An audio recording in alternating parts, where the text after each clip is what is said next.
Chapter 549, Soul Beast. Sunny waited for a few moments and then hurriedly stood up while summoning the runes. This was it, the moment he had been waiting for. After so much time, all the sweat and blood, his effort had finally paid off. He had made another step toward becoming a true battle master. All it took was Sunny thought for a second, then glanced at the runes describing the mantle of the underworld first. Under the description of the Prince of the Underworld enchantment, a runic counter glowed, "Vanquished foes, 2332-6000, all it took was killing 1,200 enemies with his own 2 hands, and dying by a master's hand once." Around 900 of those kills had happened in the dreamscape, one in the waking world and the rest in the wild reaches of the Chained Isles. Sadly, creatures slain by Saint did not count toward the requirement of the strange enchantment, or the number would have been any higher. Still, it was good progress. Turning away, Sunny found the string of runes he wanted to see the most. Shadows, Marble Saint, Soul Serpent! He concentrated on the latter, and read, Shadow, Soul Serpent, Shadow rank, awakened. A wide grin appeared on his face. Sunny closed his eyes and listened to his soul, then circulated shadow essence through the coils of the serpent. He could feel that it was flowing even faster than before. The rate of essence expenditure and regeneration was also improved. Perfect. He had expected the process of evolving to a new rank to take a long time, like it had happened with Saint back on the Forgotten Shore, but Soul Serpent had awakened instantly after he had reached the 2nd level of mastery over the Shadow Dance, maybe due to its unique nature as an Aspect Legacy relic. What else changed, I wonder? Sunny opened his eyes and looked back to the runes. He had already noticed that there were new ones in the description of the shadow. Shadow attributes, Shadow Guide, Soul Weapon, Soul Beast. The Soul Beast wasn't there before. He concentrated on the new attribute and read attribute description. Soul Serpent can assume the form of a beast. Sunny blinked a couple of times. What? He looked down at his bare chest and stared at the intricate tattoo of a black serpent that coiled around his torso and arms. Then Sunny carefully raised one hand and gave the shadow a mental command. Immediately, the tattoo moved, slithering onto his palm and moving down his fingers. However, instead of the tip of a sharp blade, a triangular head of a massive snake appeared in the air instead. Enveloped in streaming darkness, the serpent crawled forward, leaving Sunny's skin and manifesting itself into existence. Its jet-black scales rustled quietly as they touched the armored plates of the floor, and soon petrified Sunny was looking at a giant snake, at least 6 meters in length, its body as wide as a large man's arm and strong enough to crush granite into dust. The Stygian creature coiled its long body and stretched into the air, its head slowly rising and soon reaching as high as Sunny was tall. A forked tongue flashed for a moment, and then the serpent looked him right in the eyes. Then it opened its maw and hissed, revealing long, terrifying onyx fangs. Sunny gulped. The serpent's eyes were as black as its mighty body, and shone with dark radiance. They seemed as deep as the lightless expanse of an ocean of shadows, and were full of strange, alien intelligence. Luckily, there was no aggression or ill will in them. Instead, there was simply recognition. The shadow serpent was greeting its master.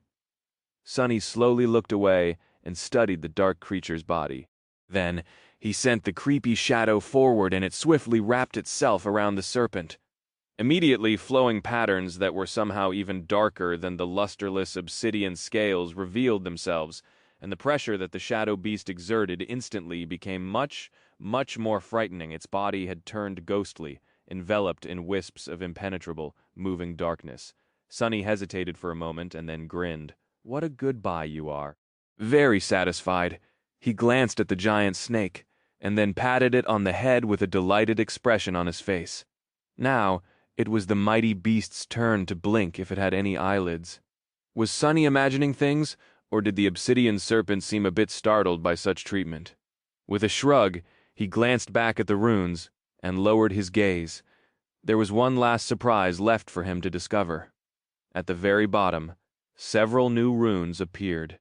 Shadow abilities, Serpentine Steel, Soul Reaver, ability description, A portion of the soul essence of those slain by the shadow serpent in its soul weapon, or soul beast form, is absorbed and transferred to its master. Sunny's smile widened. Excellent. That will help with the fact that I can't use the serpent to regenerate essence while it is not on my body. In fact, as long as it continues to kill something, my essence might never run dry. He glanced at the shadow with gleaming eyes. You and I are going to do great things together, buddy. You'll have plenty of tasty souls to eat, don't worry. Saying that, Sunny opened his palm and commanded the serpent to crawl back onto his skin. A few seconds later, the shadow had already turned back into a tattoo and coiled itself around his body. It was as though there had never been a terrifying creature in the underground dojo in the first place. Now let's take a look at that relic. Sunny looked at the runes and found the right cluster. Aspect Legacy. Shadow Dance. Shadow Dance Mastery Level 27th. First Relic. Claimed second relic. Claim. Third relic. Unearned, concentrating on the second relic. Sunny said confidently, claim for a second. Nothing happened. Sunny waited, full of anticipation. What could it be? Another shadow? A weapon? An armor? Maybe a charm or a tool or something more unexpected? A new attribute, perhaps? And then, answering his call, the spell spoke from the darkness. You have claimed an Aspect Legacy relic. You have received a memory. Sunny hurriedly glanced at the runes describing his memories, searching for a new one. A moment later, when he saw it, his heart skipped a beat, and he momentarily forgot how to breathe. Out there in the darkness of the underground dojo, several familiar runes shone with ethereal light. They read, Memory, Drop of Ikar, Chapter 550 Tournament Rewards. Sunny held his breath, staring at the runes intensely. He knew what that memory was, another drop of divine blood. And knowing where the shadow slave aspect had come from and to which deity it was connected, it wasn't hard to guess whose blood it was. Shadow God, this memory was of a drop of Shadow God's blood, and in that drop was his lineage. Can't be, but it was. Sunny had just received a second lineage memory, more than that. That lineage was a complete one, like the fire that Neff had inherited from Sun God, not a fragment of a forbidden bloodline that he had inherited from Wwere. The demon of fate, Sunny, studied the runes for a while, then slowly turned away. He wasn't ready to summon the drop of Ikar yet, not because of the pain that consuming a lineage memory would bring. Who knew? Maybe there wasn't going to be any this time. After all, this one was not forbidden. He simply had to prepare himself mentally. Sunny paced for a bit, then sat down and meditated for some time. Then he decided to study the memories he had received in the tournament to distract himself. He had already studied the memory of ice in detail, so 3 more remained: the arrow, the shield, and the final reward he had received from Morgan, the memory created in the forge of the great clan Valor. The real reason he had joined the dream tournament in the first place. Sunny hesitated for a moment, then looked at the list of his memories. Memories. Silver Bell, Puppeteer's Shroud, Midnight Shard, Ordinary Rock, Prowling Thorn, Endless Spring, Blood Blossom, Darkwing, Moonlight Shard, Mantle of the Underworld, Weaver's Mask, Broken Oath, Blackhorn Bow, Full Quiver, Autumn Leaf, Cruel Sight, Covetous Coffer, Undying Chain, Heavenly Burden, Memory of Fire, Memory of Ice, Strike of Thunder, Patient Avenger, Morgan's Warbow, Drop of Ikar. So it's a bow, but what's up with that name? Well, it made sense, actually. If this was really a custom memory created for a specific user, then why wouldn't its name fit theirs? Sunny concentrated on the arrow. First memory, Strike of Thunder Memory Rank, Ascended Memory Tier 2, Memory Type Weapon, Memory Description: a powerful spirit was once trapped in a glass bottle for 1,000 years. This lightning is a manifestation of his rage. Memory Enchantments. Caged Lightning, Enchantment Description. This arrow strikes as fast as a bolt of lightning and chains its devastating damage to several nearby creatures. He grunted. So, lightning in a bottle, huh? Even though the arrow's single enchantment was an active one and required a lot of essence to access, which meant that it couldn't be used often, the effect was very good.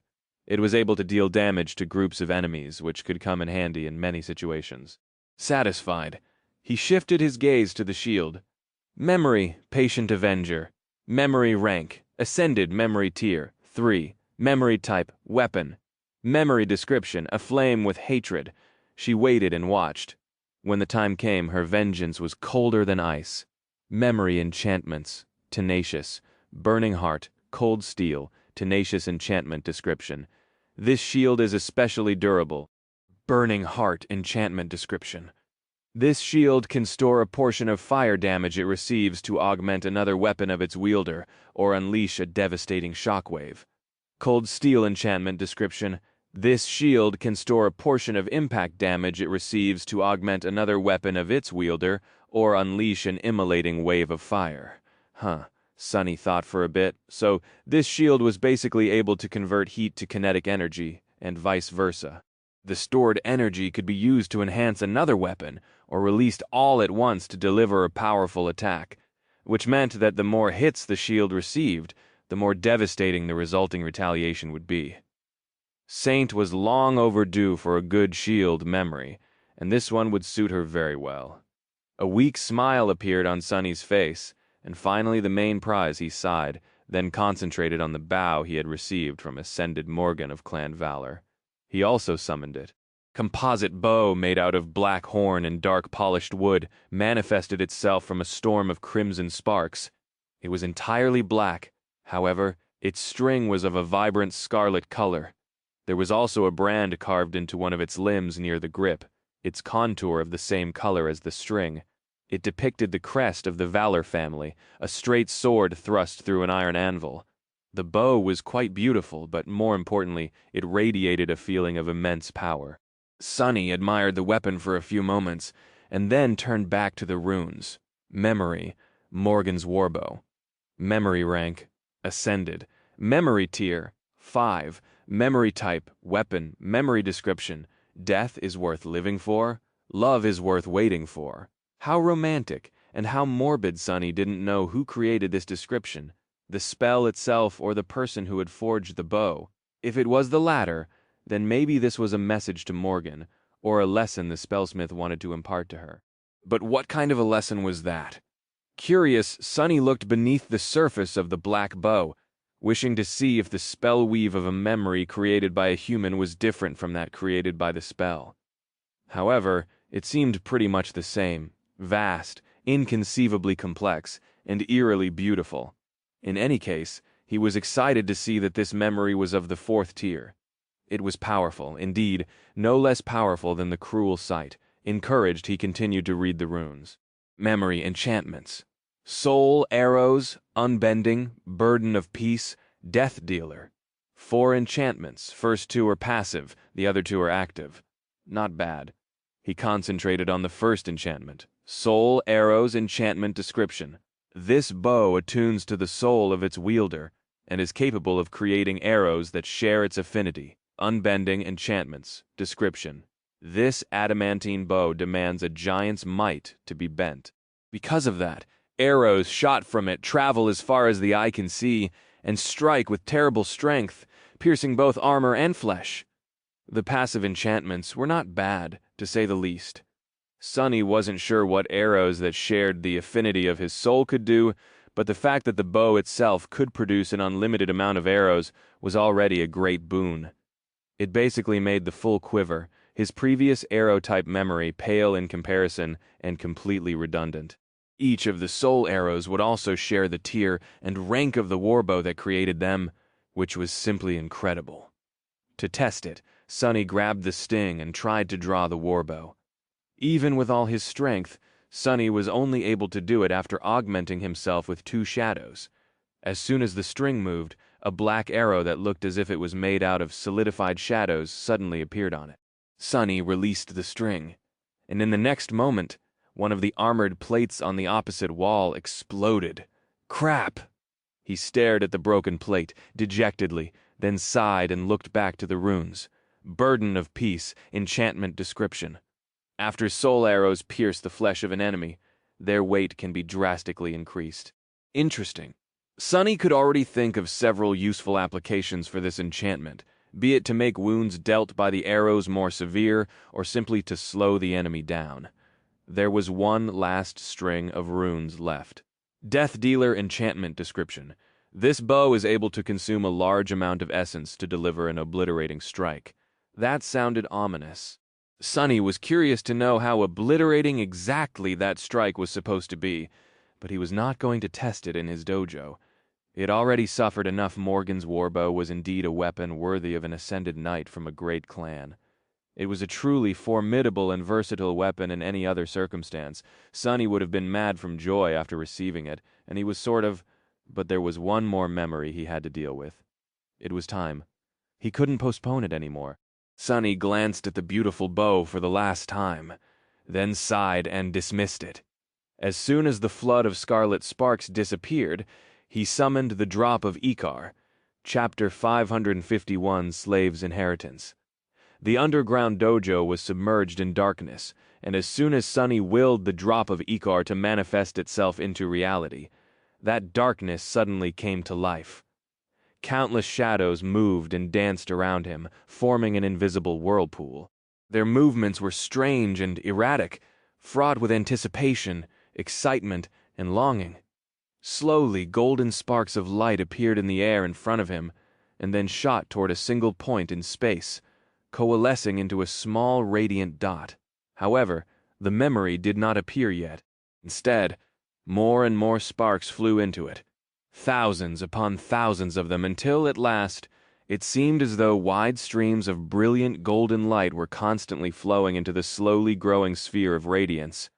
This continued for almost an entire minute, and when the sparks finally disappeared, a brilliant drop of golden liquid was floating in the air in front of Sonny. Was suffused with a beautiful light that didn't seem blinding, but was somehow able to illuminate the entire expanse of the dojo. However, there was also something dark about the shining drop of divine blood, contrasted against its golden radiance. The shadows around him were now suddenly much deeper, darker, and starkly pronounced. All their movements ceased, as though they were frozen still by awe and reverence. That is Shadow God's blood, all right. Sonny forced himself to look away from the drop of Ikor and summoned the runes describing it. He had to make sure that his guess was right. Tense with anticipation, he read, Memory, drop of Ikor, memory rank unknown, memory tier, unknown, memory type, unknown. Just like the last time, not surprised, he lowered his gaze and studied the string of runes that were his real goal. Memory description before, there was only boundless, eternal void. From that dark abyss, the unknown were born. Just like chaos itself, they were endless and everlasting, vast and forever changing. But then came desire, and with it came direction from it. The gods were born. When gods appeared, the void was not eternal anymore. When gods appeared, the darkness was not endless anymore. When gods appeared, the chaos was not orderless anymore. The gods appeared, and brought with them war. This drop of divine blood was spilled by Shadow on one of the battlefields of that war before the void was bound. Sonny stared at the runes, flabbergasted. That was a lot to take in. So unlike the unknown were indeed a type of creatures. Primordial beings that existed before time, space, and even death itself in a boundless dark void. And the gods were different from them, but also their kin. At least it was clear now what terrible enemy the gods had faced long before the daemons and their rebellion, and why Shadow God had been compelled to create death. How else would they be able to defeat eternal creatures? Were time, space, and other concepts Sonny had always thought to be absolute, also created as weapons in the war of the gods against the unknown? At least it was easy to tell which side had emerged victorious. However, the most frightening detail was that the description never said that the primordial void had been destroyed. Only that it had been bound. Was it still bound now that the gods were dead? Sonny shivered and shook his head. The short description contained a vast amount of information, which had an even vaster amount of implications. He couldn't encompass all that in a small span of time. Maybe after I consume the drop, I'll learn more. He hesitated, then glanced at the radiant drop of golden liquid once again. Immediately the spell spoke. This time, however, its voice did not sound subtly excited. Weird, you have acquired a drop of Ichor. Do you wish to consume it? Sonny sighed, Remembering the agony of the previous 2 times, he had decided to snack on a piece of divinity. Then he gritted his teeth and said, yes, so be it. What is that supposed to? The golden drop suddenly separated into 3 equal parts, which then shot toward his chest, abdomen, and head. The radiant droplets entered his 3 shadow cores and disappeared, dissolving into the darkness of his soul. Sunny flinched Already? The shadows surrounding him exploded with motion, and at the same time the darkness inside of him seethed. He felt something entering his bloodstream, a cold and unfamiliar energy that brought with it both pain and euphoria, torturous process of transformation. The cold energy spread through his entire body, reaching every corner of it. It surged on the cusp of assimilating into the very essence of his being. And then, something strange happened. Sunny opened his eyes wide in shock and horror. As the lineage of Shadow God flowed through his veins, blood weave suddenly surged too. But its behavior was not at all normal, or caused by Sunny himself. It was acting of its own volition, and felt full of ominous dark intent and hunger. What? He was prepared for indescribable pain, but the pain never came. Instead, he could feel the cold energy being hungrily and ruthlessly devoured by the blood weave, like it had been starving for thousands of years. What the hell is happening? A sudden spasm ran through his body and Sunny fell down with a short yelp. Inside of him, 2 forces were fighting for control over his very being. One was the lineage of Shadow God, and the other was blood weave. And despite the fact that one was complete and came from an actual divinity, while the other was fragmented and incomplete, the forbidden inheritance of Weaver was winning.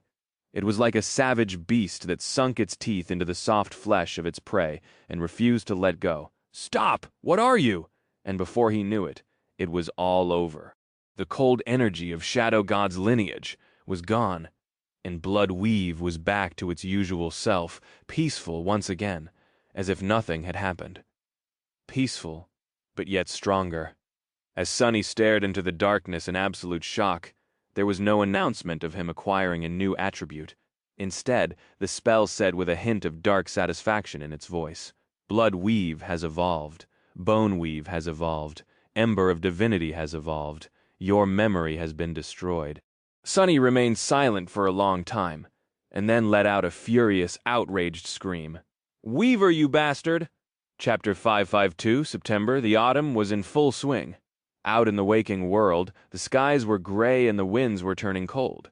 The trees were showering the wet ground with a fragrant carpet of dead leaves.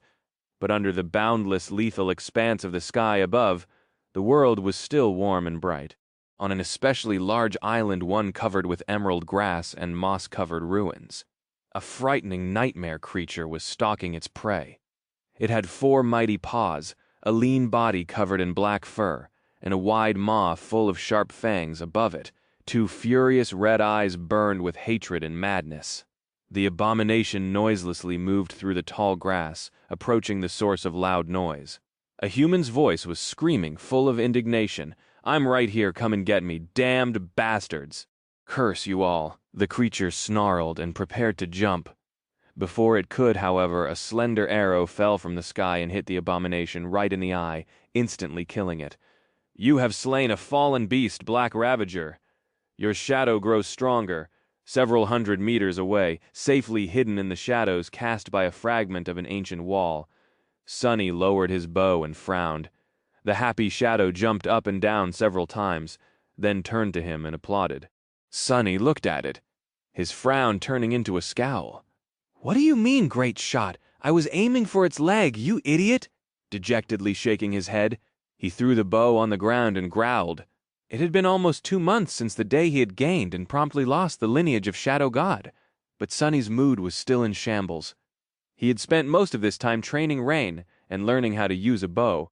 By now, his aim wasn't terrible, but it was also not nearly as impressive as what he had seen Kai do. The fact that his archery was improving so slowly only added to Sunny's frustration. He wasn't using Morgan's warbow, of course, reluctant to be seen with a memory awarded to Mongrel, even if no one except for the terrifying master knew what exactly that memory was. People could recognize the brand of clan valor on its surface, which would lead to a lot of question. Instead, Sunny was training with the Blackhorn bow which Saint had used to wield back when he had been too weak to handle nightmare creatures populating the chained aisles without her support. Sonny stared at the bow in question and suppressed the desire to give it a good kick. Dismissing it with a sigh, he retrieved the cruel sight from where it had been thrust into the ground and headed in the direction of the slain abomination. Compared to when he had just arrived on the chained aisles, Sonny was much stronger now. He had a vastly better arsenal of memories at his disposal, an additional shadow core and a third shadow, and his combat mastery was polished by hundreds upon hundreds of bloody battles. Additionally, after the damned and forbidden, rightfully so, lineage of Wwere had swallowed the drop of Shadow God's blood, 3 of his attributes evolved. The Ember of Divinity was now Flame of Divinity, rising his divine affinity even more, which also increased the durability of the undying chain. Blood Weave and Bone Weave had not changed in name, but became much more potent. Sonny was now much harder to break and kill. He probably couldn't bleed to death even if he wanted to, and it would take a saint or someone like Master Morgan to shatter his bones again. That was something, at least commanding the ordinary rock to shut up.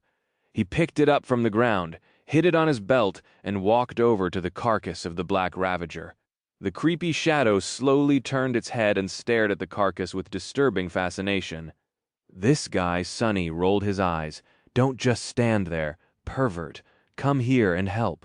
The shadow eagerly wrapped itself around the blade of the prowling thorn, which was then used to cut the tough hide of the dead nightmare creature. Sonny swiftly fished out the soul shard and threw it to the covetous coffer, which hopped into the air and swallowed it with a metallic click.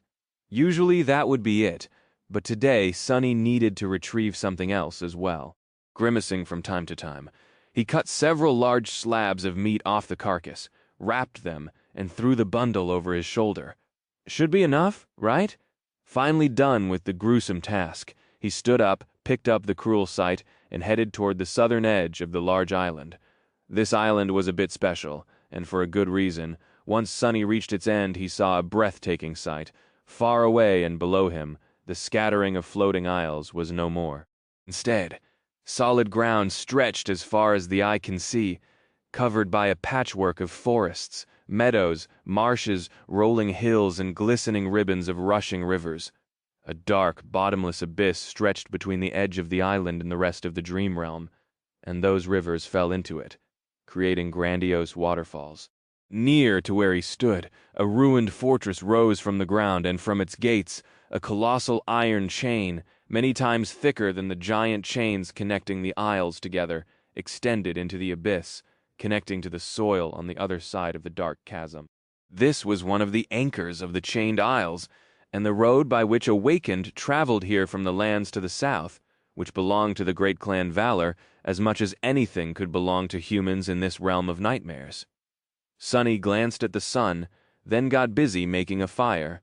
By the time strips of meat were roasting over the coals, 2 figures finally appeared on the colossal chain. A small smile appeared on Sonny's first, one of the few sincere ones he had shown in the past 2 months. Effie and Kai had finally reached the chained isles. Now, all of them were here. Chapter 553. Gracious host, Effie and Kai climbed over the rubble of the shattered gateway and entered the crumbled fortress. Both were tired and covered in layers of dirt, their armors dented and their weapons nicked. The travel to the very edge of the explored lands had not been easy, even though they had made stops and rested at human citadels along the way. It took a lot of strength, endurance, resolve, and a bit of luck to reach the chained isles alive. However, both raised by wolves and Nightingale were calm and vigilant, their eyes sharp, their hands steady. They were ready to face any danger. Luckily, there were no enemies inside the ruin. Instead, several nightmare creatures lay dead on the ground, some of them cut to pieces, some strangely lacking any wounds, but utterly broken, as though something terrifyingly powerful had crushed their bodies with inhuman strength. The shadows suddenly moved, and a split second later, Kai already had his bow drawn. However, Effie gestured for him to lower it. Out of the shadows, a tall and graceful figure in elaborate black armor stepped out, 2 ruby flames shining behind the visor of her helmet. In one hand, She wielded a steadfast kite shield forged out of dull steel, and in the other, an austere sword, its blade still dripping with rancid blood of the slaughtered abominations. Kai cautiously studied the menacing creature. Is that Sunny's echo? She looks different? Effie grinned. Yeah, she does that sometimes. Hey there, beautiful. Where's your sneaky master? The taciturn demon tilted her head a little, stared at Effie for a few moments, then silently turned around and walked away. I guess we should follow. The three of them left the crumbling fortress and walked along the edge of the island. Soon, the heavenly smell of roasting meat reached their nostrils. A few seconds later, both Effie and Kai froze, their mouths hanging open. A fire pit was built in the shadow of an ancient wall, strips of juicy, generously seasoned meat roasting over the coals. But that was not all. There were also fresh vegetables and succulent fruits, a copper sesvi producing the unmistakable smell of freshly brewed coffee, and a few more things that people very rarely saw in the dream realm. The person responsible for all this revelry was sitting in a comfortable folding chair, lazily enjoying a slice of melon. When he saw them, an impish smile appeared on his face. Oh, hi guys, you finally made it! With that, the young man jumped out of the chair, reached into a pot full of ice, and then placed 2 frosty bottles of cold, expensive beer into their hands. Sunny grinned. Welcome to the Chained Isles. Sometime later, Effie and Kai had satiated their hunger and were resting with dreamy expressions on their faces. Sunny had given up his folding chair and was now sitting on the ground. He was inwardly lamenting the fact that Covetous Coffer was not large enough on the inside to fit several, at least not yet. Maybe after he becomes a master, things would be different. Kai took a sip of his beer and glanced at the branded bottle in his hand with a funny expression. Sunny, how do you even have all this stuff? Are you on such good terms with the White Feather clan? Sunny laughed. Nope, I delivered all these things here myself. What? You have forgotten about my brilliant emporium already. It seems that Aiko had not hounded you for an endorsement hard enough, or maybe too hard, and you're suffering from trauma-induced amnesia? I mean, you're basically a co-founder. The first deal I ever made was with your help, remember? Kai smiled. Those terrible memories you asked me to buy on your behalf in the castle. Yeah, I do. Sunny nodded with enthusiasm. My operation might seem small compared to what you two have seen in Bastion, but here on the Chained Island I am the most successful entrepreneur. I guess it's true what they say about business, you know? You have to find the right people in the right wells, or something like that. The charming archer blinked a couple of times, but didn't comment. Effie, on the other hand, did. Finishing her beer, she glanced at the empty bottle with regret and sighed. Sunny, I have a serious question. Think about it before answering. Take your time, too. Will you marry me? No, seriously. I'm reformed. I swear I won't tease you anymore. I won't even mind you having a girlfriend. Just continue supplying me with all this stuff, he sneered. No, denied. You shameless gold digger. Effie made a disappointed face, then threw her head back and laughed out loud. Oh, well, all right then. Then she grew a little bit more serious and asked, So, what's the plan? How do we proceed from here? Sunny sighed, then took out his map of the Chained Isles and placed it on the grass. Effie and Kai got closer and studied it attentively. He pointed to the southernmost point on the map and said, We are here. First things first, we need to get you to the Sanctuary of Noctis, which is about 3 days of traveling away, and get you anchored there. White Feather Clan patrols this route routinely, so we shouldn't run into anything too troublesome.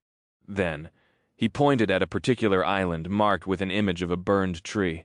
After you are settled, we'll go check up on the firekeepers and their progress on the ship. They won't be finished repairing that thing for at least a month more from what I've heard, so you'll have to spend that time well. Hunt, saturate your cores as much as you can, search for better equipment. Effie nodded.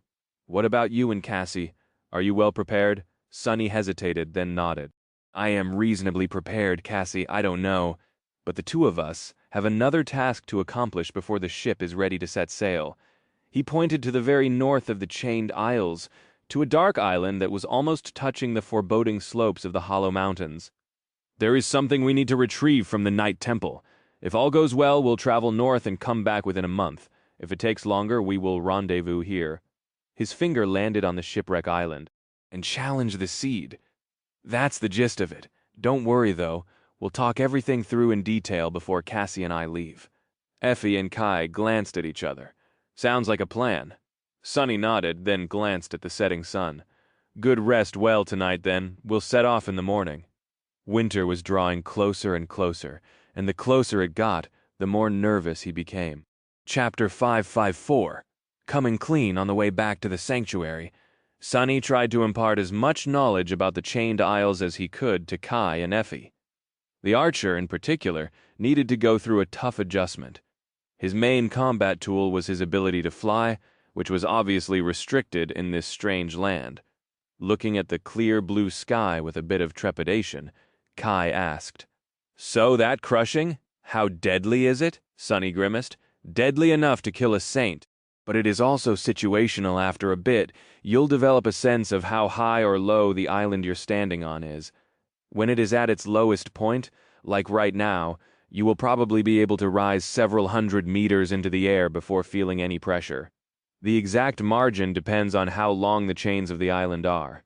He paused, then continued. "However, when it is ascending or descending, you'd better either stay on the ground or not fly more than a dozen meters up. And if it has already reached the peak, well, you really should have already escaped to another island. But if you failed to do that in time, lay on the ground and pray. If the chains are short enough, you will survive." Kai studied the sky above some more, then looked down. "What about below the islands? Can I fly freely there?" Sunny nodded. "Theoretically, yes, the sky below is generally safe. There's just nothing there. But that is only true for its depths. The underside of the islands is actually much more dangerous than their surface. The creatures that dwell there are the true horrors of this place. Some of them stay put. Some move through the darkness as they hunt and migrate between islands. So flying under the islands is lethal in its own way. Effie was less concerned with the crushing, since her mighty constitution allowed her to withstand it on par with someone like Master Roan or Sunny himself. She was, however, very interested in all the kinds of nightmare creatures that populated the region. The huntress was determined to finish saturating her core in the month left before their departure. Sunny shared all the knowledge he had about the inhabitants of the Chained Isles. He had spent many months fighting local abominations, so he knew a lot, which creatures frequented which island, how they attacked their prey, what their weaknesses were, and so on. He also knew which islands had to be avoided at all costs. By the end of their journey, even Effie seemed impressed by the amount of knowledge he had accumulated. I guess the Academy doesn't pay you for nothing. You really did do a lot of research," Sunny grinned. "When I hunt nightmare creatures, I get to sell their shards and also get paid by the research faculty." "So much money, ain't it a dream?" she giggled. "The wonderful thing about you, Sunny, is that you are very easy to please." What is that supposed to mean?" Effie, meanwhile, looked east and asked with a bit of tension. "What about the saint who rules this region? What's your opinion of her?" Sunny thought for a bit, then said with uncertainty, "Skytide? She is a bit of a recluse. I don't really know, but her husband is a really decent guy, so that earned her some points in my book." Effie smiled lightly and didn't continue the conversation. On the third day, they finally reached the sanctuary. Due to how high-profile both Raised by Wolves and Nightingale were, the trio was invited to have a meal with St. Tyrus before visiting the gateway. The dinner was pleasant enough, but when the plates turned empty, the real conversation began. St. Tyrus looked at Effie and Kai with her usual expressionless severity and asked, "I was surprised to hear that 2 more of the most brilliant awakened of the new generation had decided to visit my remote and unremarkable citadel. If you forgive my bluntness, to what do I owe the pleasure?" The 3 of them glanced at each other. They had discussed what to say in advance at this point. There was no reasonable way to keep their intention secret, so it was easier to just let the cat out of the bag. Kai smiled politely before answering. That smile of his was charming enough to make a crowd of women faint on the spot, but Skytide did not even blink. "We came here with the intention of challenging a nightmare seed. Sunny awakened Sunless discovered one not too long ago. Since the seed is years away from blooming and doesn't pose a threat to the waking world at the moment, he didn't inform you. Please forgive him that transgression." Master Roan frowned. "There is a seed on the Chained Isles. Where?" Effie pointed down. To reach it, we'll have to descend into the depths of the sky below. Song of the Fallen will also be joining us. We plan to use that, Ancient. At least that explains a few things, I guess.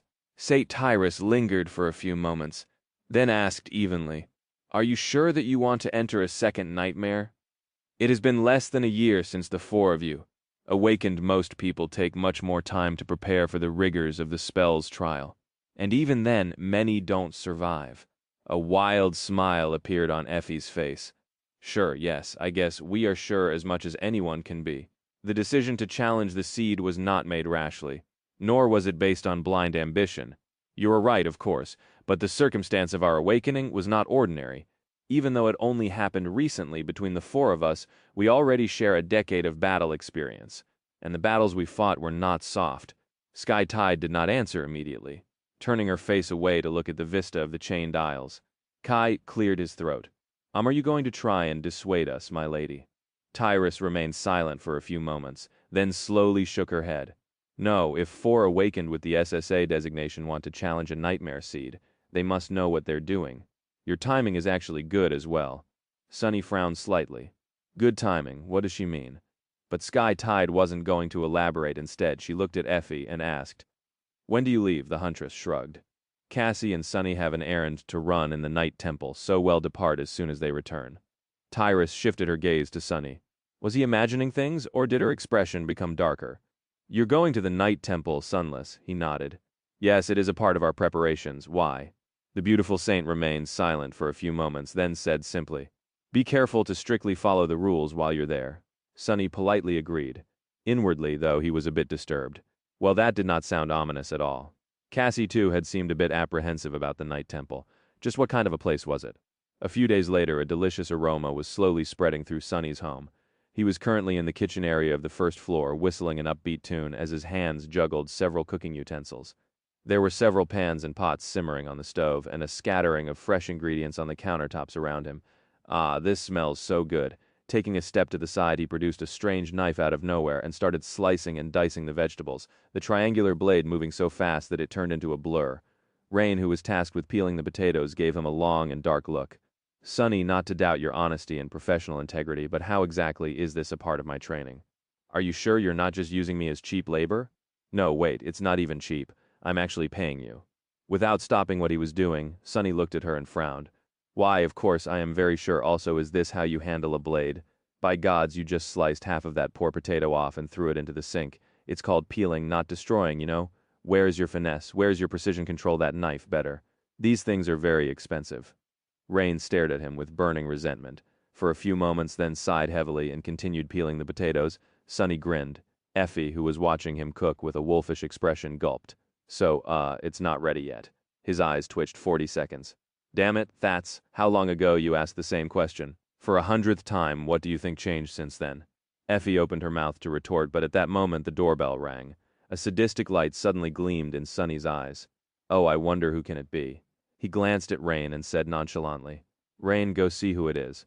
The teenage girl blew a strand of hair out of her eyes, wiped her hands on her apron, and glared at him. What, I'm your doorman now, too.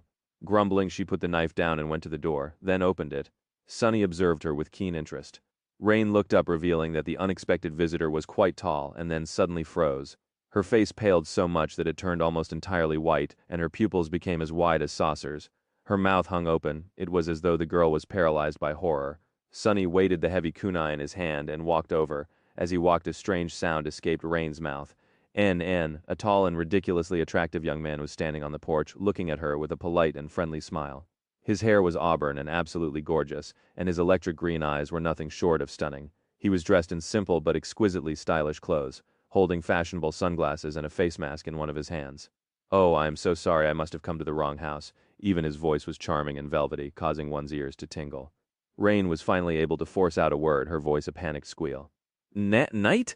Sunny gave her a short look, shook his head, then smiled at Kai. Hyung, you're here. Sorry, the dinner isn't even ready yet. Come on in. Come on in. Kai returned his smile and came inside. Sunny raised a hand and poked Rain in the back, then narrowed his eyes and said with exasperation, Rain, why are you just standing there? Get my Hyung some slippers quick. Then he turned to Kai and sighed. So sorry, that's Rain. A girl I tutor, she is a bit slow sometimes. Kai glanced at her, two lethally cute dimples appearing on his cheeks. I'm sure that is not true. It is very nice to meet you, Rain. She opened her mouth trying to say something, but no words came out of her mouth. Sunny waited for a couple of moments, then shook his head again and bent down to push a pair of house shoes to Kai. Make yourself at home. This is the living room. I'll be over there in the kitchen area for a bit. But please, for the love of gods, can you distract Effie Chess, driving me crazy? Kai laughed, patted him on the shoulder, and went in to greet the hungry huntress. Sunny and Rain were momentarily left alone. The teenage girl breathed heavily for a few moments, then slowly looked down at her dirty apron and hands with pieces of potato peel stuck to them. An expression of utter horror appeared on her face. Then she looked at him with wide eyes and whispered, Sunny, why is night in your house? He blinked a couple of times, pretending to not understand the question. What do you mean? Kai is a dear friend of mine. We're practically brothers. One might say, what's wrong with you today? Sunny shook his head in derision. Rain stared at him in shock, then opened her mouth to say something. However, before she could, the doorbell rang again. Sunny calmly opened the door, revealing a petite, exquisitely beautiful young woman standing on the porch. She had delicate features, pale blonde hair, and stunning blue eyes. Despite the fact that the young woman was dressed humbly, there was an auric about her.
He stood up and walked over, then stretched one hand over with a smile.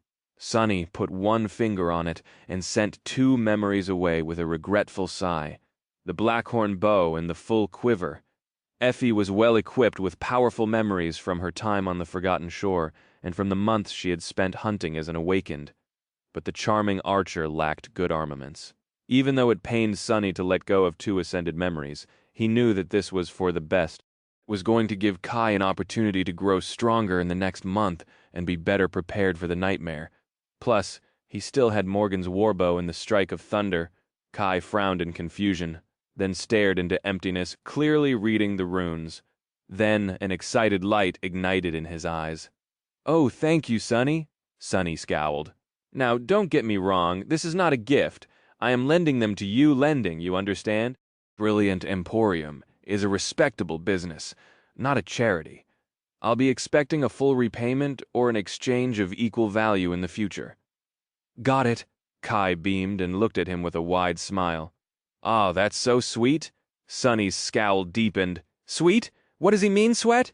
What's wrong with this idiot? I just told him that he's now in debt." The sun was already rising, and that meant that they had to part ways. Each had a lot of things to do. When everyone left, Sonny stared at the table full of empty plates for a while, and then sighed. Somehow, he felt that they won't be able to have a nice dinner like this for a while. Chapter 5058, One Last Lesson.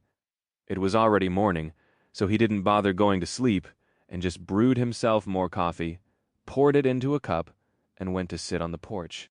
The mental fatigue of the long planning session made his thoughts a bit slow, but Sonny knew that he would be able to remain awake and lucid for a couple more days without any problem.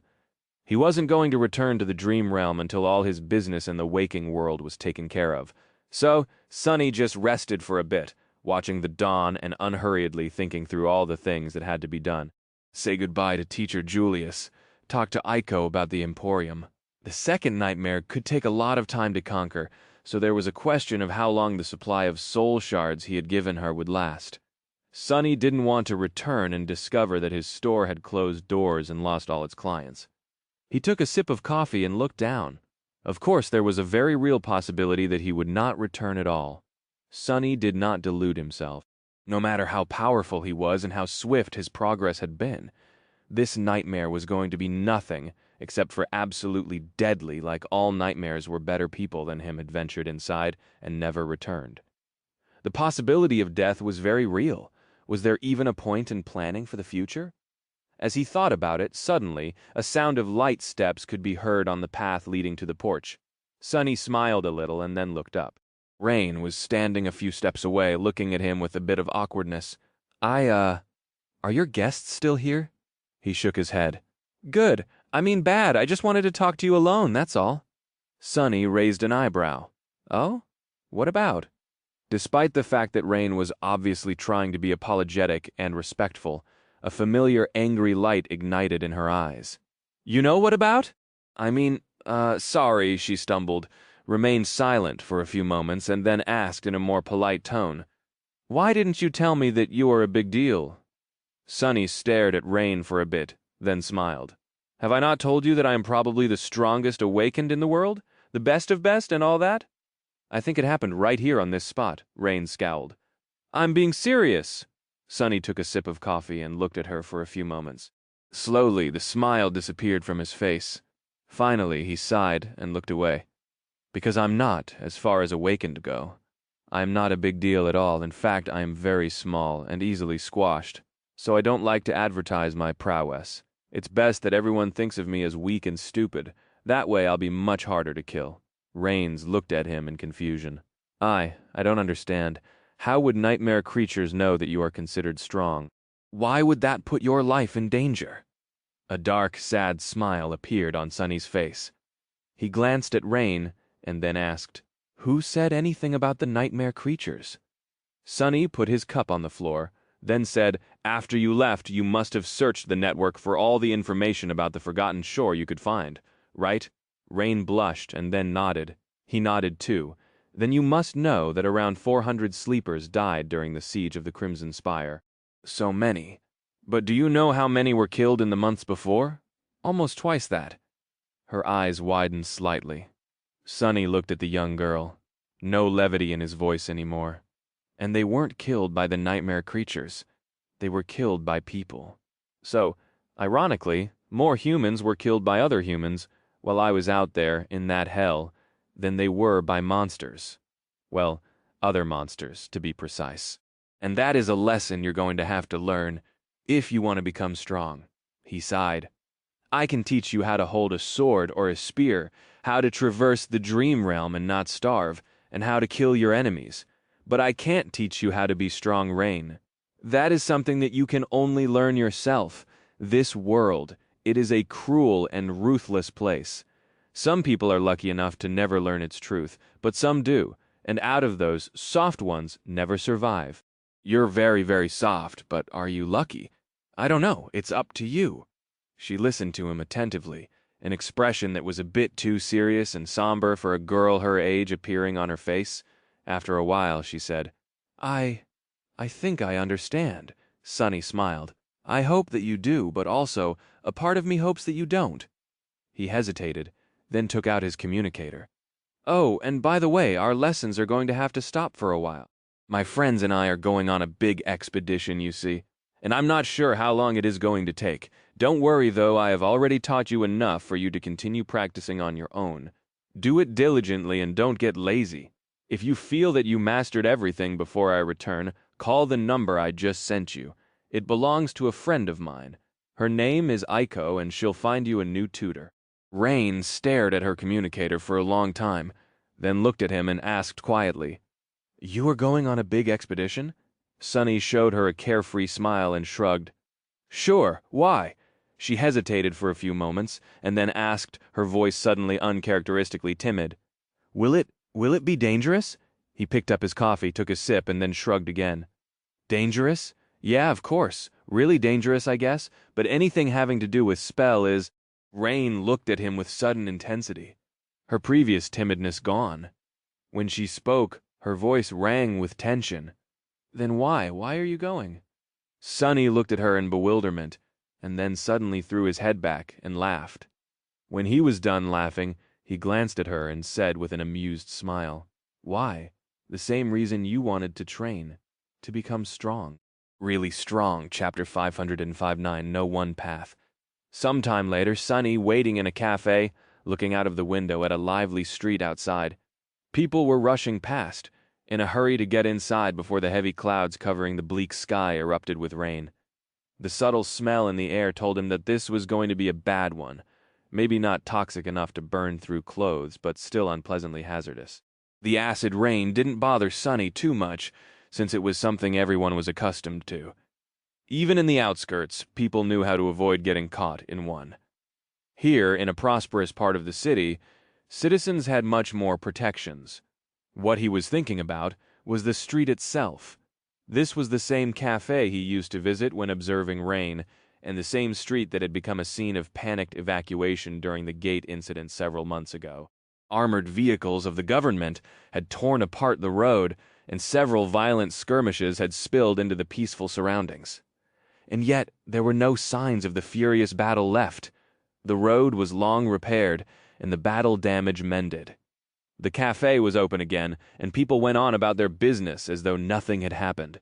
They had endured the disaster and moved on, showing the astonishing resilience the human race possessed. Not even the nightmare spell could overcome it. At least, it had not managed yet. Sunny sighed and glanced at the pastry in front of him. At that moment, the door of the cafe opened, and the familiar sensation of phantom cold enveloped him. Master Jet looked even more disheveled than usual, her uniform jacket actually sporting several small holes, their edges charred, however. She looked just as relaxed and strong as ever, her icy blue eyes radiating fierce energy. She seemed dead tired, but also somehow brimming with life. Jet looked around, noticed Sunny, and offered him a smile. Then she flicked a few flakes of soot off her epaulette, walked over and crashed on the chair. I hope that this pastry is for me. He smiled and pushed the plate and a cup of fresh coffee toward her. Of course. Master Jet took a bite out of the pastry, closed her eyes in delight for a few moments, and then cradled the cup of coffee in her hands. After a while, she looked at him and sighed. So, second nightmare, huh? Sonny simply nodded. Soul Reaper Jet was the only Ascended he knew well enough to trust a little, so he had asked her to meet him, hoping to receive some advice. Nothing he could read on the network, or even in the staff library of the Academy, could be as valuable as talking to a person who had actually conquered a seed once. She took a sip of coffee and shook her head. Crazy kid. A slight smile appeared on his face. Kid, I'm not that much younger than you. Well, I think. Jet glanced at him with a dangerous grin. Are you asking me about my age? Damn, I guess I haven't slapped you in a while. The two of them stared at each other for a few moments, and then laughed. In truth, Sunny knew that Master Jet was in her late 20s, so the age gap between them was not insignificant, considering how much had happened to him in the past 2 years. 10 seemed like a lifetime, but at the same time he wasn't a kid anymore, not by a long shot. He looked down, thought for a few moments, and then said, Now is as good a time as any. I thought things through before deciding to challenge a seed. This is for the best. She studied him for some time, then nodded. I see well, there are a lot of benefits to being an Ascended. There are certain drawbacks, too. But you don't need to worry about that for now.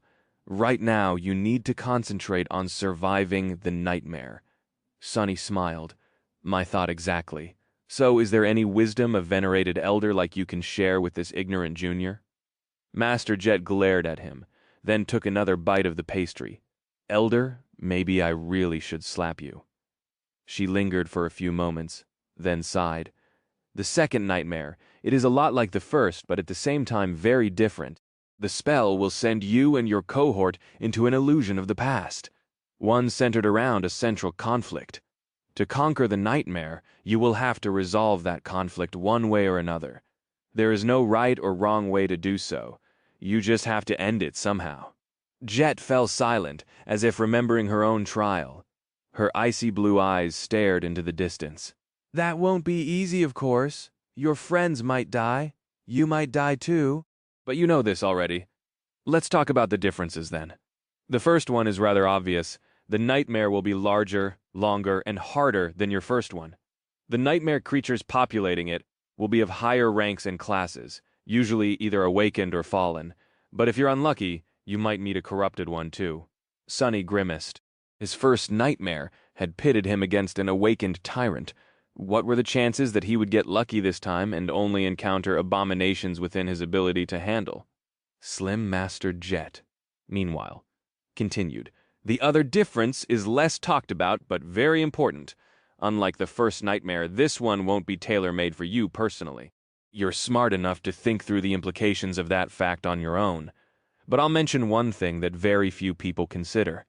The spell will try to find you a body that closely resembles your own, but due to what I have just mentioned, it might not be as similar as what one might expect. Sunny tilted his head and frowned. How different are we talking? She shrugged. You will be of the same rank, that is certain. Your build will be more or less the same. But that's the thing.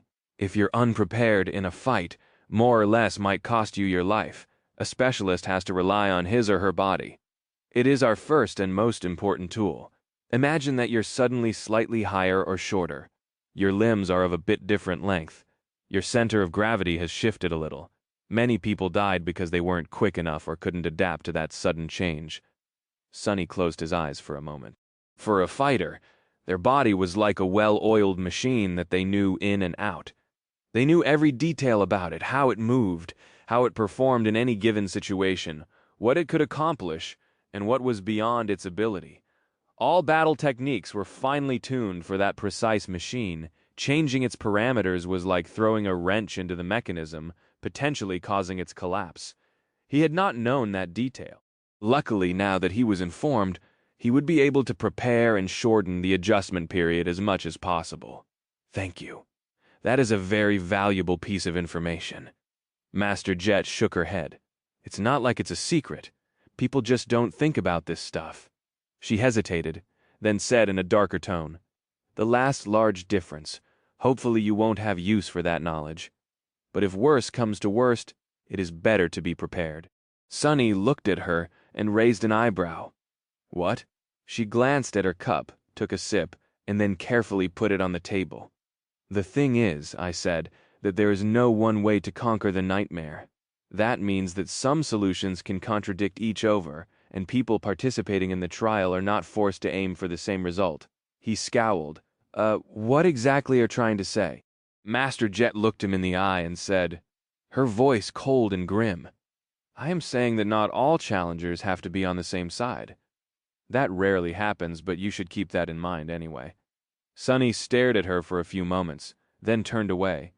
He wondered what she wanted him to realize. Was Master Jet warning him that his allies could betray him and turn into another obstacle he would have to overcome to escape the nightmare, or saying that he could betray them if needed? They talked for a while, discussing various matters having to do with the nightmare seed and the trial itself. Sunny acquired a lot of useful information as well as several pieces of valuable advice, but throughout the whole discussion he continued thinking about that one statement. Rarely happens, but you should keep that in mind anyway. Chapter 560 Pawns of Fate. Sunny left the cafe and caught a train to go visit Aiko. After that, he traveled to the academy and said his goodbyes to Teacher Julius. The old man was a bit emotional to let him go, but did not try to dissuade his unruly pupil. Instead, he tried to offer encouragement, the second nightmare. "Patui, no student of mine can be killed by a mere second nightmare. Don't you dare put a stain on my reputation, Sunny, my boy. You hear me?" Finally, Sunny left the sleeper compound and stood outside for a while, watching the setting sun. Then he turned around and headed deeper into the academy complex. The room where Nephis slept did not change much. He replaced the flowers on one of the tables and sat down, looking at her pale and motionless face. No matter how many times Sunny came here, seeing her like this brought a dull pain to his chest. The cauldron of emotions burning in his heart was too deep and seethed too furiously for him to understand it. Sunny was never good with emotions, after all. There was resentment, longing, guilt, affection, fear, and hope. Looking at the transparent lid of the sleeping pod, he sighed. Hey, Neph. Just like before, this was the only thing he said out loud. He lingered for a bit and then thought, "You're still alive out there somewhere? That is good. That makes me happy. It really does, you know. Right after everything happened, I wasn't sure if I wanted you to live. I thought that maybe it would be better for you to die sometimes. I did." Sunny lowered his head and closed his eyes tiredly. "But after a while, as time passed, I started to miss you more than I wanted to be free of you. Maybe what Master Jet said is true. Maybe no one is really ever free in this world. Maybe the only freedom there is the freedom to choose your own chains." A dark smile appeared on his lips. "But that is the thing, isn't it? Even that choice was taken away from me. By you, by Cassie, by fate. I never had anything, and then I had even less than that. Wouldn't you be angry to be dealt a hand like that? Because I am. I am so, so angry. And that is why I'm never going to stop trying to break free. Screw truth, and screw fate, who said that its chains can't be broken." Sunny shifted slightly and stared at the sleeping young woman with burning intensity. "I just have to get strong enough to rip them apart. You want to destroy the spell? Well, I want to destroy fate itself. Which one of us do you think is more crazy?" He suddenly laughed, his voice full of both mirth and bitterness. "If Wwere did it, why can't I? And if Wwere created it, why can't you break it? If that is our will, who dares to stop us?" Sunny smiled widely and then grew quiet again, his eyes full of darkness. After a while he rubbed his face. "Anyway, Cassie and I are going to challenge the second nightmare soon. We might not be able to visit you again for a long time. So you take care of yourself, Neph. Don't disappoint me. I'm counting on you to stay alive, to keep me striving to surpass you." With that he sighed heavily, stood up and left without looking back. It was finally time for him to sleep, too. Before climbing into his luxurious sleeping pod, Sunny had a conversation with Effie. He moved her pod into the underground dojo and installed it near his own. The two of them were most likely going to spend a long time in the nightmare, so the house had to be put on lockdown for the duration. Hopefully Sunny would be able to do it himself after coming back through the gateway in Night Temple, but if things went wrong with the representatives of Valor, Effie was in charge of making the final preparations. He gave her the passwords from the security system and explained the procedure. Then, Sonny ran the diagnostic on the pod, made sure that it was functioning perfectly and could sustain his body for months, if not years, and sighed. It didn't matter, really. After entering the seed, he would either die or become a master. If the former happened, the well-being of his physical body was a moot point. If the latter happened paradoxically, the same statement applied. Ascension merged the physical body with the spirit body, however. Even if the physical body was completely destroyed, the process would create a new one. So, maybe it was more appropriate to say that ascension allowed the spirit body to become corporeal. In any case, the result was the same. That was why Effie wanted to become a master so badly, knowing that it would make her as strong and healthy as she was in the dream realm. Why many of the lost dreamed of challenging the second nightmare as well. And that was why it didn't matter, even if the sleeping pod malfunctioned and thoroughly roasted Sonny's physical body, instead of preserving it. If the nightmare didn't kill him, he would be as good as new. Still, Sonny was very attached to his mortal shell. He didn't want any harm to come to it, if only out for sentiment reasons. With a sigh, he undressed, took one last glance at his spacious dojo, and climbed into the pod Effie, who was watching him silently from her wheelchair, strained to raise a hand and waved him goodbye. Sweet dreams. Sonny wanted to snarl at her and remind the gluttonous huntress to not leave dirty dishes all over the house, but he was just too tired. As soon as the lid of the metal sarcophagus started to move, his eyes closed, and he fell into the deep, dark embrace of sleep. When Sonny opened his eyes again, he was already in the sanctuary of Noctis. Sonny was standing on the edge of the island, looking at the heavenly chain that stretched far into the distance. His body was clad in a slender armor forged out of bleak steel, and in his hand was a somber black spear with a polished silver blade. Cassie was standing by his side, wearing her midnight blue coat beneath a polished cuirass. Her hand rested on the hilt of the quiet dancer, and an elegant half-mask rested on her face. A few strands of her long golden hair were blowing in the wind. They were ready to depart. Sonny glanced at the two of them, then at the dull steel of the undying chain. He wasn't foolish enough to fail to recognize that this was exactly how her vision of their death happened, with the two of them alone, and him wearing metal armor. The only thing missing was the snow. But Sonny didn't care. He had been deceived by the knowledge of the future once, and all his desperate attempts to avoid it had only helped the vision happen. This time he was not going to allow himself to be a pawn of fate. He was going to do what needed to be done in a way he wanted to do it, and face the consequences without regret. Sonny sighed, glanced at Cassie, and said, "Let's go with that." He took a step forward and plunged off the edge of the island. When they started their expedition, the last vestiges of summer warmth were leaving the Chained Isles. Not every region of the Dream Realm had seasons that were the same as those of the waking world, but this one was somewhat similar. By the time they were supposed to reach Night Temple, autumn would be in full swing. If everything went well, the journey was going to take 2 or 3 weeks. Sonny wanted to reach the mysterious citadel and retrieve the ivory knife by the middle of October, then rendezvous with Effie, Kai, and the firekeepers at the shipwreck island in the first days of November. That would give them almost a full month to reach the Ebony Tower and enter the Seed before winter, of course, in the Dream Realm. One could never put too much faith in any plan. Sonny felt reasonably confident in his ability to travel across Chained Isles, but he knew not to get arrogant. This was a wild and deadly land, one full of fearsome creatures and insidious threats. He had explored many islands and hunted down many abominations here, but even after 9 months of fighting and traveling across the region, Sonny was only well acquainted with the southeastern part of it, where the sanctuary of Noctis was located. He had never ventured west or north of the tier. The situation was only made worse by the fact that the closer one got to the vast emptiness at the heart of the Chained Isles, the more dire dangers they would face. To reach Night Temple quickly, Sonny and Cassie had to reach the tier and skirt around its edge, which meant that they would be moving through the most perilous area of the entire region. Not all was bad, though. Cassie had some of the knowledge that Sonny lacked, since the firekeepers had spent a lot of time in the northern reaches of the Chained Isles. He also had all the information copied from Mordred's map, which contained a detailed description of many places they were going to have to travel through. He was strong enough to face the dangers that awaited them there, and Cassie wasn't defenseless anymore. The two of them were enough, most likely. These were the reasons why Sonny had decided to attempt the expedition without a full cohort. The following days proved that he had been right in his decision. Their journey was surprisingly smooth. The traversal itself provided no problems. Cassie was more than capable of moving from island to island without his help, which was a relief.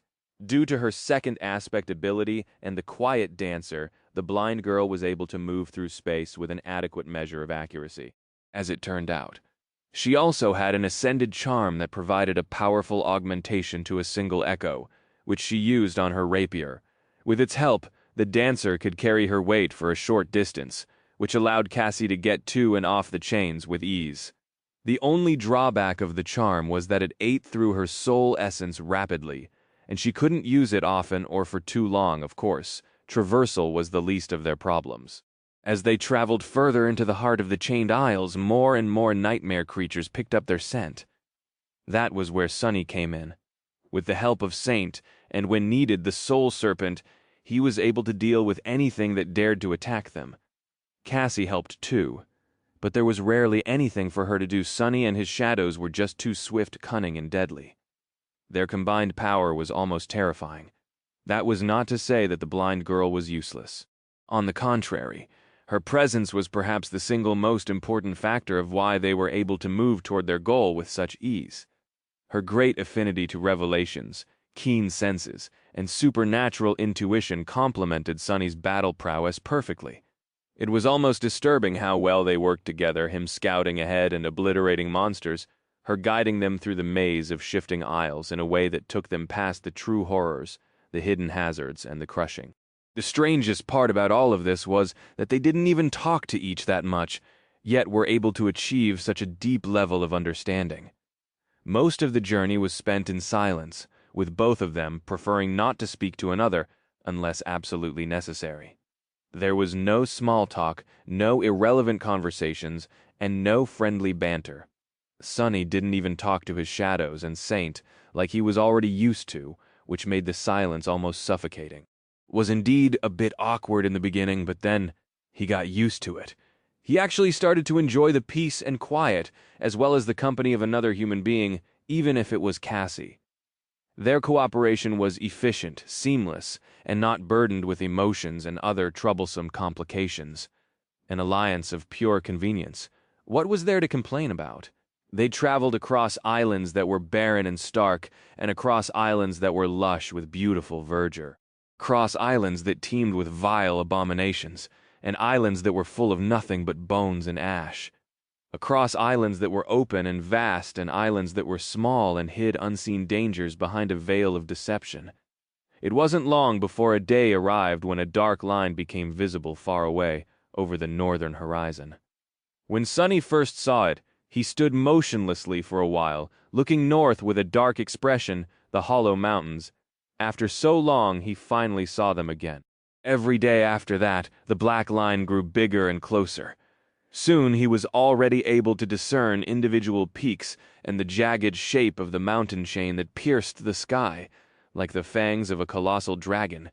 And on the day that the dark peaks towered above, shrouded in flowing mist, they finally reached Night Temple. The chain swayed lightly as Sonny and Cassie walked across it, rattling loudly from time to time. Since the island they had just left was currently ascending, the one in front of them was below and fully visible. The northern island was not too large, maybe 2 kilometers in diameter. Its surface was one vast level plain and covered entirely by a beautiful field of violet flowers, as if wrapped in a silken mantle. Despite the fact that the sun was high in the sky, the buds of the delicate flowers closed. From what Cassie had told him, Sonny knew that they would open only at night, emanating an eerie and beautiful light. He would have liked to witness that strange and magical sight himself, but right now there were far more important things for them to do, not to mention that, at the moment, Sonny's attention wasn't even on the island itself. Instead, he was looking past it, at the draconian peaks of the hollow mountains that towered above the island, submerging it into their vast and deep shadow. They were shrouded in white mist, that flowed slowly down the dark slopes and fell into the black abyss of the sky below like an endless wall of white, swirling clouds. The image of it was both magnificent and frightening. It was as though the sky itself was slowly being devoured by the lightless void, or maybe invading it. Looking at the dreadful mountains, Sunny couldn't help but wonder if Nephis was currently lost somewhere out there, in the white mist, or had she not dared to enter it, and instead chose one of the other directions. There was no way to know. With a sigh, he looked down and concentrated on putting one foot in front of the other. Soon, they reached the northern island and flew up Sunny with the help of the prowling thorn and the dark wing. Cassie by unsheathing the quiet dancer, jumping and holding tightly to the hilt as the flying rapier pulled her into the air. The two of them landed softly amidst the delicate flowers and looked around. Without the need to say anything, Sunny allowed the blind girl to take the lead, and followed her as they walked toward the only landmark on the island, the ruins of the ancient fortress that perched precariously on its northern edge. It was very similar to the crumbled stronghold where he had met Effie and Kai. Trying not to disturb the flowers, they crossed the island and entered the fortress. Nothing attacked them on the way, and there were no sounds except for the whistling of the wind and that of their footsteps. The northern island was beautiful, silent, and strangely peaceful. Looking through the broken gateway of the ancient stronghold, Sunny studied the colossal chain that anchored the isles to the hollow mountains. The swirling mist flowed down on both sides of it, obscuring the point where the chain sunk into the dark stone.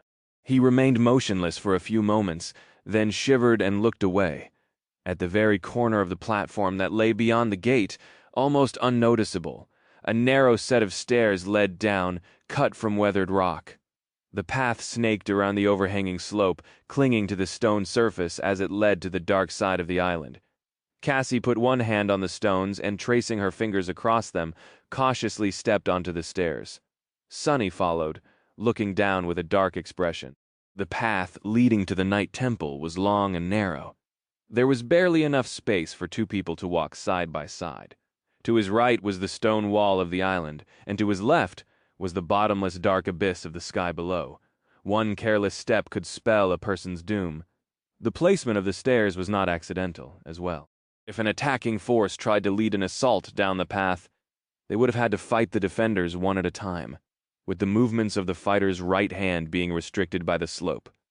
Range attacks wouldn't help much due to the curvature of the wall, too. In a place like that, one warrior could stop an entire army. They descended lower and lower, finally reaching the dark side after a long time, the point where the slope turned almost completely horizontal. The stairs transformed into a strange hanging bridge that was attached to the stone surface above by rusty chains. It swayed precariously above the dark chasm of the sky below, leading all the way to the center of the aisle to the Night Temple. Sunny froze, startled by a mournful sound of a loud bell that suddenly rolled through the darkness. In front of him, at some distance, a magnificent structure protruded from the underbelly of the floating island. Made out of black stone, it resembled a tall, somber cathedral that was somehow built upside down and hovered above the abyss of impenetrable darkness. The foundation was its highest point, and its 7 belfries descended into the depths of the black void, each ending with a short chain that held a massive bell cast of tarnished green copper. Since Night Temple was located under the island, the light of the sun never reached it. Instead, the cathedral was shrouded in eternal shadow, with only the pale shining of the distant divine flames caressing its black walls. In a strange reversal, the velvet darkness of the abyss and the scattering of false stars in its depths seemed like a vast night sky hanging above it. As Sunny watched, a second bell rang. He shifted a little and turned his attention to the narrow path, tracing its treacherous steps all the way to the massive iron gates of the cathedral. Cassie turned to him, lingered for a moment, and said, "Let's go. They've seen us." Sunny nodded and took a step forward. Night Temple waited ahead, its gates opened like a hungry mouth. As they walked toward the gates, Sunny asked quietly, "So what happens now exactly?" Cassie thought for a few moments before answering, "I'm not sure. That depends on whether St. Cormac is inside the citadel or out exploring the hollow mountains. In any case, my standing should be good enough to at least get an audience with one of the masters overseeing the temple in his absence. She hesitated, then added, "If we are allowed inside, there are several rules you must follow. Outsiders aren't allowed to summon any memories or echoes inside the citadel.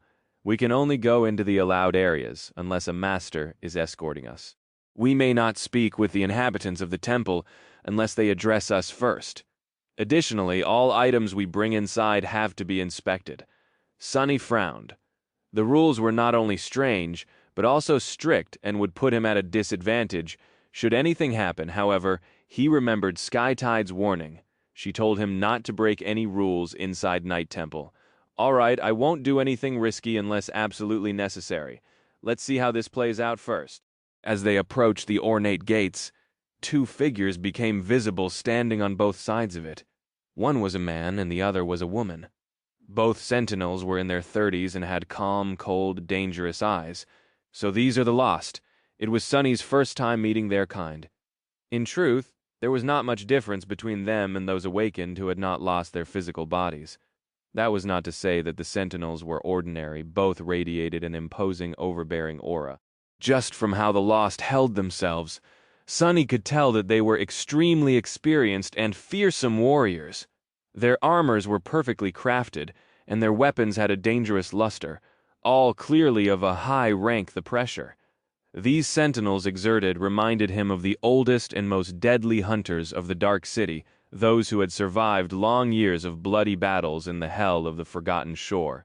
If he was honest, he had to admit that most awakened anchored at the sanctuary of Noctis seemed like children when compared to the two lost. These people were no joke, and there were 100 more inside the cathedral, if what Cassie had told him was true, if all of them were the same as the sentinels. Sunny suppressed a shiver. He might have vastly underestimated the scale of the force that Clan Valor had stationed at the precipice of the Hollow Mountains. The somber cathedral hid an entire army. But why only keep the lost here? What purpose could it serve? The mystery had been tormenting him ever since he learned of it. At some point, one of the sentinels raised a hand, commanding them to stop. He studied both Sunny and Cassie for a while, and then said in a cold voice, "Lady Song of the Fallen, what a nice surprise to see you again. I hope that the other members of your cohort are well." His tone did not match the friendly words at all. The blind girl simply nodded. "They are well and in good health, anchored at the sanctuary of Noctis." The second sentinel raised an eyebrow and spoke. "Oh, what prompted you to make the long journey and return to our modest citadel, then? In a company of a stranger and without your loyal comrades, no less." Cassie glanced at Sunny and smiled. "This is Awakened Sunless, and he is not a stranger. In fact, he is a dear friend of mine and one of the few people in this world I would trust with my life. Both of us used to be Lady Changing Star's companions." Sunny almost choked. Such smooth lies admirable. The blind girl, meanwhile, lingered for a moment and then said, "We hope to have an audience with Lord Cormac." The sentinels remained silent for a while, making Sunny feel a bit nervous. Finally, one of them answered, "Lord Cormac is carrying out one of his missions. He won't be back for several weeks, at least." Cassie's smile didn't waver. Without skipping a bit, she said, her voice as polite and pleasant as before.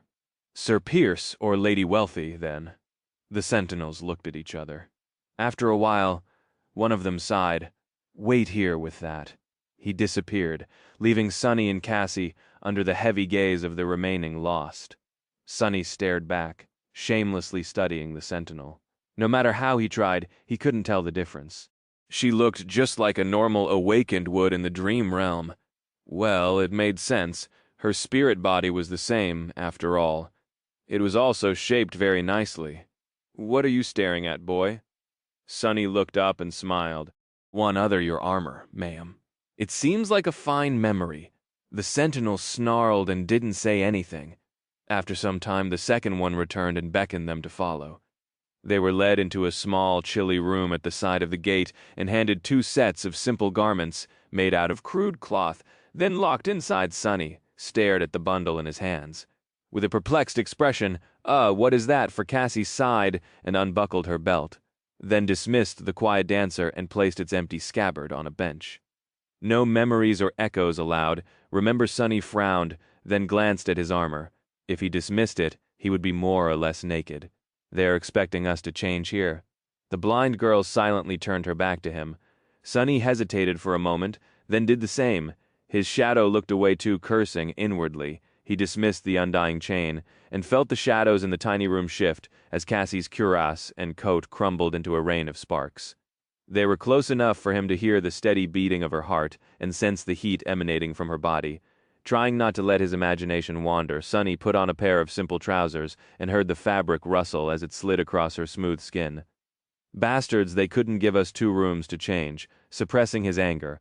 Sonny put on a tunic and frowned. Its sleeves were too short to hide the coils of the soul serpent. More than that, they revealed the 2 shadows that were wrapped around his body, shrouding it in a thin layer of darkness. Not to mention that both the tunic and the trousers were several sizes too big for him. With a sigh, Sonny commanded the shadows to crawl up his arms, hiding them from sight.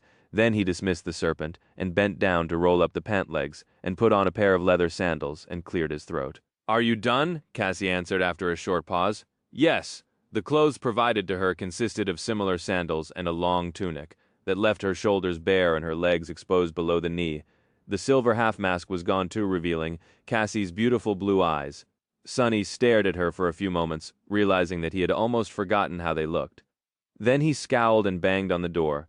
Soon the same sentinel let the out and led them through into the depths of the night temple as soon as they left the gateway behind Sonny, tensed as if expecting something terrible to happen. But nothing did.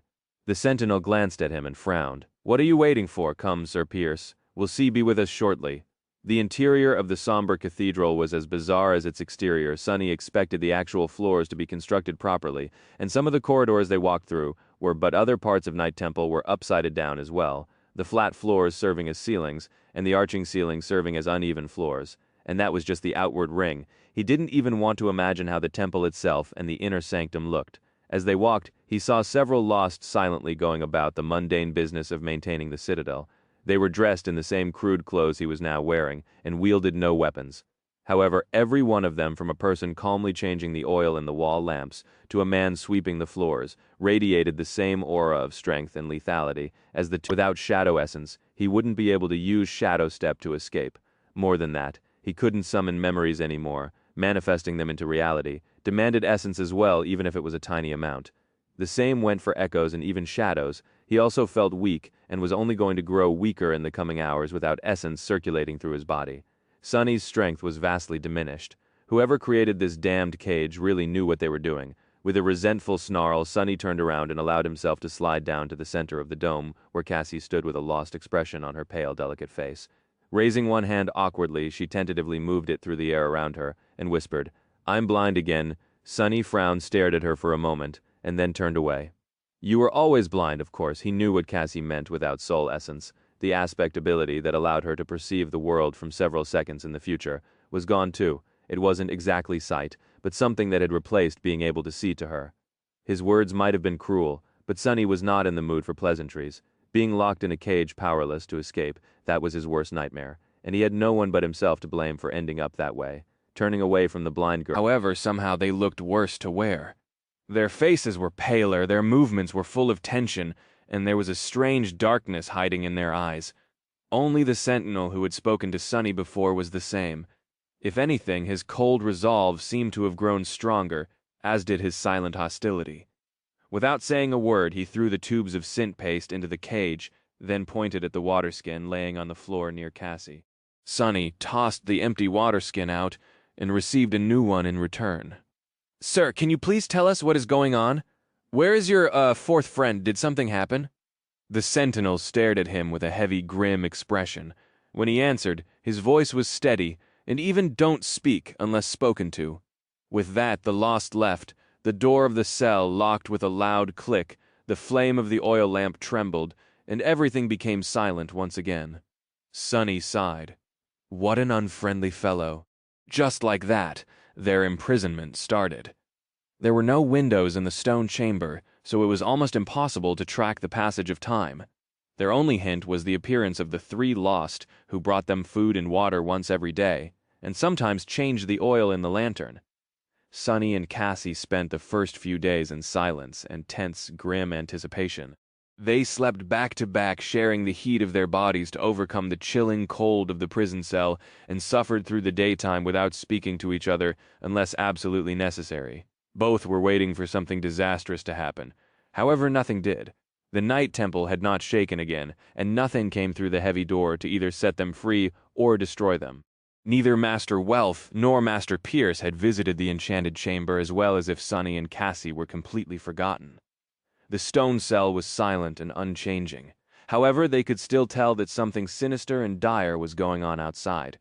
The evidence was in how the three lost that brought them food, their only connection to the rest of the world, looked and behaved. With each day, two of them seemed more and more frightened, while the third grew increasingly cold and grim. No matter how much Sunny tried to get the Sentinel to speak, the arrogant warrior refused to tell him anything, and only glared at the prisoners through the iron bars of the cage, his eyes full of ire. Their actions changed too. If before all three used to look at Sunny and Cassie while delivering the food, now only the Sentinel did. The other two stood facing the door, their weapons drawn. Sometimes their hands were trembling. Realizing that nothing was going to change any time soon, Sunny had to reluctantly change his behavior. He shared everything he knew about Mordred with Cassie and learned everything she remembered about the Night Temple in return. With nothing else to do but teach each other, they went over every little detail many times over, only to end up with nothing. No new clues, no deeper understanding, not even a good guess or two. It was simply a dead end. For now, on the 7th day, the three lost arrived as usual. The Sentinel walked forward and threw the tubes of synth paste into the cage, while the other two assumed defensive positions behind his back. Their eyes seemed dark and hollow. However, before Sunny could toss the empty water skin outside, a chilling scream suddenly resounded in the corridor outside the door. A long, drowning shriek echoed from the cold stones, full of torment and indescribable agony. How could a human throat produce such a sound?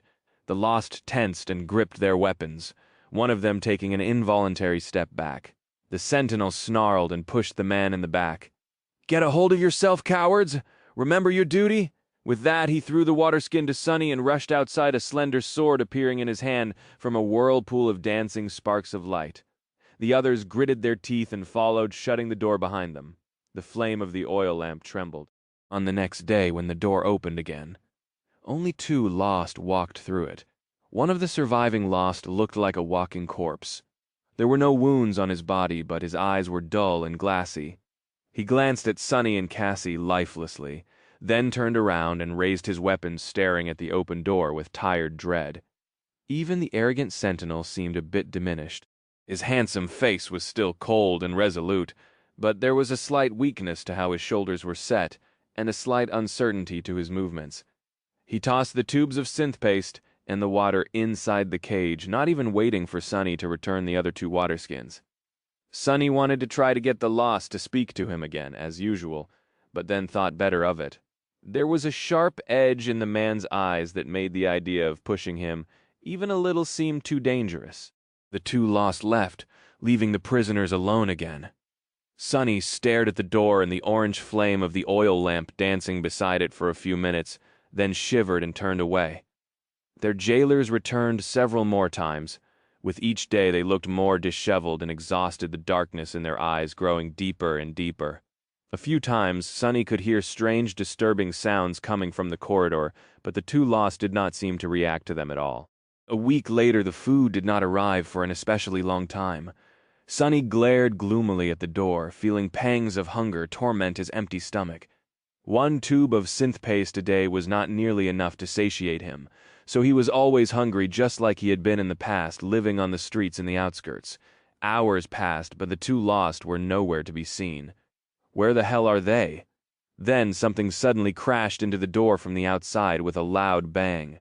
A bit of dust fell from the ceiling, and then everything became silent once more. Sunny remained motionless for a few moments, then slowly looked down. Something was flowing from beneath the door, streaming down the slope of the dome toward the cage. In the dim orange glow of the oil lantern, the liquid seemed almost black. But he knew its smell too well. Blood. It was human blood. After that day, no one came to feed them anymore. Sonny looked at the stream of blood that was getting closer and closer to the cage, then glanced back at the door and waited, wondering if someone or something would burst through it and enter the cell, but nothing did. After that first loud bang, everything stayed eerily quiet. Seconds passed, then minutes. Finally, he slowly turned away from the door and looked at Cassie. "Do you smell it?" She lingered for a moment, then nodded. "Blood." Sonny remained motionless for a bit, then walked back to his usual place and sat down. His face was grim. After a while, he said in a dark tone, "We are going to need to start rationing water. Humans could survive for a long time without food. But water was much more precious. Without it, a healthy human could die in a matter of days. And there were very few more agonizing ways to go." Cassie turned her head, then asked somberly, "Why do you think that they are going to just leave us here?" Sonny opened his mouth to return that she was the one who could see the future, but in the end he held his tongue.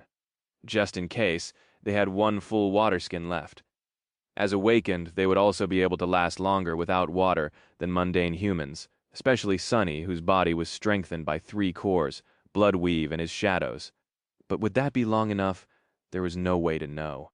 He closed his eyes and exhaled slowly, then tried to meditate. Time crawled slowly. Their hunger grew, but no one came to bring them food. With their last connection to the outside world gone, it was impossible to tell what day it was. Sonny and Cassie remained in the barely illuminated darkness, alone, waiting for something to happen, or slept while shivering from the cold. It wasn't long before their water ran out. The water skin wasn't that large to begin with. Then came the thirst. Sonny thought that he knew what madness felt like.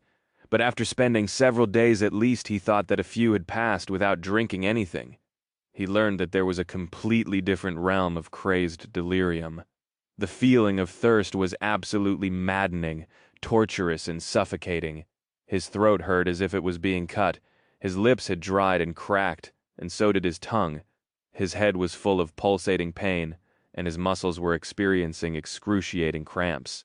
All he could think about was water, water, water. The worst part of it all, however, was the fear. Fear that he was going to die in this cursed cage like a dog forgotten and discarded. Maybe one day someone would open the heavy door and find his desiccated corpse, reaching hopelessly and pathetically toward it through the iron bars. Sonny had tried everything he could think of to get out of the cage, but nothing he had done helped. The only result was that his condition worsened even further. By then his throat and mouth felt as though they were on fire, and his entire body ached terribly. He felt weak and lethargic, and his vision was starting to blur. Sonny spent most of his time staring at the orange flame of the oil lamp, because it was more or less the only thing he could see clearly.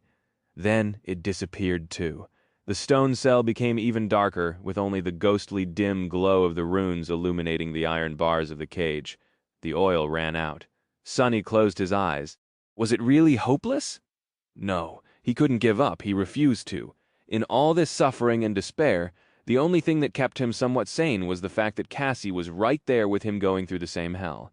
At least he wasn't alone. Despite all the complicated emotions and the heavy burden of past sins, sharing his pain with someone had made, if not bearable, then at least a little easier. Neither of them would have been able to endure the agony and the terror of not knowing whether they were going to live or die, the fear of the unknown alone. But together, the two of them managed to persevere somehow. Maybe just to not let the other see them break first. Sonny didn't know how many days had passed since the flame of the oil lantern died out. Time lost its meaning a while ago. All he knew was the thirst, the pain, and the stubborn, spiteful will to hold on just a little bit longer. At some point he opened his eyes in the darkness and stared at the blurry blue glow of the sorceress runes. Then he turned his head and looked at Cassie, who was sleeping in his arms. There was a sound coming from behind the door. Sonny wanted to tell Cassie to wake up, but his throat was so dry that no sound came out of it. All it did was bring him more pain. He gritted his teeth, then shook her, gently waited for her to open her eyes, and carefully placed a finger on her lips. He wanted her to remain quiet. The blind girl hesitated for a few moments, then nodded. They let go of each other and shakily rose to their feet. By that point, the faint sound became more clear. It was as though something sharp was scraping against stones as it was being dragged across them slowly. Skirrish, skirrish, skirrish, skride! The haunting, grating sound was drawing closer and closer. Finally, it reached two just beyond the cell and stopped abruptly. Then they heard another scrape, this one much smaller, and the click of the doors. Lock. It opened and Sonny saw a blurry silhouette standing at the threshold of the stone chamber. Half blinded by the thirst, he could tell who or what it was, but the smell of blood was back. Only now it was much, much stronger. Sonny stood motionlessly gathering whatever strength he had left, which was far too little. Cassie was silent, too, a tense expression on her pale face. With his vision compromised, and his shadow sense limited to the circle of runes glowing around the cage, all Sonny could see was a blurry silhouette. He was almost sure that it was a human, however. Something about the dark figure was wrong. Utterly, terribly wrong. A strong smell of blood assaulted his nostrils. The silhouette swayed, and then took a step forward. The scraping sound resounded once again, coming from it. Sonny strained his eyes and thought that he had noticed a slender sword being dragged behind the person. A hint of recognition appeared in his clouded mind, but in the next moment a sudden burst of creaky, gurgling laughter threw his thoughts into a spin. Sonny shivered. That voice? The silhouette took another step forward, coming to the point where the flat surface of the floor gave place to the downward slope of the dome. Coincidentally, that was the moment when the dim glow of the runes finally reached it. Sonny flinched. Sea curses, a familiar face was looming in the darkness above him. Even through the haze clouding his sight, Sonny managed to recognize the arrogant sentinel who had locked them in this cage a long, long time ago. Only now that cold and handsome man was nowhere to be seen. Instead, he looked broken and gaunt, his face contorted in a demented grin. But much worse than that, in the place where the sentinel's eyes used to be two bloody pits, were gaping crimson streams flowing down his cheeks like tears. His fingers were marred with blood, too. As Sonny recoiled, the Lost laughed again, and then suddenly clawed at his face, his laughter turning into a stifled groan and then into a whisper. "Can't get me anymore! Can't get me! I tricked him!" Then the lunatic abruptly froze. Slowly his head turned, and the bloody pits of his eyes stared directly at the cage. A moment later, a grimace of hatred appeared on his face. You, it is all your fault, yours. You let him free." Sonny felt weak and barely able to stand, and he was suffering too much to have any energy for fear. So although it was obvious that the sentinel had returned to exact revenge and kill them, he didn't mind. Instead, he welcomed it. Good. Come here, then. Just come here and open the door. You can't try to kill me all you want. Just open the damn door, you wretch." As long as the door was open, they could escape. The Lost swayed again, then made a move to step forward and stopped. His sword fell to the floor with a clang, "Damn you." Instead, a whirlpool of sparks swirled around his hands, and a curved bow appeared in them. Sonny's heart grew cold. No, the sentinel whispered. "D vermin." With that, he drew the string of the bow. As soon as he did, a ghostly arrow appeared on it, its tip long and sharp as a razor. Sonny held his breath and stared at the tip of the arrow, then slowly turned his head and looked at Cassie, who stood motionlessly beside him. His face grew solemn. "Don't make a sound, please. Don't make a sound." A moment later, he heard the sound of the string and saw the arrow streak above the blind girl's shoulder, the wind throwing a few strands of her hair into the air and shatter against the stones. Cassie flinched but remained absolutely silent. The sentinel frowned. "Alive, I know that you are still alive, but not for long now." He drew the bow again and sent another ghostly arrow flying. This time it flew mere centimeters above Sonny's head. For the first time in his life, he felt actually thankful for his short stature. But the crazed Lost wasn't done. Sonny turned his head and stared directly at him. A ghastly smile suddenly appeared on the sentinel's face. "Gotcha now." He drew the bow again and then lowered it, aiming directly at Sonny's heart. Sonny did not move a muscle. A moment before the Lost released the string, something small and swift suddenly dashed toward him from behind and bit his leg ferociously. It was the covetous coffer. Back when everything started, Sonny had left it in the interrogation room on purpose. He couldn't control a memory like he would an echo, but the coffer was still able to follow simple commands. The command it had received from Sonny in those moments was to hide and then find him, and then wait. The poor thing had loitered near the locked door of the cell for several weeks, hiding every time anyone approached. And now it was finally able to receive a new command: attack. The box scurried from its hiding place, reached the cell, and ran through the door on its 8 short iron legs, just in time to sink its sharp triangular teeth into the Sentinel's heel. They easily pierced the steel of his armored boot. Blood spurted into the air, and with a surprised shriek, the man stumbled forward, fell, and rolled down the slope of the dome, crashing into the bars of the cage.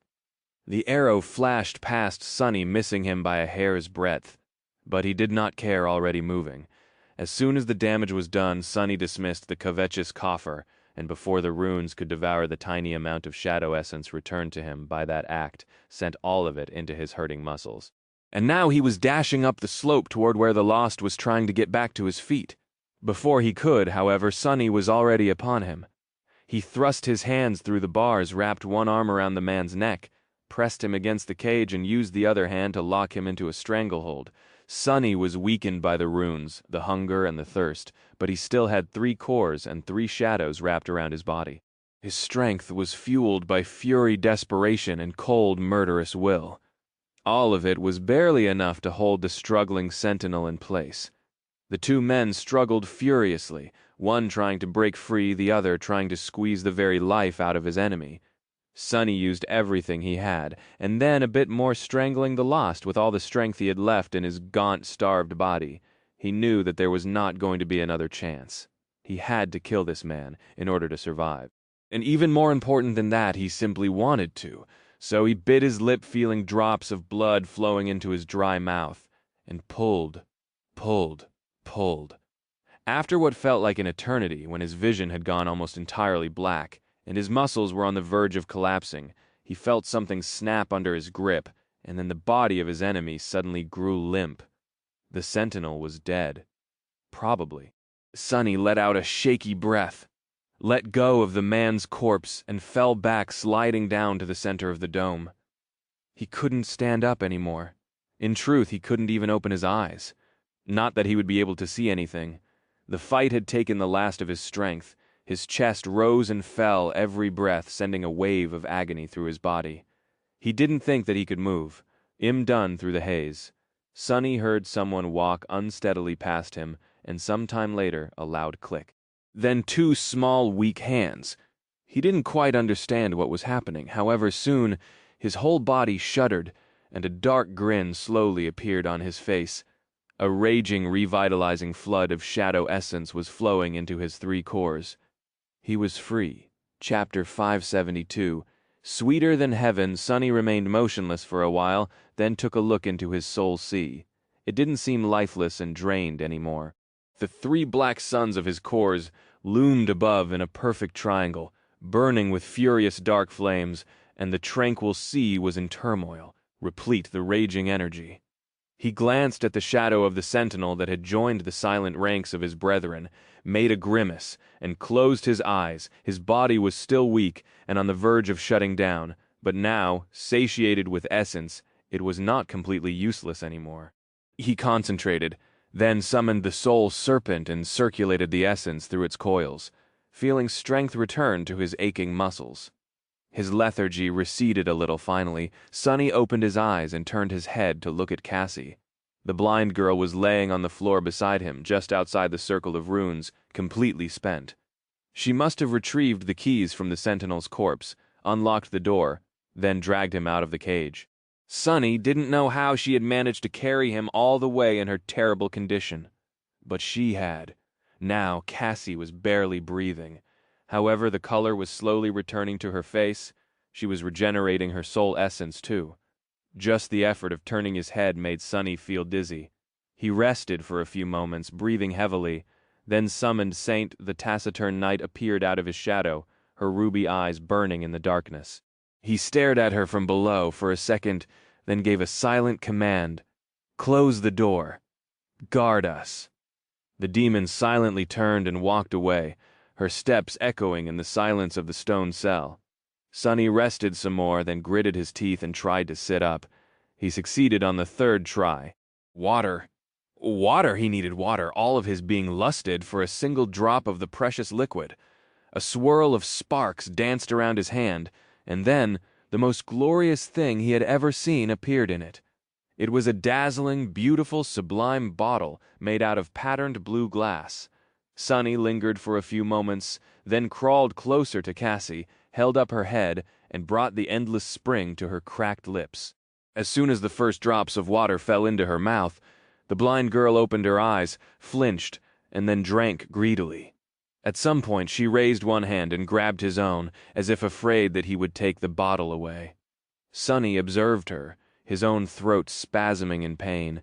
Finally, he wrestled his hand free and drank his own share. The cold water was, without a shadow of a doubt, the sweetest and most magnificent thing he had ever tasted. Drinking. It was more euphoric than being reborn during the awakening, and much more rewarding by far. With each sip, he could feel life returning into his tortured body, as if he was rising from the dead. In these moments, he was probably the happiest he had ever been. After both of them satiated their thirst, they fell to the floor, dead tired. Sunny and Cassie were revitalized by the water, but mentally exhausted and utterly drained. It wasn't long before they fell asleep. When Sunny woke up, he felt much better.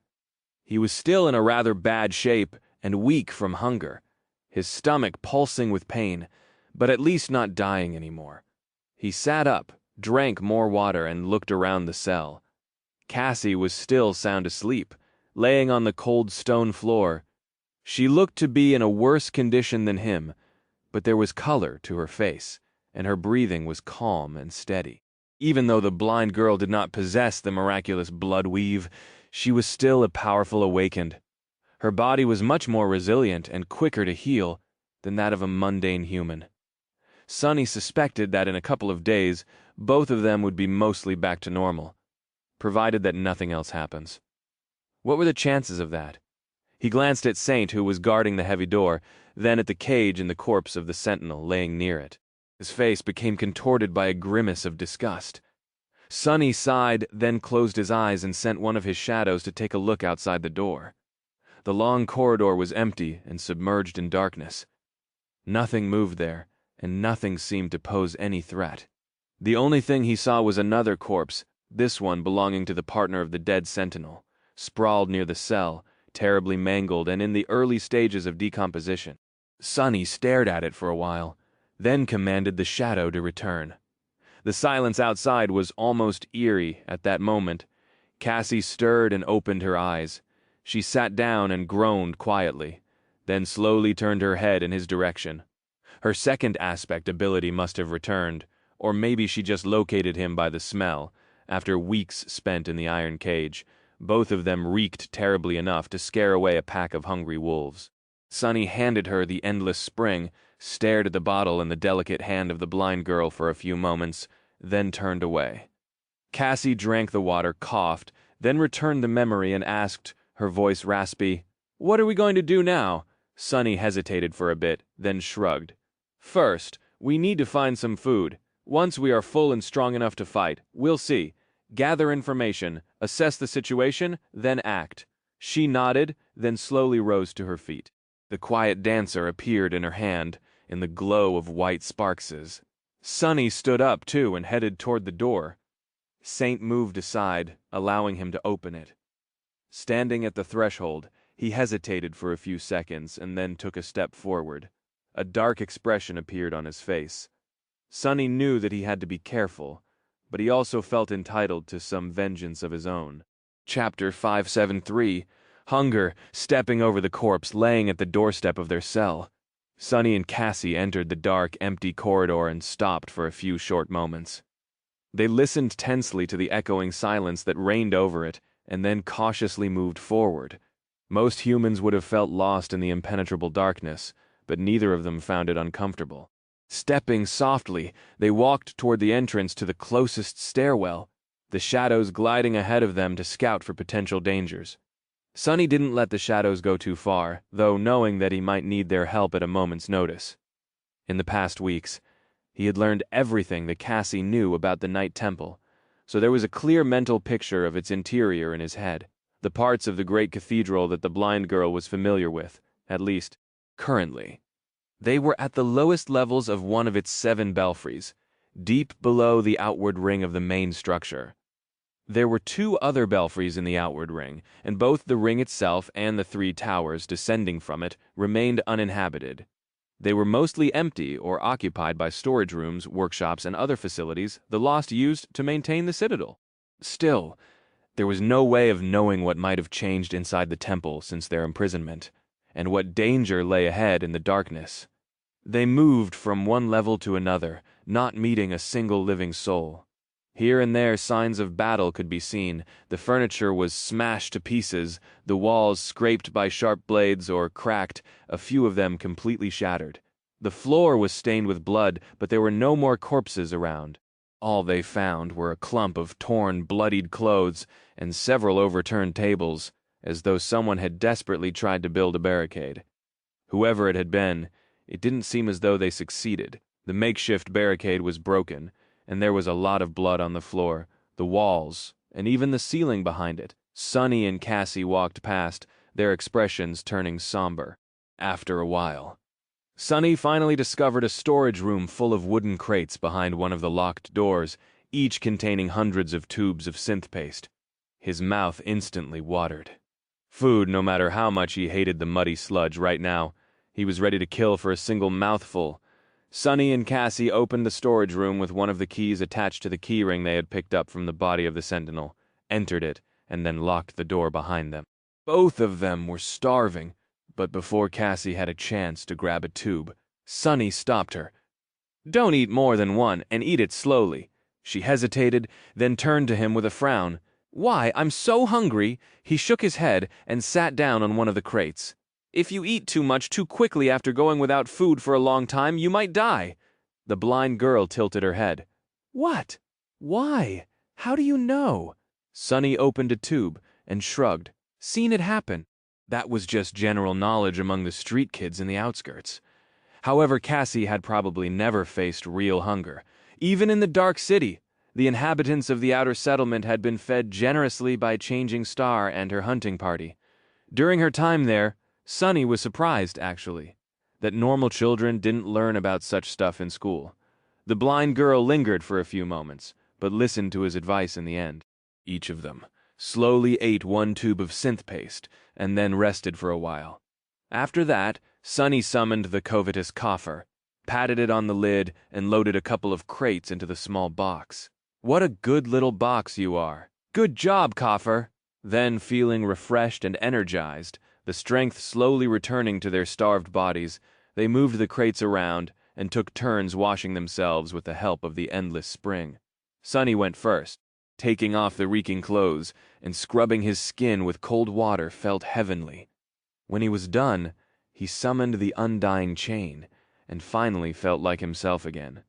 After that, he sat by the door quietly and, using one of the shadows, kept watch on the corridor outside, in the dead silence on the stone belfry. Sunny couldn't help but hear every sound around him, the rustle of the crude tunic against Cassie's skin as she took it off and dropped it on the ground, the murmur of the water as it flowed down her petite, supple body, and the small sighs of relief she made as the weight of several weeks of imprisonment was washed away by it. After a while she joined him, clad once again in her blue coat and polished armor. Sunny hesitated for a bit, then said, "Come closer." Cassie tilted her head a little, then did as he told Sunny, reach toward one of the extinguished oil lamps, and then proceed to rub her cuirass, pauldron, and other steel elements of the armor with soot. The blind girl frowned, but didn't stop him. "Are you trying to make it non-reflective?" He nodded. "Yeah, just in case." They still didn't know what powers Mordred possessed, but whatever they were, mirrors and reflections obviously had something to do with it. The undying chain was forged out of bleak steel, but Cassie's armor was too lustrous for him to feel at ease. That was also the reason why he had not summoned the cruel sight yet. The silver blade of the enchanted spear was like a clear mirror, and he wasn't sure what might happen if he did. After Sunny was done covering up the polished steel of Cassie's armor with soot, they rested for a while, ate a little more, and left the storage room behind. It was time to ascend the belfry and return to the outward ring of the Night Temple, As soon as they stepped out of the stairwell and found themselves between the black walls of the main structure of the Night Temple again, a terrible smell assaulted their nostrils. Sonny grimaced and then covered his nose with a hand. This was the familiar, vile smell of death. Just like the belfry, the outward ring was submerged in darkness. No one had bothered to change the oil in the lamps, and there were no windows to let in the light. The corridors here were wider, and their adornments richer. However, just like before, everything was silent and there was nobody around. Sonny shivered. Just where is everyone? The Night Temple seemed completely deserted. First, when they had been hungry and weak, he was glad for it. But now, the absence of people was starting to make him nervous. What the hell had happened here while they were locked up? Moving slowly, the two of them cautiously headed in the direction of the gates leading to the outside. It wasn't long before Sonny noticed a trail of dried blood on the stones beneath his feet, as though someone dead or dying had been dragged across them. Coincidentally, the trail led in the same direction. Soon, the smell of death grew stronger, making it hard to breathe. Sonny and Cassie entered the hall separating them from the gates, and froze. His face darkened. That is not good, Chapter 574 Black Altar. Before the gates of the temple, a large hall stood submerged in darkness. The air was permeated with the smell of rot, and at least a dozen of eviscerated bodies lay on the cold stones, staring into nothingness with their empty eyes. Sonny had long become accustomed to such sights, so he wasn't too bothered by it. The implication, however, left him feeling cold damnation. He entered the hall, both Saint and the Serpent emerging silently from his shadows. Cassie followed, gripping the hilt of the quiet dancer so hard that her fingers turned white. Sonny walked over to the nearest corpse, held his breath, and knelt beside it, studying its wounds. Then, with a grim expression, he moved over to the next one and did the same. It took him some time to check on each of the slain lost, and by the end, his eyes were full of darkness. The blind girl remained silent for a few moments, then asked, her voice tense and trembling, "How did they die?" He lingered for a second, then shook his head. Sword wounds. Each of the fallen Sentinels was killed with one precise fatal strike. However, most of them were terribly mutilated and covered in multiple wounds. None of them lethal, but all aimed at inflicting the maximum amount of pain. The killer, whoever it was, wanted his victims to suffer before they died. Well, Sonny was pretty sure that he knew who the killer was. Mordred, the man, or thing that he had set free. It seemed that the Prince of Nothing had a sadistic streak about him. But that wasn't the problem. From everything that Sonny had learned before, he assumed that Mordred possessed a bizarre and powerful aspect that allowed him to deal either mind or soul damage to other living beings. That made him extremely dangerous. The prerequisite for this ability seemed to be looking the prisoner of the Night Temple in the eyes, which was good, since both Sonny and Cassie could naturally counter it. Sonny by fighting with his eyes closed, Cassie by simply being blind. However, these lost had clearly died in a ferocious and bloody melee. That meant that on top of everything else, Mordred was a fighter of incredible skill, skilled and powerful enough to not only kill a dozen experiences awakened with a sword, but also to play with his victims before he did. Just how was Sonny supposed to win against someone like that? He sighed, then walked past the corpses and approached the gate. Master. Wealth had told them that the citadel was sealed, and no one except for St. Cormac would be able to open it. However, Sonny had to check for himself. He wrapped all three shadows around his body and tried to push open the gates, but to no avail. The heavy doors didn't budge even when Saint joined him. None of the keys their jailers had carried were of any use, too. There wasn't even a keyhole to insert them. Sonny looked beneath the surface of the gates, hoping to see the same type of primitive weave he had seen in the door of the Ebony Tower. But there was none. Curse it. He gave the gates a good kick, then turned around and walked back to Cassie in frustration. I guess we aren't getting out of here until the Saint arrives, which would happen in a week at the earliest. Would they even be able to survive that long? The blind girl frowned, then asked with uncertainty, "Where to, then?" Sonny thought for a few seconds. Since they were already stuck in this damned place, why not try and accomplish the task they had come here to complete in the first place? Let's go check on the gateway. Perhaps the ivory knife was still there somewhere. Leaving the scene of the cruel massacre behind, the two of them headed deeper into the stone bowels of the Night Temple. It took them a long time to cross the outward ring and enter the central temple. The distance itself was not that considerable, but the bizarre interior of the cathedral was disorienting and sprawling, resembling a vast convoluted maze of black stone.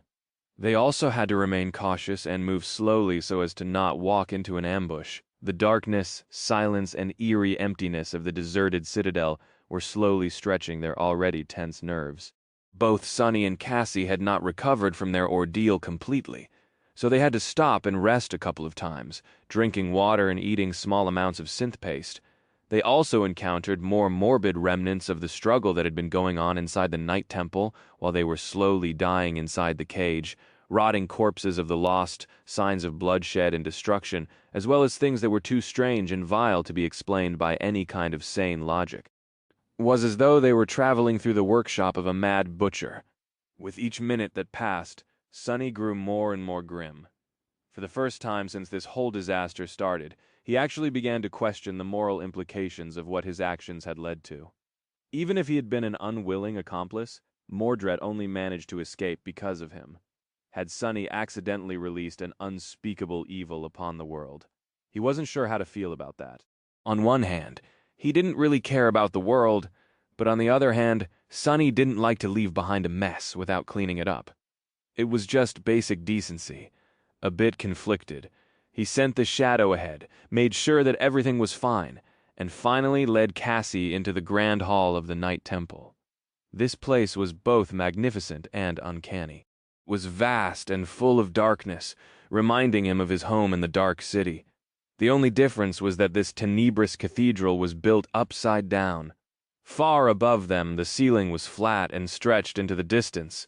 The floor, on the contrary, arched downward like a giant bowl, with load-bearing stone seams protruding from it like bridges and roads. The hall was silent and somber, and absolutely empty. In its center there was a wide stone platform. It was covered in rubble, large pieces of black obsidian laying in piles where the black altar had once stood. They really destroyed it. Sunny stared at the shattered altar, still not quite believing that the gateway was really obliterated. What madness was this? They lingered for a few moments, and then descended toward the platform, but it was nowhere to be found. All he found was broken obsidian and pieces of Storm God's shattered statue. Either the knife had never been there to begin with, or Mordred had gotten to it first. Curse it! Sunny turned the head of the statue, looked beneath it, and then stood up, staring into the empty eyes of the dead goddess with dark fury. Damned liar, a prince of lies, that's who he is! As he was boiling with rage, Cassie suddenly took a step forward and touched him on the shoulder. Then she pointed toward the other end of the grand hall and whispered, "I hear footsteps. Someone is coming." Sunny stared into the darkness, his hand itching to summon a weapon. His eyes gleamed dangerously. Let them come. Chapter 575. Confrontation. Sunny was tired of the silence, the emptiness, and the quiet dread.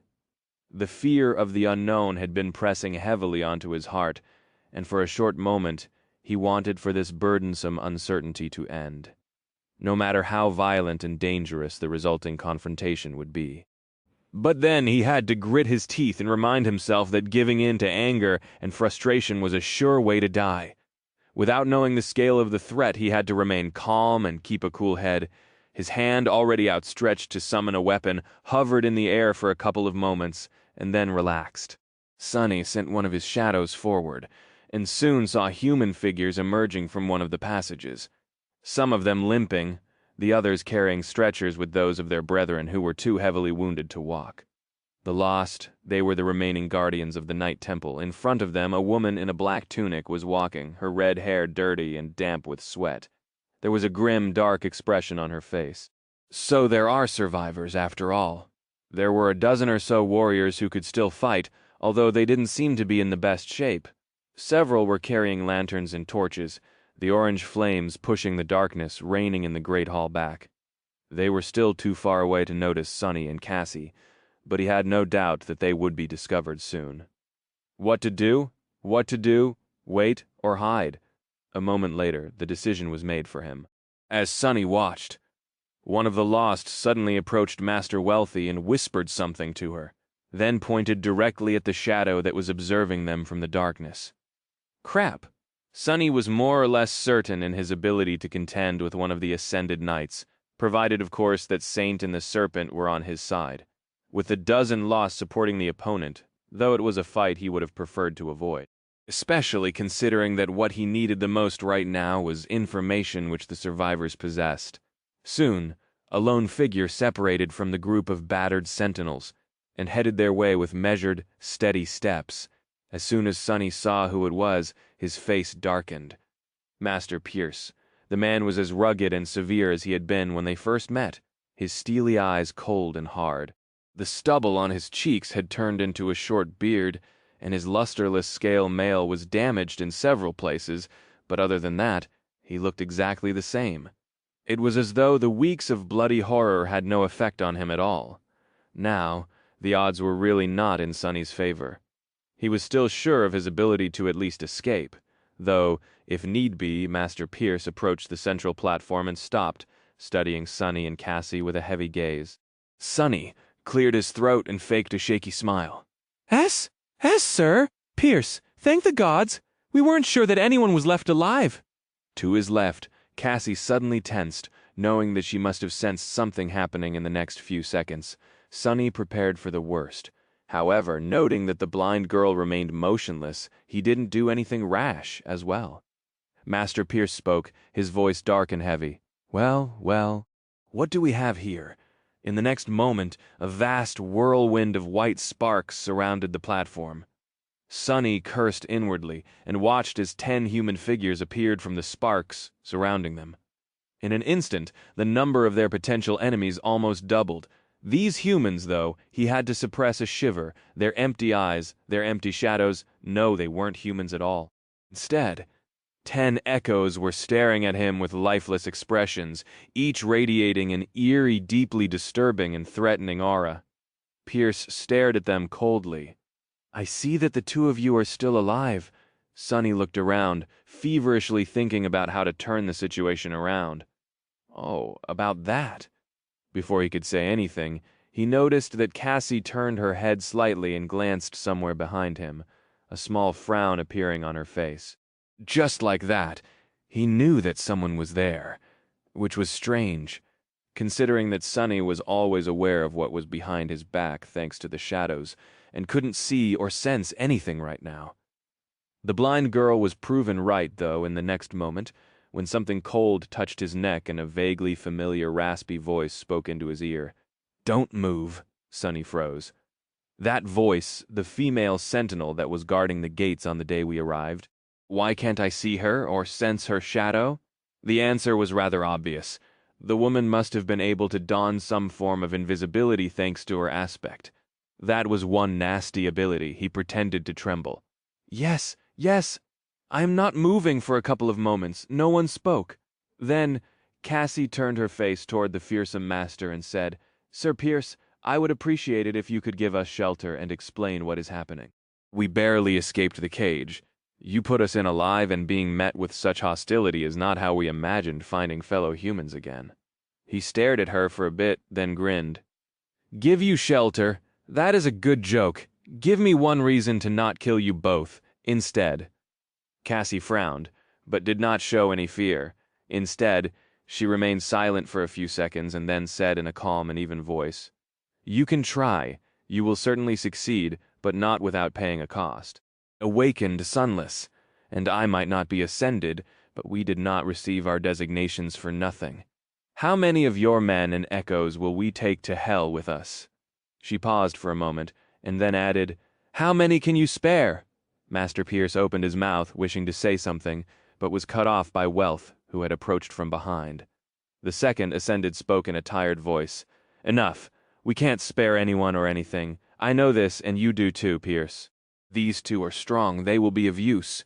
We will take them with us." He grimaced, then spat. "What if that thing is hiding in one of them?" Lady Wealth glanced at Sunny and Cassie and shook her head. They have been locked in the lesser cell for weeks between all of us. These two are the least likely to have been taken. Besides, we have just destroyed his previous vessel. There are no mirrors in the Great Hall, so... She sighed heavily, then addressed Cassie. Come, it is not safe here.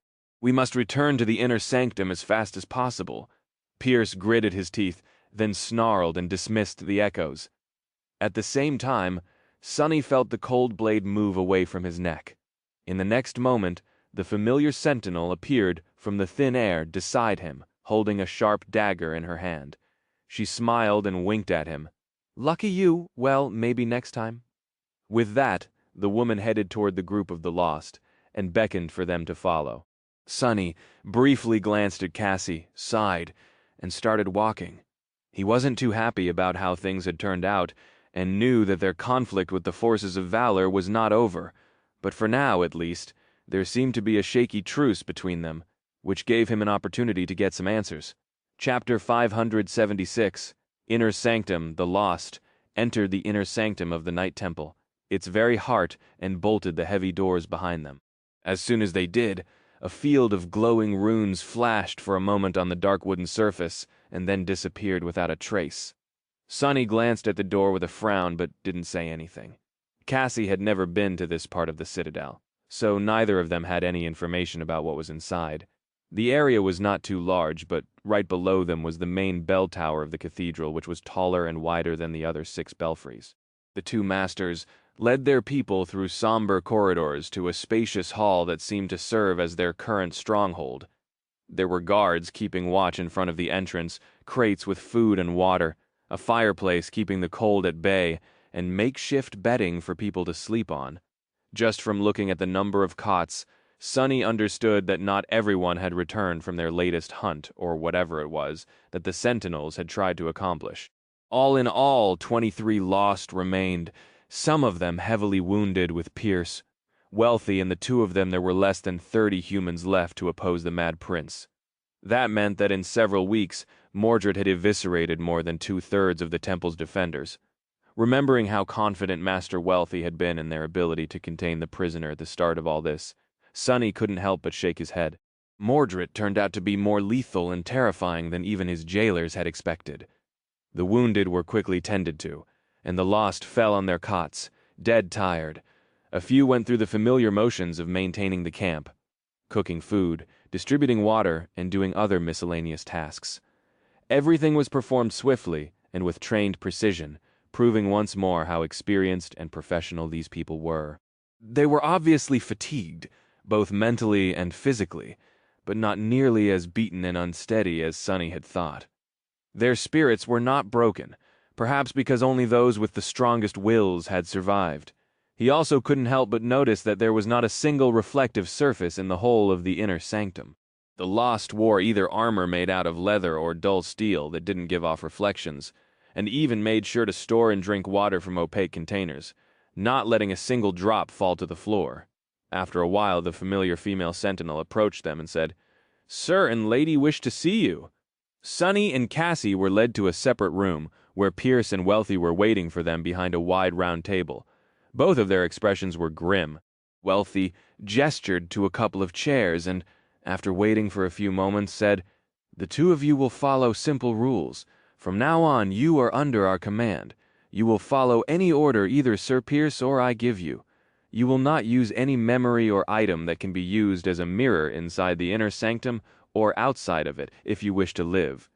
You will not conspire against your fellow soldiers or tell a single soul about what you have seen here in the Night Temple. If you disagree, leave right now." Sunny and Cassie glanced at each other, but remained seated. Wealth nodded, then looked at Sunny. "Awakened Sunless, please, describe how you came in possession of that piece of a broken mirror, this time in detail." Pierce suddenly leaned forward and growled, "And don't even think about lying to us. Boy, you won't like the result." Sunny pretended to look at him with a bit of fear. "I couldn't lie even if I wanted to, you fool." He told the tale of how he had encountered the mirror beast on the Reckoning Island and almost lost his life to the strange creature, knowing that he had to give up at least some valuable information, as well as explain how he had managed to defeat such a dangerous abomination. He shared the detail about using the flaw of his own aspect against the reflection, while not mentioning what that flaw was exactly, of course. After, both masters were silent for a while. Finally, Wealthy spoke, her voice solemn. So one of his reflections managed to escape, after all. To think that it had been so close all this time, Sonny hesitated, then cautiously asked, "I'm sorry, but what was this piece of mirror exactly? If it was so dangerous, why was I even allowed to bring it inside?" Pierce clenched his fists and stared at him with fury. Then he uttered through gritted teeth, "The inspection was meant to prevent mundane mirrors from being brought into the Citadel. No one could have expected that there was one more fragment out there, somewhere. If we knew, you would have been killed as soon as you set foot on the chained aisles. As for what that fragment was, it's not for you to know." Sonny shivered slightly, realizing how big of a target he had drawn on himself by picking up the inconspicuous piece of mirror. No wonder St. Tyrus had warned him to never speak of visiting the Reckoning Island to anyone.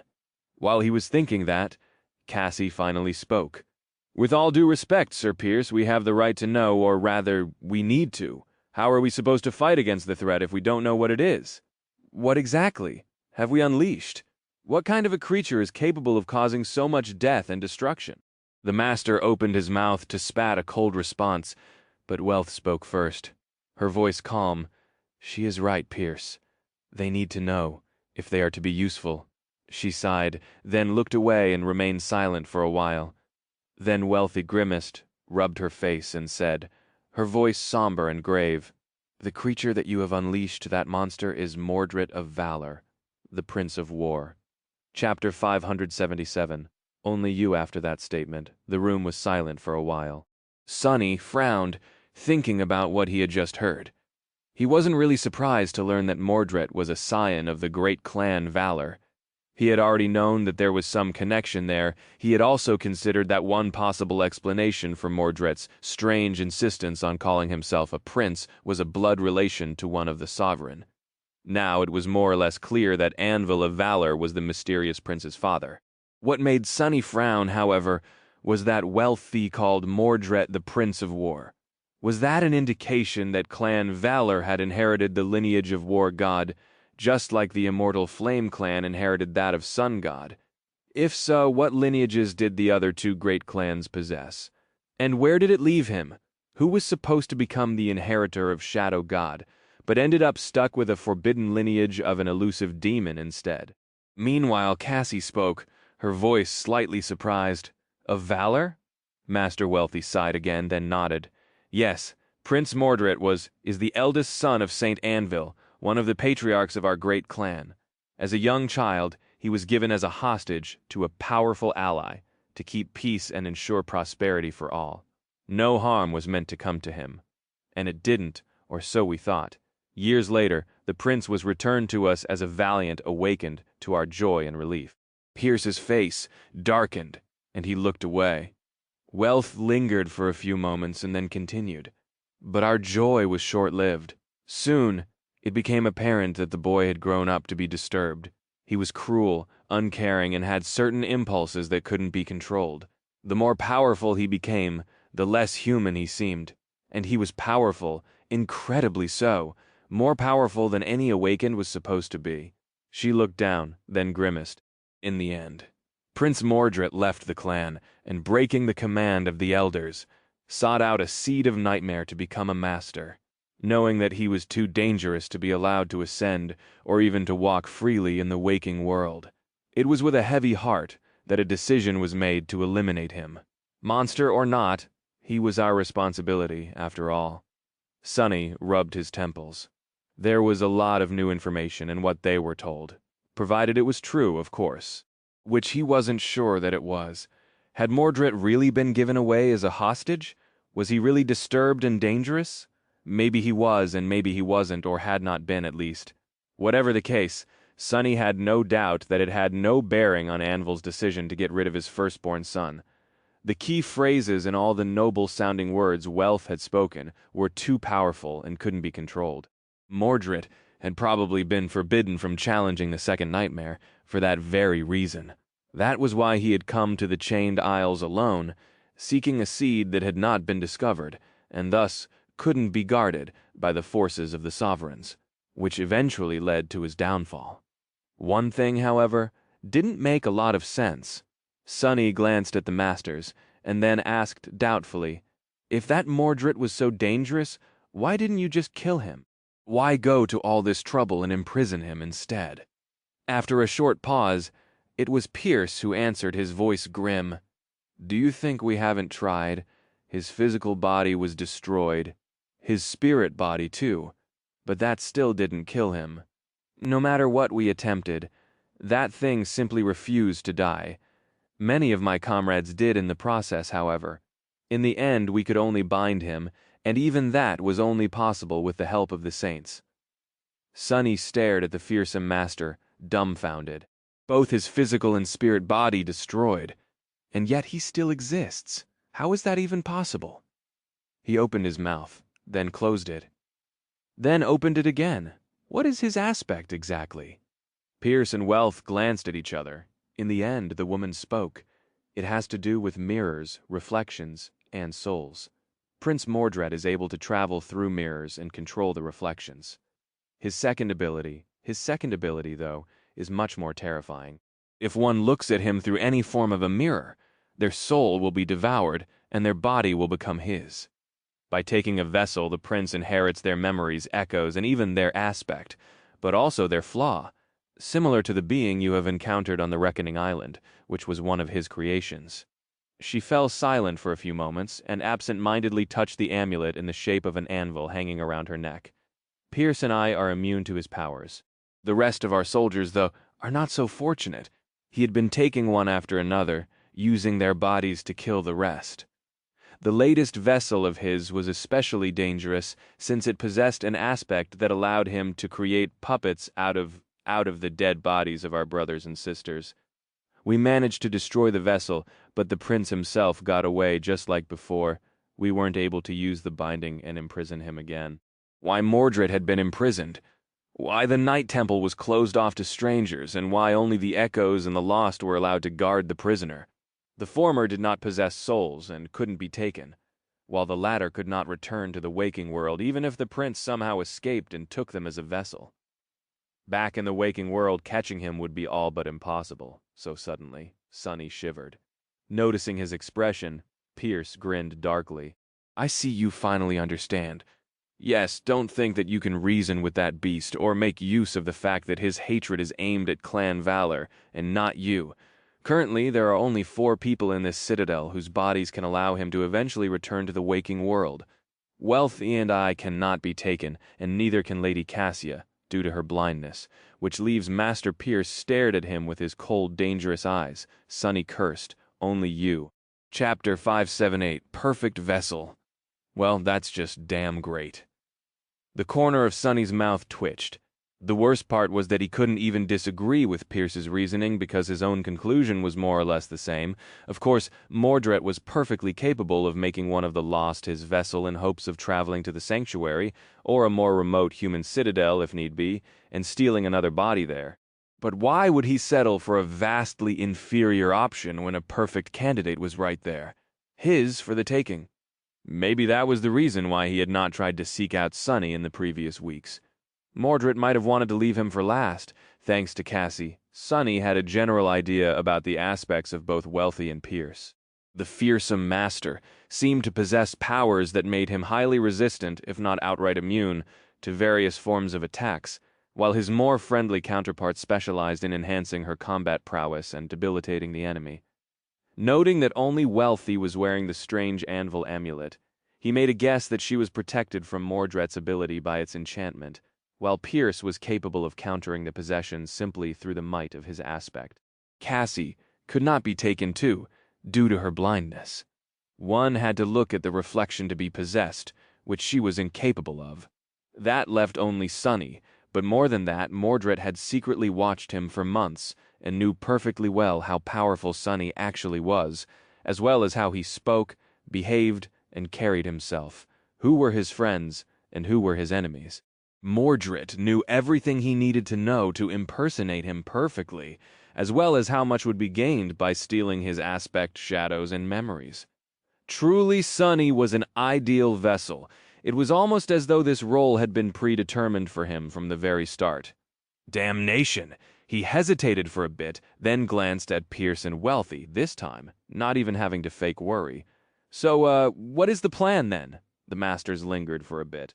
Then Wealth spoke, her voice dark and bitter. We won't try to venture outside and try to bind that monster again. At this point, we don't have enough numbers to trap him anymore. However, he also has no way of infiltrating the inner sanctum, and the vessel that made time his best ally is destroyed. So, we will just wait. In about a week, maybe even less, Saint Cormac will return. Then Prince Mordred will have to face a Transcendent's wrath. She clearly was not happy about having to take a passive approach, since, in a sense, this was as good as admitting defeat. But this plan of action did indeed seem like the best way to go, at least on the surface. All they had to do was barricade themselves inside the impregnable inner sanctum and wait for the cavalry to arrive. Surely this much was within their ability. Sonny forced out a smile. That is a good plan. Master Wealth nodded, then turned to Cassie. Lady Cassia, if your aspect brings you a helpful vision, don't hesitate to inform me immediately. Now please go and rest, you two. Eat your fill. We all need to keep up our strength. Just like that. The conversation was over. Sonny and Cassie stood up, bowed to the masters, then returned to the main hall. There, they endured the unfriendly gazes of the lost, filled 2 bowls with tasty-looking porridge, took a couple of opaque jars of water, and found a pair of empty straw mattresses in a remote corner, sitting down. The 2 concentrated on the food, happy to finally eat something that was not synth paste. The meat porridge wasn't much, but to them it tasted heavenly. After a while, Cassie said quietly while pretending to chew, "What do you think?" Sonny swallowed a spoonful of porridge, took a sip of water, and answered as he continued to stare at the floor. "They are lying, of course. There is no way that Mordred won't get into the inner sanctum. Somehow. He is too damn devious for that. I know it, and they know it too." His shadow, meanwhile, watched the figure of the sentinel who could turn invisible, to make sure that she wasn't listening in on their conversation. He kept a neutral expression as he ate some more, then added without looking at the blind girl, "What is most likely to happen is that things are going to go south very soon. Wealth and Pierce will wait and observe for a bit, and then probably try to use us as bait to lay a trap for him." Cassie remained silent for a few moments, then asked, "How do you know?" He smiled, "Because that's what I would have done." After that, both continued to eat, preoccupied with their own thoughts. Few moments passed before Cassie spoke again, her voice a bit uncertain. "So then, what do we do?" Sonny enjoyed the taste of the porridge, chewed it slowly, and then answered calmly, "For now, nothing. Let's wait and observe, too. Rest and eat, just like we were told to. Restore our strength, then we'll see." They didn't speak after that, and, after finishing their food, allowed the exhaustion to overwhelm them. Laying side by side on the thin straw mattresses, Cassie and Sonny fell asleep. Only his watchful shadows remain alert, guarding their master through the night. When the 2 of them woke up, the air smelled of blood. Only 21 of the 23 lost were still alive. The 2 sentinels who kept watch outside the hall had been brutally slaughtered, without anyone even noticing how and when. Their bodies were still warm, and their blood painted the floors, the walls, and even the ceiling crimson, turning the somber corridor into a ghastly painting. In the center of the pool of blood, a single shard of mirror lay, as if mocking the surviving soldiers of the great clan Valor. Wealthy growled and destroyed it before anyone could approach. It seemed that Mordred chose not to hide the fact that he had entered the inner sanctum. Instead, he wanted everyone to know, to see what he had done, and wait, wondering, whom would he take next? Chapter 579, First Victim. The lost crowded near the entrance, staring at the grisly scene with grim expressions. Wealthy was in the corridor. She was standing in the middle of the pool of blood, her fists clenched. Sonny wasn't clear on who had discovered the bodies, since he only woke up due to the noise of everyone rushing to the door and the shine of the sparks of light as they summoned their weapons. He remained at the back of the crowd, using one of the shadows to study the corpses, and another to observe the surviving sentinels. There was a thoughtful expression on his face. "I wonder—" Before he could finish the thought, Pierce appeared from behind the bend of the corridor, glanced at Wealthy, shook his head briefly, and then growled at the lost. "What are you standing around for? Clean up this mess and secure the perimeter. No one moves alone, or in pairs, 3 people minimum. Be ready. The bastard might return at any minute." The soldiers glanced at each other, seeds of fear blooming in the depths of their eyes. Then they silently got to work, following the master's command. Sonny lingered for a few moments, then returned to Cassie and sat down on his mattress. The blind girl asked quietly, "Who died, and how?" He rubbed his face tiredly. "The guards. One was the guy who had noticed my shadow back in the Great Hall. The other, I didn't know him. As to how, pretty much the same as everyone else. Butchered and cut to pieces." She thought for a bit, then frowned. "And no one heard a thing?" Sonny sighed. "He must have done it really fast, or his new vessel possesses an aspect that can dampen sounds." He remained silent for a bit, then said somberly, "Anyway, you should prepare." Cassie tilted her head. "Prepare for what?" "Another attack." Sonny didn't answer immediately, looking at the lost. Everyone seemed busy and focused, moving with trained precision and purpose. However, there was a hint of uncertainty on their pale faces. The sentinels tried to hide it, but to no avail. He looked down. No, right now everyone only thinks that Mordred somehow broke through the seals and got into the inner sanctum. However, once they have time to think, they'll realize that there's another possibility. The blind girl paled. Sonny smiled darkly and added, "That he has been with them this whole time, hiding in one of the 2 strangers who had miraculously escaped an enchanted cell and insisted on being taken to this shelter." "You or me?" Cassie gritted her teeth. "There's no reasonable way to pin these murders on us," he chuckled. "What does reason have to do with any of this? Reason is always the first victim when fear arrives." With that, he fell silent, and after a few seconds, rose to go and get them some breakfast. As Sonny walked toward the part of the hall that had been converted into a makeshift kitchen, many gazes followed him. Just as he had expected, they were slowly turning dark and dangerous, full of hostility, fear, and suspicion. Pretending to be appropriately frightened, too, he put some porridge in the bowls. Interesting. Mordred might not have been as crazed as Sonny had thought before. From the start of it, something about how the Prince of Nothing behaved had not sat right with him. Mordred had shown himself to be extremely cunning and meticulous, crafting such a masterful trap that even Sonny, who was an ingenious deceiver as well, fell into it without suspecting a thing. The sadistic way in which dozens of the lost had been killed, and the morbid displays of demented butchery that the prince had left in the halls of the Night Temple, however, were utterly impractical and did not fit into this image of a cold and calculating strategist at all. Now that Mordred had decided to reveal his presence in the inner sanctum and sacrifice the invaluable advantage of surprise in exchange for only 2 lives, Sonny became convinced that there was a method to this madness. And as the surviving lost followed him with heavy gazes, dark expressions contorting their faces, he was pretty sure that he understood its purpose. Mordred wanted them to be suspicious of each other. He wanted them to be tense and scared. He wanted their spirits to break. Why? To make their souls weak and their willpower shaken, of course, which suggested that his ability to devour souls was not absolute and required the victim to be what? To be defeated? To surrender? Or simply to be weaker than his? What a bastard! Sonny returned to Cassie and gave her a bowl of porridge, then frowned. Honestly, he wasn't sure who was scarier, an unhinged lunatic that enjoyed torturing his victims before murdering them in horrific ways, or a cold-blooded killer that uncaringly did the same simply because it suited his practical goals. Either way, the result would be the same. The lost were shaken, but not nearly close to breaking down. Which meant that Mordred was not going to stop. No! He was only getting started, sowing terror into the souls. The question was, how was Sonny supposed to stop him? He ate his porridge, then glanced at Pierce and Wealth, who were speaking quietly near the doors, and should he? Soon, Master Pierce summoned the 10 echoes. Even though maintaining them at all times cost a considerable amount of essence, It was decided that the disturbing things would remain among the lost from now on.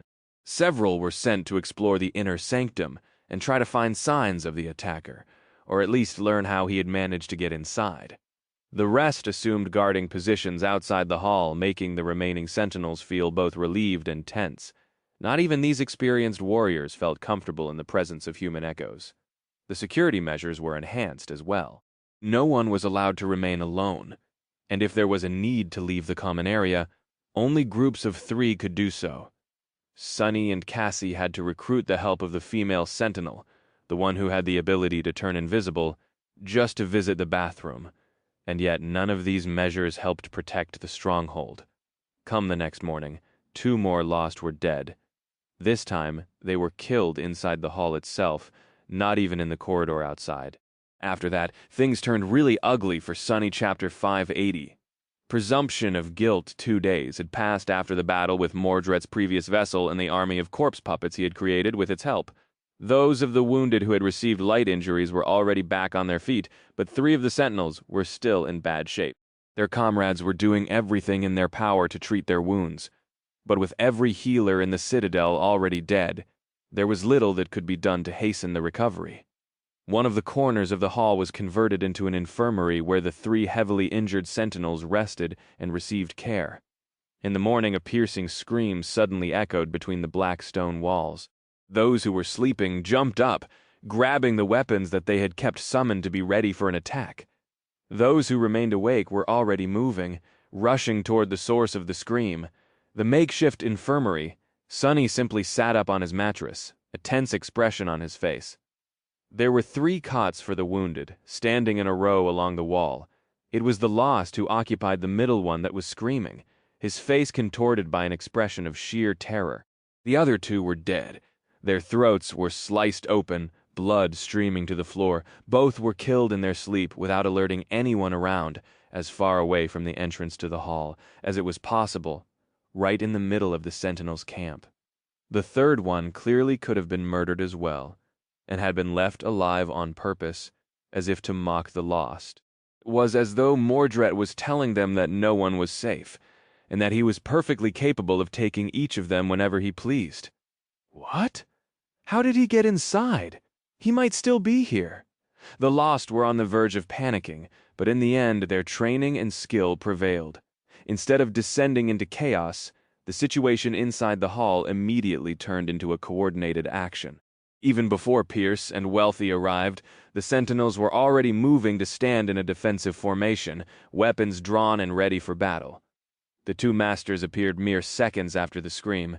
They quickly assessed the situation and joined their soldiers, half of the echoes moving closer, half barring the doors. For a few moments, there was a tense silence in the stronghold of the Valor forces. The surviving sentinels waited tensely by the infirmary, while 5 empty-eyed echoes blocked the exit. There was no one else in the hall, except for Sunny and Cassie, who had not moved from the start of it all. Slowly, all of the lost focused on the 2 of them. Their gazes were dark, cold, and full of danger. Sunny's face twitched. Crap, was Mordred aware of how these actions would affect the 2 of them? Was he trying to force them out into the open on purpose, making it impossible to stay with the sentinels? What was his damn plan, really?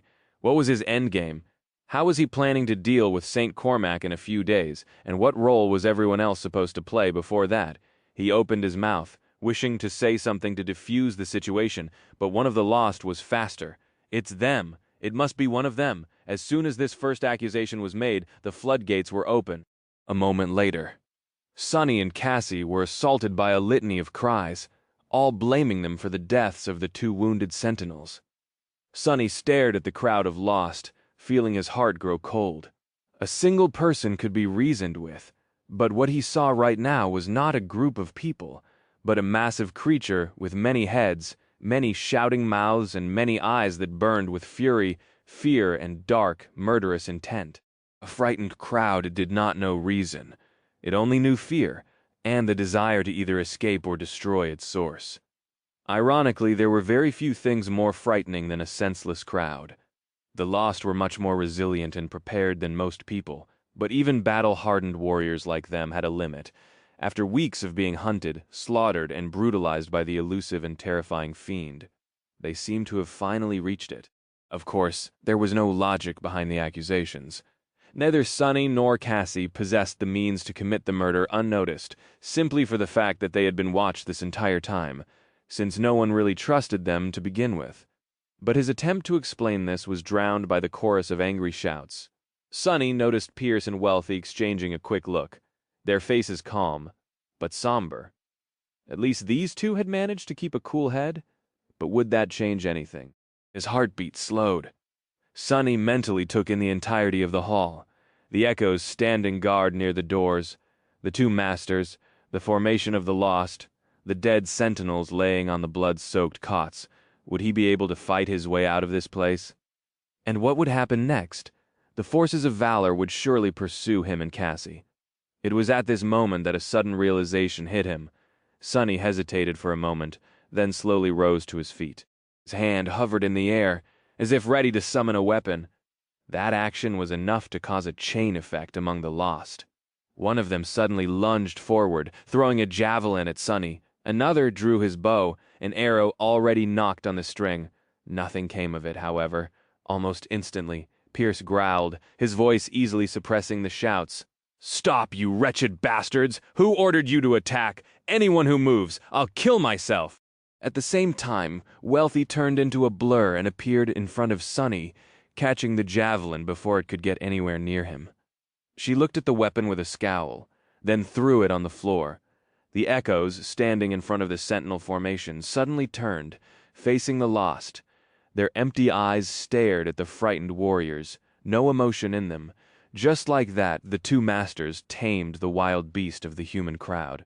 No matter how far gone the sentinels were, there were still remnants of discipline etched deep into their bones. More than that, the easiest way to defeat fear was with a different, much greater fear.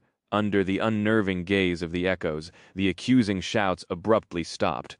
The lost hesitated, then hesitantly lowered their weapons. However, their burning gazes were still focused on Sonny and Cassie, their thirst for violence temporarily leashed, but not quenched. Wealth lingered for a moment, then looked at them over her shoulder. "You better come with me. It is not safe for the two of you to remain with the others. Don't worry, though. We'll keep you safe." Sonny pretended to shiver, glanced at the crowd of the lost and nodded. "Sure, yeah, no problem." Inwardly, though, he was grinning. "Keep us safe. What a bunch of crap." Sonny and Cassie were led deeper into the inner sanctum. They passed the room with the round table where the two masters had first interrogated them, then the personal quarters of the ascended knights, and were finally led to a small room with a single door. Velf let them inside and remained at the threshold. She was quiet for a few moments and then said, "Wait for a bit. I will bring you food and water later. This will be your lodgings from now on, so get comfortable." With that, she closed the door and left. Sonny smiled darkly. He didn't hear the click of the lock, but the implication was clear. The small room was much more comfortable than the iron cage, but it served the same purpose. Once again, they were in a prison cell. However, Sonny knew that this time they won't be staying in it long. Chapter 581, Bell Tower. Several days passed with nothing disastrous happening. Sonny and Cassie spent them inside the small room, eating the food Wealth or one of the echoes brought them and restoring their strength. Even though they were constantly watched, both remained calm and somewhat relaxed outside. Things weren't as peaceful, of course. Mordred had not killed again. Doing so would have only compromised his efforts to frame Sonny for the murders. However, the air was so full of tension that one could almost cut it with a knife, with every day of nothing happening. The already frayed nerves of the lost drew tauter and tauter. Fear, unease, and anxious anticipation built and built, mixing under the pressure of uncertainty into dark, viscous, and volatile dread. Sometimes doing nothing produced the best result. Mordred knew when to push and when to pull too well. With nothing to do but wait for an inevitable attack and nowhere to release the tension, the Lost spent a lot of time staring at the closed doors that led to the quarters where Sonny and Cassie were kept, their face growing darker with each day. Something had to give at this point. Even Pierce and Wealth didn't seem confident in their ability to keep these soldiers under control and battle-ready. The two masters spent the time making their own plans. Sonny didn't know what these plans were, since he didn't dare to send one of his shadows to spy on the formidable knights of valor. He had a pretty good guess, though, on one of these days. He noticed that the Lost seemed especially restless. Pierce and Wealthy were behaving a bit strangely, as well. Sonny frowned, then walked to the door, picked up a tray of food that had been delivered by an echo a few hours earlier, then brought it over and handed one of the bowls to Cassie. "Eat well today?" The blind girl gave him a short nod to an outsider. This exchange would not have looked like anything, but the two of them knew each other very well, no matter how complicated this relationship was. Sonny had let Cassie know everything he needed to convey, and she had signaled that his message was received, not saying anything else. They concentrated on the food. Although the night temple was sealed and cut off from the outside world, it seemed as though the temperature inside had dropped by a lot in the last few days. The cathedral was chilly before, but now the cold felt intrusive and ever-present. Beyond the black walls of the citadel, November was in full swing. It was at least 1 week past the date when Sonny and Cassie were supposed to rendezvous with the rest of the cohort on the shipwreck island, in case Valor denied them access to the gateway. Sonny wondered how Effie and Kai were doing right now. Were they worried or waiting patiently, not knowing that everything had gone horribly wrong? There was no way to know.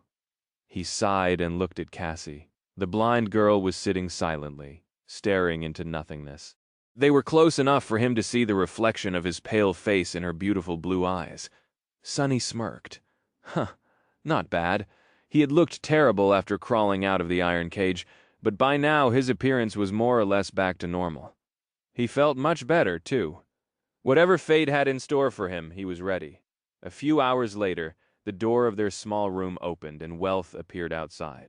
The master looked at them somberly and said in an even voice, "Lady Cassia awakened sunless. The situation has changed a bit. It is not safe for the two of you to remain here anymore. Come, we have to move you to a different location." Sonny stared at her for a few moments, then asked cautiously, Is everything all right?" She lingered, then answered succinctly, "It will be." Wow, not ominous at all. Without much choice, Sonny and Cassie stood up and followed the red-haired master. They were led into the main hall of the fortified encampment, and through it, feeling the Lost follow them with dark gazes. At some point, several echoes appeared to their right and left, as if to protect them should anything happen, or to prevent them from escaping, depending on how one was inclined to look at it. The small procession left the stronghold of the Valor forces and entered the corridors of the inner sanctum. They walked through the maze of them and entered a spiral staircase. Sonny looked around tentatively, then asked, "Where are we going?" Wealthy gestured down. The bell tower. She didn't add anything else, as if her answer had explained everything. Sonny scowled but didn't press the issue. What was the point? The staircase was long and winding, circling the entire tower many times. With each revolution, the spiral became narrower. From time to time, they saw closed doors to their left, but never to their right. Finally, after a while, they reached the end of the stairs and waited as Wealthy opened a heavy gate blocking the path forward.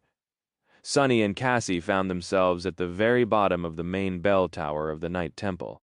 Somewhere below them, a massive bell was swaying gently on an ancient iron chain.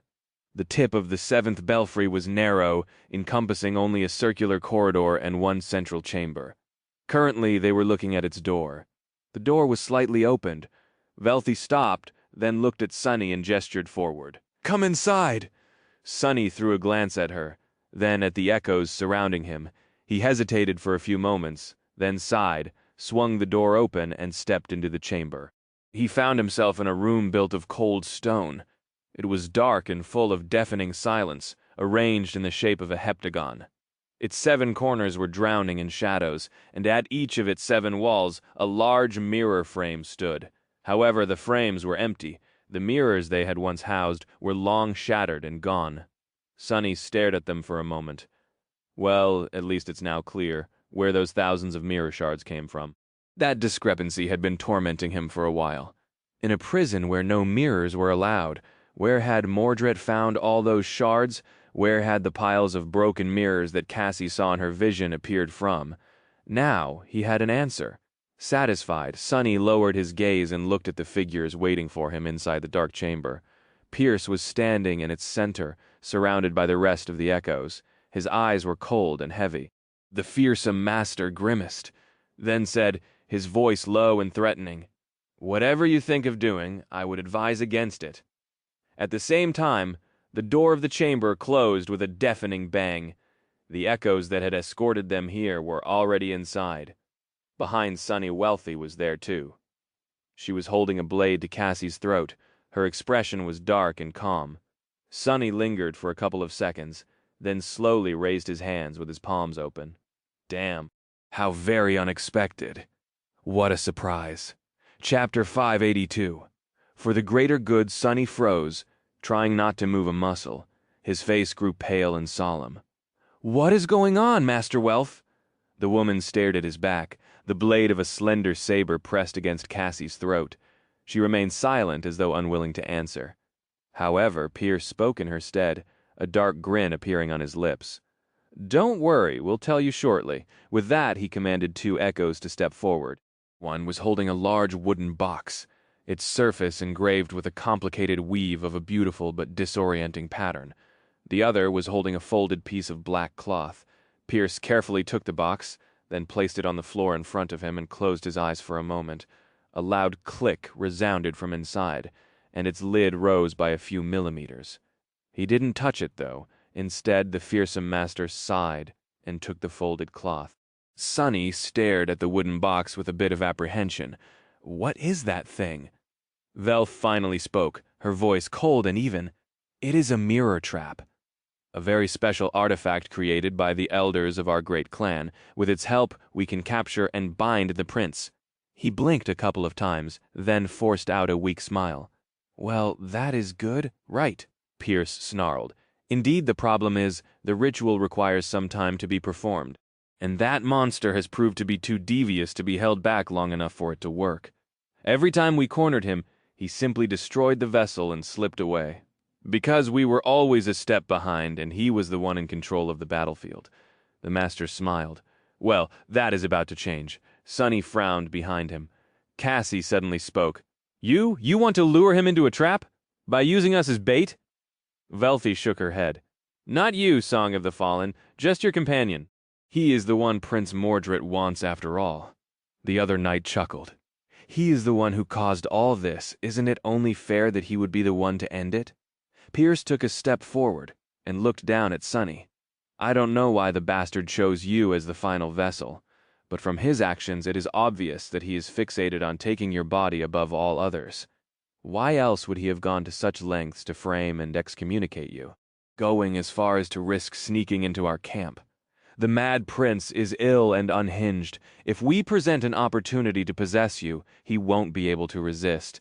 The master scowled furiously. "And this time, we will be the ones in control. He won't escape us again. So you wouldn't mind making a sacrifice for the greater good, would you?" Awakened sunless, Sonny shivered and took an involuntary step back. However, there was nowhere for him to go. Wealthy and 5 echoes were behind him, blocking the path of escape.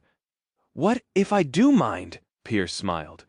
"Then Lady Cassia will tragically lose her life at the hands of the escaped murderer, while heroically assisting the great clan valor and saving lives, of course. And you will do as I say anyway, only after a few additional and very, very unpleasant steps." Cassie gritted her teeth, then shouted, "Sonny, don't do it!" In the next moment, Wealtha moved her saber, making the blind girl fall silent. A drop of blood rolled down her neck. Quiet Sonny froze as if not knowing what to do. His eyes darted around the chamber as if searching for something to save him. But there was nothing he could use, only the 2 masters and the 10 echoes, all ready to pounce at him if he were to try something.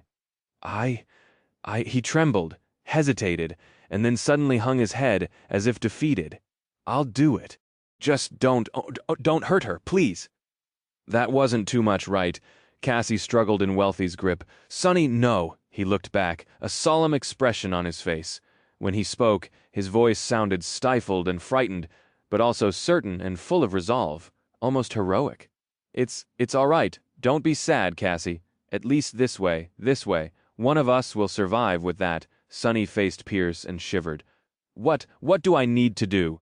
The fearsome master smirked, then handed him the folded piece of cloth. Good choice. Get down on your knees first. Sonny took the cloth and kneeled in front of the wooden box. Slowly, Wealth moved to stand side by side with Pierce, and the echoes dispersed, hovering near the walls as they surrounded him. He closed his eyes. Now what? Wealthy spoke, still holding Cassie with an iron grip. Pierce, meanwhile, bent down and put one hand on the lid of the box. Open your eyes. Unfold the cloth. The look at the item inside. Don't think of playing any tricks. She moved her saber, making Cassie whimper.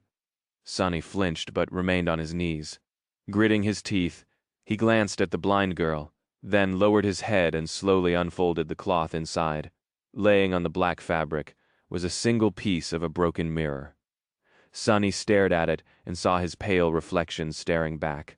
The masters tensed, and then nothing happened. Well, of course it didn't. If Sonny had thought otherwise, he would have never allowed himself to end up in this situation. In fact, he was pretty sure that he knew what Mordred was planning, and why. For that reason he believed that staring into a mirror was perfectly safe for him, at least right now. That's why he and Cassie had acted out this little performance, pretending to be frightened and clueless, or at least resigned to their fate. Sonny was actually pretty proud of himself. It seemed that his acting ability had really improved. That last line especially, such intensity. Cassie had done surprisingly well, too. Pierce and Wealth stared at him, waiting for a sign that Mordred took the bait. However, after a few seconds of nothing happening, slight confusion appeared in their eyes, and then a hint of doubt, and then fear. Wealthy was the first one to understand. Her face paled, and she suddenly looked up, as if hoping to pierce countless layers of stone with her gaze, and see the fortified camp that they had left behind. Her lips trembled. No, Chapter 583, Web of Lies. It had taken Sonny a lot of time to understand what Mordred was doing and why. But in the end he had succeeded, and thus managed to predict what the elusive prince was going to do, or at least do it with a sufficient degree of certainty to stake his life on it in this desperate situation. Just like everybody else, Sonny had been fooled at first. The initial revelation he had received had to do with the brutal murder of the two guards. It was then that he realized that Mordred was not as insane and perverse as everyone seemed to think. Mordred's grotesque brutality was not the result of an irresistible, unhinged, and sadistic compulsion. Instead, it was a cold and calculated strategy that the prince had employed to diminish his enemies, break their spirit, and make their souls susceptible to his attacks. He had weaponized terror itself, and made good use of it. After all, people were most scared of that which was unknown, and what was more unknowable than the mind of a deranged, murderous madman? After Sonny realized that there was such a possibility, the next step was both simple and hard to take. He had to take a good look at himself and admit that he himself had fallen victim to this tactic. Mordred had gotten under his skin. Sonny was more resilient to deceit and manipulation than most, but he was also more vulnerable to the schemes of the Prince of Nothing. Their enmity was personal, and as such, involved powerful and destructive emotions. Humiliation, resentment, the sense of betrayal. Such emotions were the enemy of clarity. Sonny had allowed his mind to be clouded by them and through them by fear, so he had to separate his emotions from his perception of the situation, knowing that some of them were a dire obstacle, and some were engineered by Mordred in order to obfuscate the truth. Once he did, it was as though a veil had fallen from his eyes. Without it, several things became apparent. The first one was that Mordred was not as terrifying as he wanted everyone to think. Sure, he was astonishingly powerful for an awakened, and equally as lethal enough so for Sonny to suspect that the prince possessed a divine aspect. If he and Nephis could, why not Mordred? He didn't know how many soul cores Mordred possessed, but if his aspect was indeed similar to theirs, there had been much more time for the former heir of valor to accumulate soul fragments and grow stronger. This could also explain why his power level was so anomalous. In any case, it didn't matter. Regardless of how powerful Mordred was, he was clearly not powerful enough to obliterate his jailers completely, Otherwise, they would have been already dead. In fact, Sunny suspected that the Prince of Nothing was in the exact same situation as he himself was. Sunny could take on one of the masters, maybe even both of them with Cassie's help and a lot of luck. He also stood a chance in the battle against the surviving Lost, but he couldn't fight them all together, and neither could Mordred. It was not an accident that the guards had been killed in the usual brutal and ghastly fashion, but the wounded Sentinels simply had their throats cut. The murderous prince had not abandoned his barbarous ways on a whim. He simply wasn't capable enough to do more unnoticed. Mordred was not all-powerful. Just very, very good. The second realization came thanks to the first one. After the two wounded Sentinels had been killed, and the crowd of their comrades was hungry for Sunny's blood. Back then, he briefly considered running away despite the fact that Pierce and Wealth would certainly pursue, and this was it.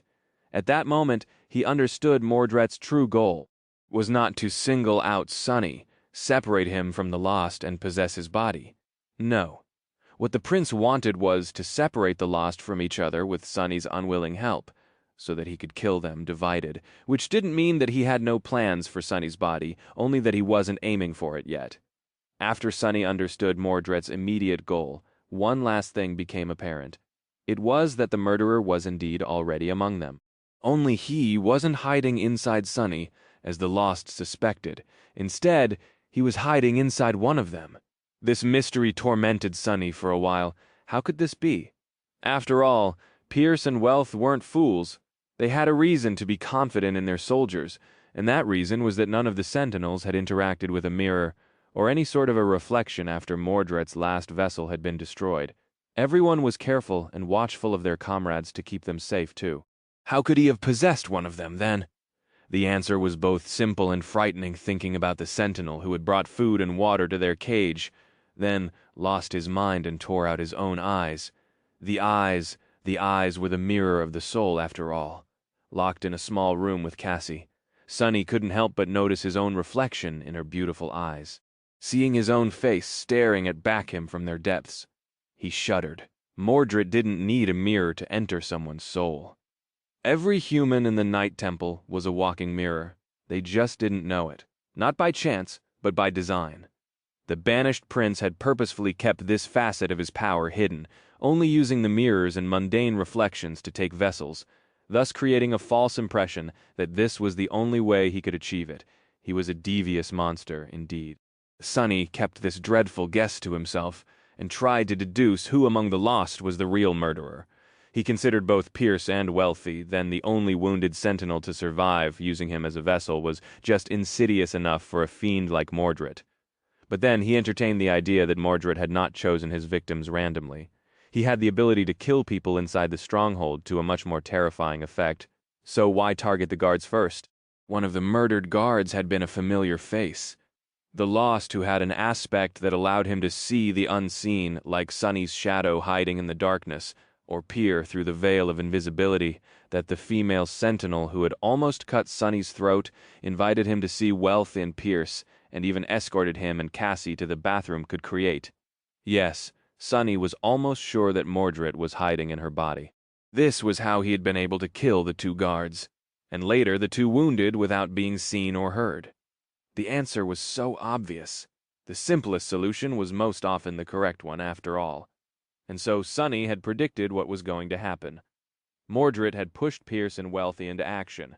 With their forces dwindling by the day, and no definitive information on when St. Cormac would arrive, the Masters could not simply wait. He lured them into leaving the stronghold to take Sunny away, thinking that they were luring Mordred into a trap instead. And while they were gone, the surviving Lost had no one to protect them from the monster hiding in their ranks. Wealth suddenly looked up, her face growing pale, her lips trembled. No, Sunny lowered his head and suppressed a dark smile. At that moment, the Masters finally understood what he had known for a while, but it was too late. Utterly and irrevocably late. Chapter 584. A dark ocean Wealth froze, but only for a moment. Then she threw Cassie aside and dashed toward the door, disappearing in a blur. Sunny was pushed away, rolling on the floor and almost crashing against one of the empty mirror frames. By the time he regained his balance, she was already gone. Pierce growled, then threw a murderous look at him and screamed, "Kill them!" With that, he dashed out of the chamber too, dismissing most of the echoes to take them with him. The fools still hoped that they could save their men, or avenge them at least. Sonny also couldn't really be mad at Pierce for ordering their death. He would have done the same now that their plan to bind Mordred had failed. The next best option was to make sure that there were no more vessels for him to possess. The Sentinels were already as good as dead. That left only Sonny.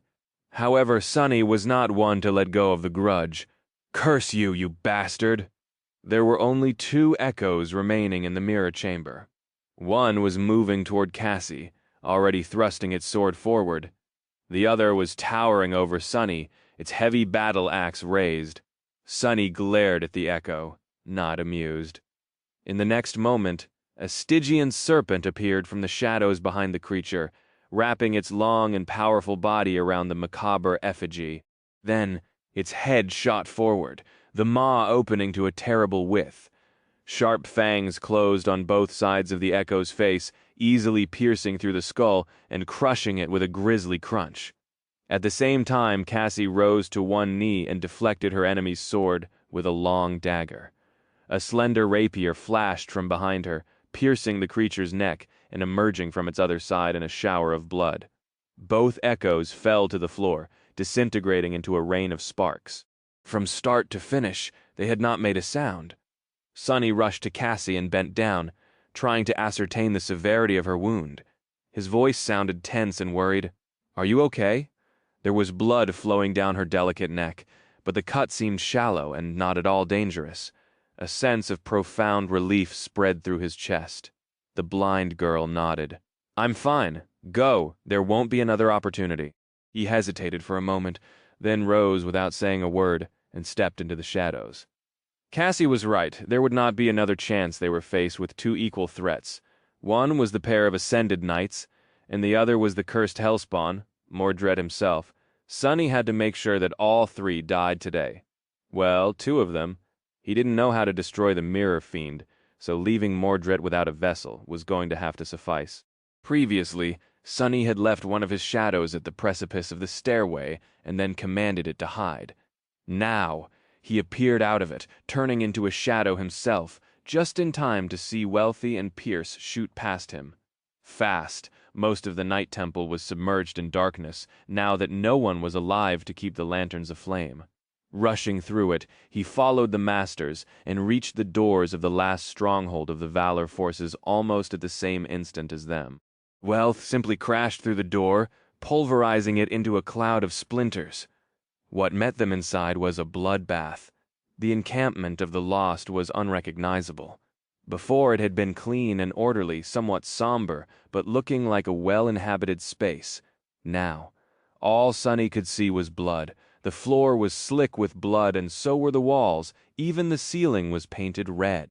All of the hall was one vast, morbid pool of the crimson liquid, with severed limbs and mangled bodies sprawled in it. Some of them mutilated so thoroughly that it was almost impossible to recognize them as former humans. The sight of it was revolting and horrid, and in the center of this vile slaughterhouse, a lone figure was sitting cross-legged, a carefree smile on her lips. The beautiful female sentinel looked different too. Her appearance was the same, but everything else about her, her bearing, her gaze, her presence had changed. It was relaxed and friendly, almost polite. She looked exactly how Mordred had sounded, back when he and Sonny spoke in the lightless abyss of the sky below. The dissonance between her pleasant demeanor and the gruesome bloodbath surrounding her was ghastly, bizarre, and deeply disturbing. When the 2 masters appeared inside the hall, 8 echoes weaving themselves from sparks of light around them. Mordred's smile widened. He absent-mindedly threw a knife cut out of a single piece of a pristine white stone into the air, then caught it again, and somehow made it disappear without a trace. "Ah, Sir Pierce, Lady Wealth, you have finally made it!" Then he shifted his gaze and looked directly at Sonny, who was hiding in the shadows near the door. "And you, Sunless?" "It's such a pleasure to finally meet you face to face." "Well, I guess we've already met a few days ago. Still, what an occasion. I've waited for it for a long, long time." He looked back to Wealthy and Pierce, his smile remaining the same, but his eyes growing cold and frightening, as though there was a dark ocean of unfathomable depth hiding beneath their surface, full of harrowing terrors. "But not as long as I've waited to meet the two of you," Pierce growled, taking a step forward. "You bastard!" Mordred threw his head back and laughed. "What? Don't you like my handiwork? I've tried so hard just to impress you." He grinned, then slowly rose to his feet, the friendly smile disappearing from his face. Instead, an expression of dark, cold, murderous wrath appeared on it. 6 years, 6 long years you have kept me in that empty mausoleum, you and the rest of the great, noble, illustrious clan Valor. The female sentinel outstretched her hand, summoning a simple sword from the thin air. You destroyed my body, stole my birthright, you even destroyed my reflections. Ah, but no matter, I had plenty of time to think of ways to repay your generosity. The things I have in store for you, oh my. When I am done with Clan Valor, the word itself will gain a new meaning. Even the gods will look up from their graves and tremble." Mordred smiled, then said evenly, not moving his gaze away from Pierce and Wealthy. "What do you think, Sunless? You and I have no quarrel. Well, unless you are still angry about that little deception of mine. I can't really blame you, these two. However, we'll never let you leave this place alive. Shall we join forces, deal with them, and then escape together? Ah, I could be lying, of course. Maybe I'll just use you again, then kill that little oracle of yours and take your body. Who knows?" Sunny lingered for a moment, then stepped out of the shadows, appearing between Mordred and the masters. Wealth glanced at him with a hint of concern. Pierce grimaced, then uttered through gritted teeth, "Don't do anything stupid, boy. This thing isn't even a human. I don't know what was done to him, but he had not been a human for a long, long time. He will consume your soul and wear your body like a suit, and even then it won't be of any use. Once Lord Cormac returns, even that which remains of you will be obliterated. It's not too late. Join us, and together we can stop this demon." Sunny stared at him for a bit, then glanced at Mordred. Finally he sighed, took a few steps, and stopped beside the female sentinel. Saint and the Soul Serpent appeared from the shadows to his left and his right. Together, the four of them, Sunny, Mordred, and the two shadows, faced the two Knights of Valor and the 8 human echoes. Sunny smirked. "I am somewhat of a demon myself, you know." Chapter 585 Clash. As the cruel edge started to manifest itself from swirling dark mist, and the helmet of the undying chain was being summoned into existence, Sunny had a moment to evaluate their chances. The result wasn't too good. He didn't know how powerful exactly Mordred was, but the chances that he was considerably stronger than their enemies seemed to be slim enough to be considered non-existent. Otherwise, the banished prince would not have had to rely on his cunning so much from how they were positioned. And the little details of everyone's gazes, Sunny knew that Wealthy was aiming for Mordred, and vice versa. That meant that he was going to have to face Pierce, while Saint and the Serpent would be tasked with holding back the echoes. He wasn't too worried for Saint, who was an ascended and excelled in defense and durability. The Serpent, however, would have to be really careful. Sunny was most worried about himself, though. He was not going to underestimate Pierce. The man was not only a master, but also an elite, a knight of the great clan Valor. He was as formidable as he was deadly. His aspect made Pierce resistant to all sorts of attacks as well. With this in mind, Sunny commanded 2 shadows to wrap themselves around his body and reluctantly sent one to Saint. Ascended or not, fighting against 8 echoes was going to test the limits of her ability. That was all the time he had to prepare. Long before the cruel edge finished weaving itself from mist, the blood-soaked hall of the somber cathedral exploded with violence and motion. Wealthy's eyes suddenly shone with a hypnotic scarlet light, and Mordred staggered as he was dashing forward. A pained groan escaped from his lips, and his movements slowed down considerably. In the next moment, the body of the female sentinel shimmered and disappeared. Moving with terrifying speed, Wealthy lunged forward, then spun, her slender saber colliding against something midair. The clashing of blades echoed amid the black stones, and two fissures appeared on the layer of blood covering the floor as if someone was sliding back, pushed away by the force of the impact.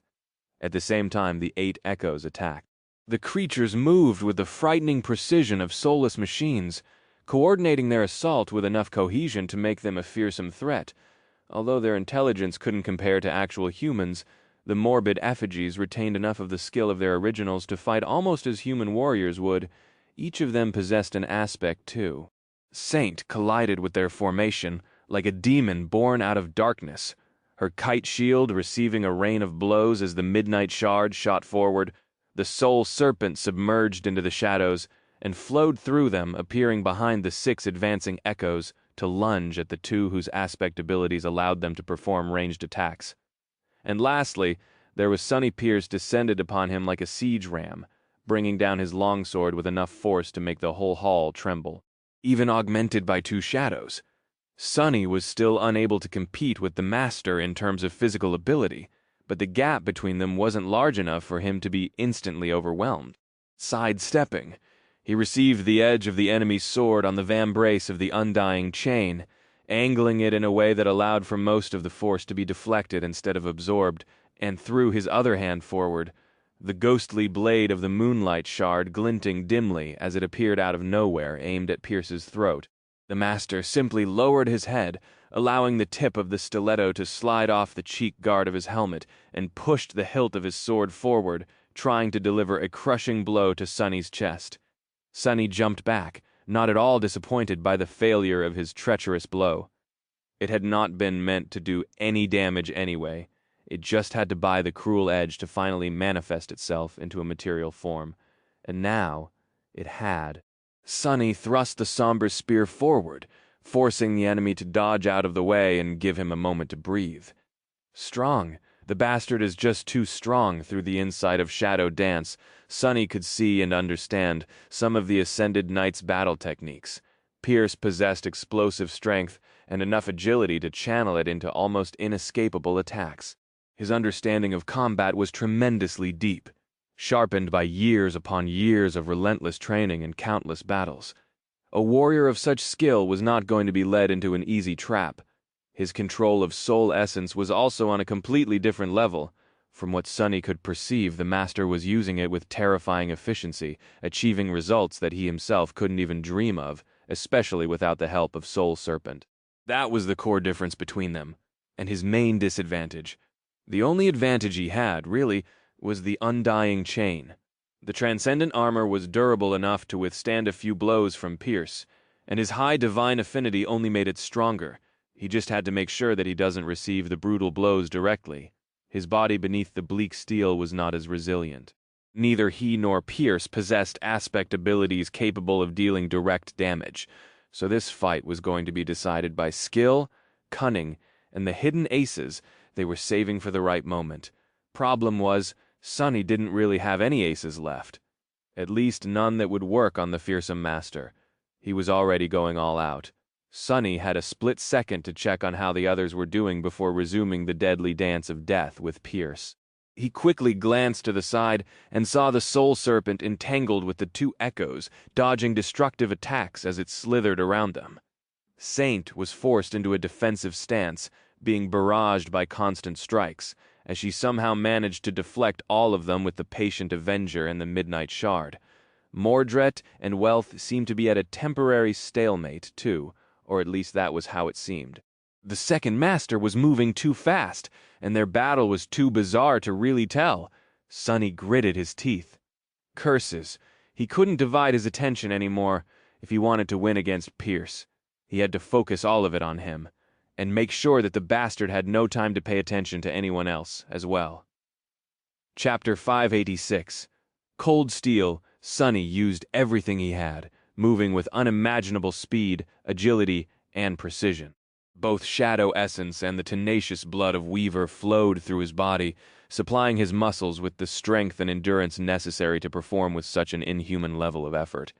His mind was aflame, devouring information about his surroundings and the enemy's movements, making lightning-fast decisions, trying to predict countless probable eventualities and simultaneously studying the sophisticated battle style of the battle-hardened master. And despite all that, he was barely surviving Pierce's unrelenting assault. Every moment he was just a split second away from death. The Knight of Valor was just too powerful, skilled, and overbearing. His cold eyes were full of calculating ruthlessness and dark, iron-killing intent. They were calm and focused, like that of an experienced predator stalking helpless prey. That prey, unfortunately, was Sonny Damnation. Nothing he had experienced could have prepared him for this. Sonny had fought many opponents that were stronger and faster than him, but he had never been this outmatched in terms of sheer power. At least not in a fight against a human who, unlike most nightmare creatures, also possessed a keen mind, devious cunning, and martial skill that were the greatest weapons of his kind. Maybe only Morgan of Valor, but she had held back, and theirs had not really been a battle to the death. Sonny and Pierce clashed on the bloodied stones, their weapons flashing through the air fast enough to leave after-images behind. The clangor of metal filled the somber hall, mixing with the furious sounds of battle coming from their left. There, two different storms of metal raged violently. One centered around Mordred and Wealth, the other from where his shadows fought the echoes of the fearsome master. Sonny had no time to look that way, but he could hear the constant ringing of blades landing on Saint's shield. There were so many blows that their sounds almost merged into one dreadful uninterrupted litany of steel. He had not heard the spell yet, so he knew that none of the echoes had been destroyed. The shadows were in one piece as well, even if he didn't know whether or not they were whole, damaged, or dying. He deflected another strike of Pierce's swift longsword, then whipped the butt of the cruel sight forward, hoping to catch the blow calmly, and didn't even flinch. Instead, he lunged forward and rammed into Sonny with his shoulder, sending him flying back. Curse that bastard, is he made of stone or what? Sonny twisted in the air and landed on his feet, tasting blood in his mouth. That shoulder bash was powerful enough to shatter a stone wall. His tempered bones had not shattered, though. Gritting his teeth, he immediately shifted, dodging a powerful thrust, and brought his spear down on the enemy. Fine. This is fine. The longer I survive, the better I understand his style. The longer I'll survive. The two of them fought ferociously, neither showing any sign of doubt, hesitation, or weakness. Yes, Sonny was younger and less powerful, but he was skilled and experienced too. He was ruthless, cunning too. He was a killer himself. Pierce had managed to land several debilitating blows, rattling his entire body. The undying chain held, but beneath it, Sonny was bruised and battered. However, he had been able to break through the knight's defense and deliver a few strikes of his own. The results were less than ideal, though, even when he succeeded in thrusting the tip of the cruel sight through a crack in the enemy's armor. It was like trying to cut through a monster's hide. He only managed to burn the bastard a little, and make a few drops of blood roll down. Why was Divine Flame not as destructive as it should have been? What was wrong with this monster? Pierce pushed him away, briefly glanced at the shallow wound, and grinned darkly, not showing any indication of being bothered by it. Is this all you can do? Not enough. Not nearly enough, little rat. Sonny growled, Shut your mouth.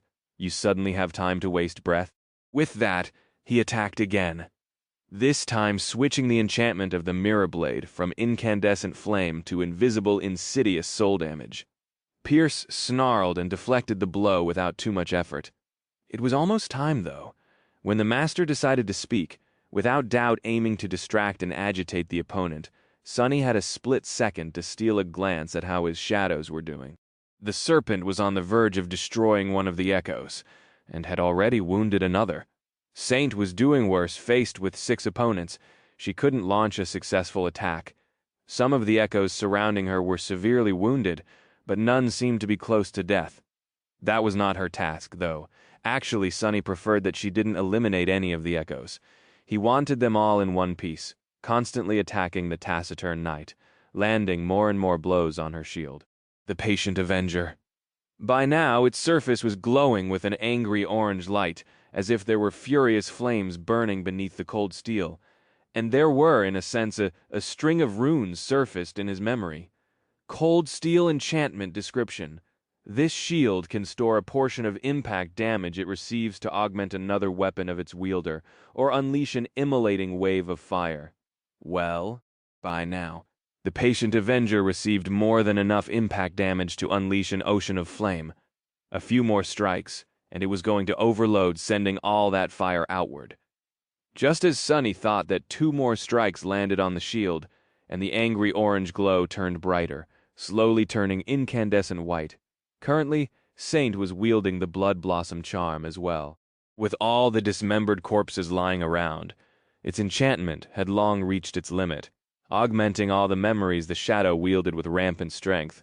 Sunny blocked Pierce's strike and slid back, his hands trembling from the force of it. At the same time, Saint spun and deflected 2 more swords with her shield. Its surface was almost entirely white now. Almost there. D-damn. Sunny gave a mental command, and the shadow that had been augmenting Saint flowed from the graceful demon's body onto the furiously shining shield. Another blow landed on the patient Avenger. Saint braced, putting her shoulder behind it. Crap! And in the next moment, a terrifying explosion rattled the entirety of the inner sanctum. Just a moment before the patient Avenger detonated, Sunny fell backward and dove into the shadow cast by a wide stone pillar. He noticed a hint of surprise in Pierce's eyes, and in the next second, everything was suddenly drowned by blinding white light. The sound came next, a thunderous roar that would have probably destroyed his ears if he had not turned into a shadow. Then, the shockwave arrived, obliterating the pillar and turning it into a mass of flying rubble. Sunny's shelter was destroyed, and he was thrown back into the corporeal world, just in time to be engulfed by a terrifying, immolating flame. Luckily, he had summoned the memory of fire at the very start of the fight. Protected by its enchantment and by the undying chain, Sunny had withstood the terrifying heat. His eyes were tightly shut, and so only his eyelids were singed. The explosion had turned out to be much more powerful than he had expected. D-damnation. The hall was completely decimated. The pillars supporting its ceiling had been destroyed, and its walls had cracked, some sections crumbling completely. The bodies of the murdered lost were practically erased from existence, and everything was obscured by a cloud of stone dust mixed with thin crimson mist, which had appeared after the pool of blood had evaporated. In all this mayhem, Sunny was able to sense a few familiar shapes. The serpent had merged with the shadows before the explosion had hit, too, so it was unharmed. Saint, however, was not as lucky. Her entire left arm had been torn off at the shoulder, the onyx armor mangled and revealing scorched alabaster skin. Fine ruby dust was flowing from the terrible wound, falling to the floor like a stream of a morbid hourglass, as if counting off how long she had left to live. That was the result of augmenting and overloading an ascended memory. Even the wielder was not safe from the consequences, as it turned out. Sunny's mouth twitched, and he immediately dismissed the taciturn knight, then called back his third shadow. In the short moment before it reached him and wrapped itself around his body, he managed to sense the rest of the devastated hall. The echoes seemed to be obliterated. Wealth was kneeling at a distance, shaken and superficially wounded, but still alive. Mordret was sprawled on the floor, seemingly thrown out of his invisibility. Only Pierce was still on his feet, as if not affected by the explosion at all. His armor was battered and scorched, wisps of smoke rising from the cracks, but the master himself appeared unperturbed. In fact, his murderous intensity only grew more suffocating. He was like an impregnable stone cliff that could never be brought down by the raging winds. Not wishing to reveal himself, Sunny suppressed an infuriated growl and silently dashed forward. The silver blade of the cruel sight whistled quietly, shooting toward the bastard's heart, however. At the last moment, Pierce shifted and easily deflected the blow with his sword, throwing the spear off course. His armored fist flashed flying toward Sunny's head. When the blow connected, Sunny was blinded for a moment. His eyes were still closed, but it was as if something exploded behind his eyelids, and at the same time, his mind blanked. He only felt the world spinning. Disoriented, Sunny continued his lunge and collided with the fearsome master. The impact threw them both to the ground in a clatter of metal. They flew back, then collided against the stone floor. Pierce grabbed Sonny by the throat and drove a knee into his abdomen, causing another explosion of pain to spread through his body and sending him rolling over his head and away. But not before Sonny's free hand snaked toward one of the cracks in the Ascended Knight's armor and planted something deep into his flesh. A long, narrow needle forged out of black steel, with gold wire wrapped around one of its ends. Driven with all of Sonny's strength, the heavenly burden sunk into Pierce's flesh almost entirely, with only a few centimeters sticking out of his skin and barely visible in the narrow fissure, marring the surface of the knight's armor. Of course, such a tiny needle was not going to wound a master seriously or even slow down his movements. But damage was not what Sonny used it for. Rolling on the ground, he twisted and landed on his knees, sliding a few steps back and almost instantly regaining his balance. A few meters away, Pierce was already rising to his feet too. His eyes were brimming with killing intent, and his longsword was glistening as it reflected the flames burning around them. He was ready to finish this fight. But then something strange happened.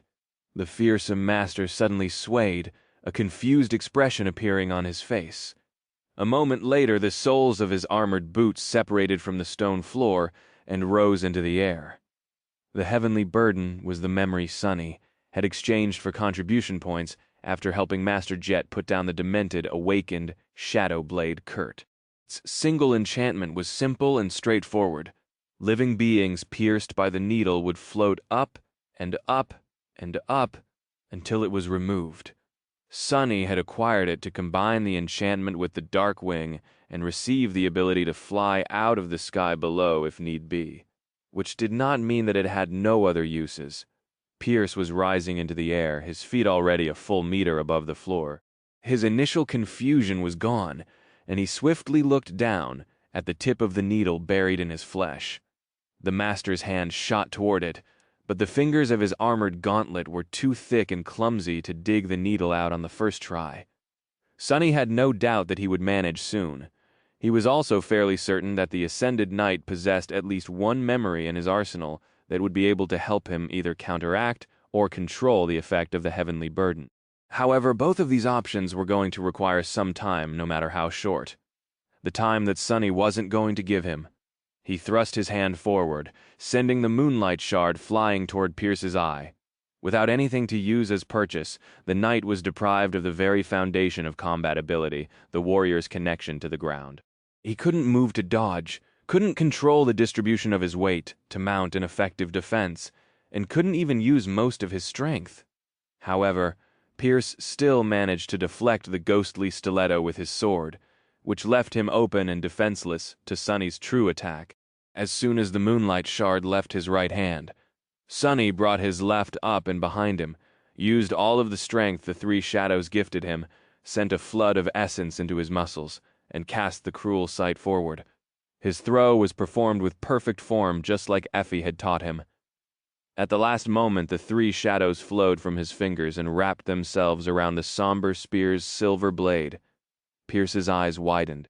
The cruel sight shot through the air like a black comet and sunk into the fearsome knight's chest.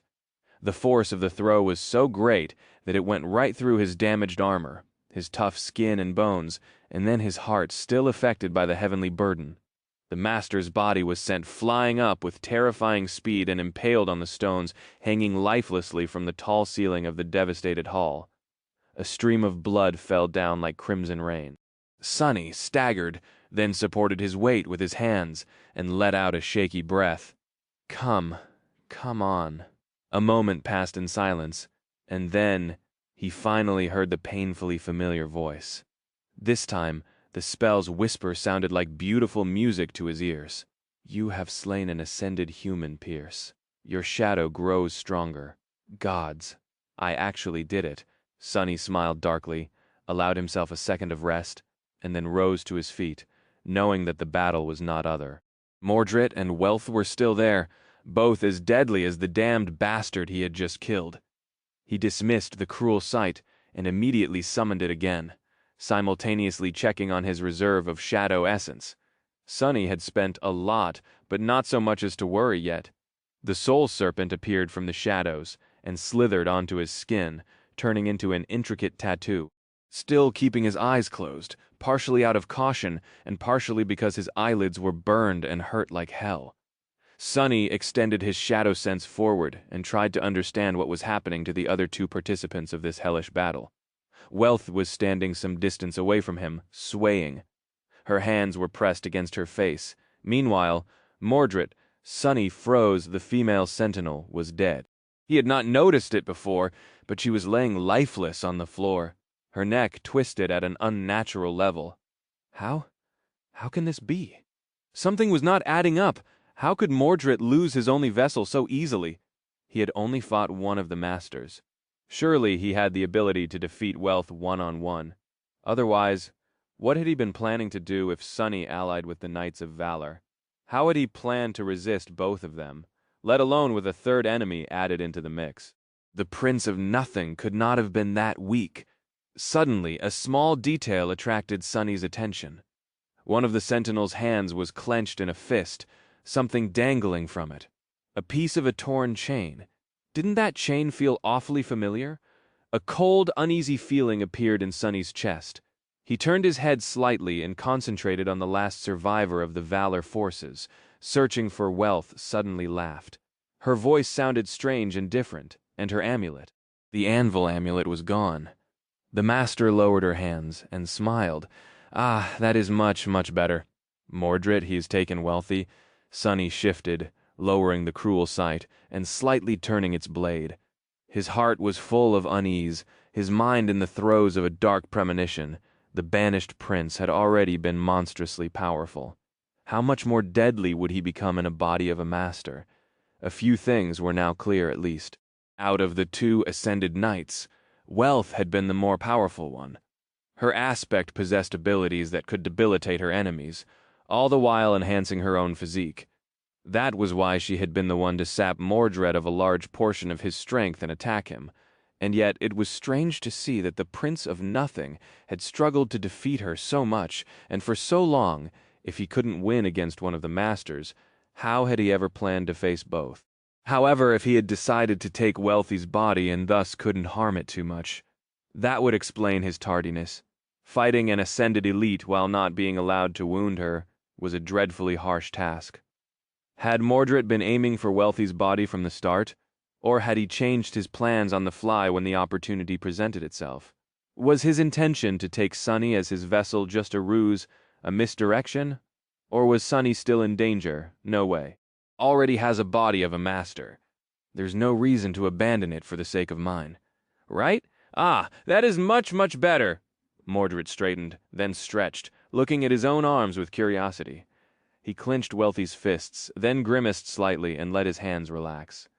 Finally, the Prince of Nothing turned slightly and looked at Sonny with a smile. "Wouldn't you say sunless?" Sonny lingered for a moment, then nodded cautiously. "I guess. How does this work exactly?" "Are you an Ascended now?" Mordred's smile widened a little. "So curious, your inquisitive nature is truly worthy of an Academy researcher. Dodging the questions like always, huh?" Sonny sensed the slender saber laying by the former master's feet, then concentrated on the corpse of the female sentinel for a moment. "So what now? How are we going to escape this place before the saint arrives?" The Prince of Nothing bent down, picked up the saber, and sighed. "Oh, that, don't worry. I do have a plan. It's just, I'm not sure that you're going to like it very much, sunless." Sonny felt cold shivers running down his spine. Mordred's tone was still friendly, but the implication behind his words did not promise anything good. Bastard! He's going to double-cross me, isn't he? Well, it's not like Sonny had not been planning to do the same. He gritted his teeth, then said somberly, "We don't have to do this. You know, it is just like you said. There is no quarrel between us. We can just go our separate ways, maybe even work together, for a bit. Let's be friends." Mordred chuckled. "Oh, I would like that very much, but, Sunless, if you really want to be my friend, why do you still have your eyes closed?" He took a slightly awkward step forward, as if not yet entirely used to his new body. "It's hard to trust someone who refuses to look you in the eye, you know? Why don't you look at me, huh, Sunless?" Sonny paled, then backed away a little. I'd rather not, my eyelids hurt." Mordred grinned. That is a pity, but oh well, to tell you the truth, we wouldn't have become real friends anyway. Sonny took another step back, then asked tensely, "Oh yeah, why is that?" The Prince of Nothing stopped smiling. When he spoke, Wealthy's voice sounded cold and insidious, full of endless darkness. "Do you take me for a fool? Did you really think that I would not smell the stench of dreamspawn on you? Huh. You better tell me, Sunless, why did Asterion send you to the Chained Isles? Why hunt down my beast? What is that abomination scheming now?" Sonny scowled. What? He was genuinely confused. If his eyes weren't closed, he would be blinking in surprise right now. Did Mordred really lose his mind? "I have no idea what the hell you're talking about. What stench? Why would I be sent by Asterion? I've never met anyone by that name, let alone knowing anything about their schemes." "Are you hearing yourself, you lunatic?" "Wait a minute. The prince, the dreamspawn, could it be?" Mordred froze, then tilted his head a little. "Huh. How curious you can't lie. So this must be the truth. But if you never met Asterion, why do you reek of dreamspawn?" Sonny grimaced, not wishing to answer. However, he had no choice. Surrendering to his flaw, he uttered through gritted teeth, "I may have met another dreamspawn." The Prince of Nothing raised his eyebrows, surprised. "Really? Who, goddammit?" Sonny clenched his fists, then said darkly, "Nephis." Mordred frowned. "Nephis? Nephis of the Immortal Flame Clan? Wait, she is still alive?" Sonny nodded, and the banished prince threw his head back, laughing. Oh my so! There is another dreamspawn walking the dream realm, and she is the daughter of Smile of Heaven and Broken Sword. This must be fate." Ah, I wonder. Not because of this sudden outburst, but because of what the Prince of Nothing had said right before. You can't lie, so this must be the truth. How does he know that I can't lie? Since when had Mordred known about his flaw? Had he simply figured it out after watching Sonny for a few months? No, that wasn't possible. Sonny had not spent that much time in the dream realm after escaping the sky below, and especially not communicating with a lot of people outside of selling them real-world items. He had not done anything to compromise himself. What was going on? For a moment, Sonny's heart grew heavy, his mind consumed by murderous darkness. He thought that he had been betrayed again. There were very few people in the two worlds who knew the secret of his flaw. Nephis was one, but she was far away. Kai and Effie probably had their guesses. However, they chose to remain silent out of respect for his unwillingness to speak about this matter. That left only Cassie, who was right here in the Night Temple, and had already turned on him once. But after thinking about it a little, Sonny realized that there had been another being who possessed the knowledge of his aspect. The problem was that it had been dead for a long, long time. The mirror beast. The ascended reflection had mirrored his aspect, so it had to have glimpsed it somehow, and it was connected to Mordred far more thoroughly than Cassie ever could be. The Prince of Nothing had not known everything about the shadow slave aspect before. Sonny was sure of it back in the abyss of the sky below. Mordred had expressed genuine curiosity and surprise about things that he would have already learned otherwise. Which meant that he had most likely only received that information after the mirror shard was brought into the Night Temple. It also meant that he was only informed about what the mirror beast had learned and what had been true then. If this guess was correct, maybe Sonny would be able to use a gap in Mordred's knowledge to his advantage, or he was wrong, and Cassie had really betrayed him again. A lot of things depended on whether or not he was ready to trust her again. His very life, most likely. Sonny frowned, then said, his voice even, "You seem to be having fun. So now that you know that I have nothing to do with Asterion, whoever that might be, are you going to rethink your previous plans and leave me be?" Mordred chuckled. "What do you think?" Sonny sighed. "Honestly, I don't know what to think anymore. Not when it comes to you. At least you really are a devious bastard. You know that, right? Oh, don't take it as an insult, by the way. Coming from me, it's actually a compliment." The Prince of Nothing shook his head, then took another step forward. "Well, a mirror can only reflect what is in front of it, Sunless. Is it my fault that the things in front of me are cruel, vile, and deceitful? I think not then again. Maybe it is.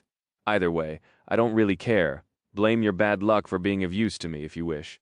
His eyes ignited with a hypnotic scarlet light, and although Sonny's own were closed, he suddenly felt slow and sluggish strength draining from his muscles. He swayed and used the cruel sight to support himself. "Arg! Wait before we start this! Answer me one last question!" Mordred smiled. "Sure? Why not? What do you want to know?" Sonny strained as if trying to speak. His mouth opened, but instead of saying anything, he simply attacked. The Prince of Nothing laughed, amused by this little deception. His saber flashed forward to meet the blade of the cruel sight. A moment later, though, his laugh abruptly stopped. Sonny had no illusions about his chances in the fight against Mordred, not when the bastard occupied the body of a powerful master, one whose aspect allowed him to weaken his enemies and strengthen himself no less. But then again, when had Sonny ever fought fairly? From the start of it, he had been subtly manipulating the banished prince. Every step back he had taken was meant to bring them into the right positions. The angle at which he held the cruel sight had been calculated so that the mirror blade only reflected what Sonny wanted Mordred to see. Or rather, so that it didn't reflect what Mordred was not supposed to see. And at the moment of his attack, his efforts finally paid off, because in the end he had chosen to trust Cassie after all. The blind girl silently appeared at the entrance of the hall, behind the banished prince. Her eyes were hidden by the silver half-mask, but the polished steel armor and the midnight blue coat were gone. Instead, she was wearing the familiar light tunic and a cloak the color of sea waves. This was the memory gifted to her by Nephis, one that Changing Star had received after slaying an awakened terror in her first nightmare. The armor that possessed an enchantment which made enemies less likely to pay attention to its wearer. Unnoticed, Cassie knelt and placed something on the floor in front of her. It was a large wooden box, its surface engraved with a complicated weave of a beautiful but disorienting pattern. The lid was still slightly opened, rising above the lip by a few millimeters. Sonny suppressed a grin. Good thinking. The box had not been part of the plan, but Cassie seemed to have made a correction when a beneficial opportunity presented itself. The moment the blade of the cruel sight met Wealthy's saber, the blind girl grabbed the lid, threw it open, and then poured her soul essence into the box inside. The mirror trap was lined with plates of polished silver, each reflecting the one opposite it, thus creating an infinite labyrinth of reflections. The pattern on its surface shined with a pale glow. Mordred staggered, his laughter cutting short. His hand seemed to weaken Sonny, easily pushed the saber aside and thrust his spear forward, aiming to end the fight with one ruthless strike. However, the Prince of Nothing wasn't done yet. He recoiled, narrowly avoiding the killing blow. Even though the tip of the cruel sight pierced Wealthy's flesh, the wound wasn't fatal. In the next moment, Mordred disengaged, jumping back and staggering as he raised the saber into a defensive stance. His eyes darted toward the wooden box. That cursed thing. Blood was streaming down his side, but the banished prince didn't seem to care. Neither did Sonny. He dashed forward, feinting a downward slash, then turning it into a swift thrust. Who knew how long Mordred would be slowed down by the mirror trap? It hadn't helped the forces of valor. He had to finish this fast. Mordred barely deflected the attack, moving with visible strain. His mouth twitched. "Hey, Sunless! Why don't you go and destroy that box?" Sonny pushed forward, closing the distance between them and simultaneously turning the cruel sight into a sword. It flashed through the air, but was deflected once again, even with his powers reduced so direly. The prince was still a formidable fighter. Mordred bared his teeth. "No?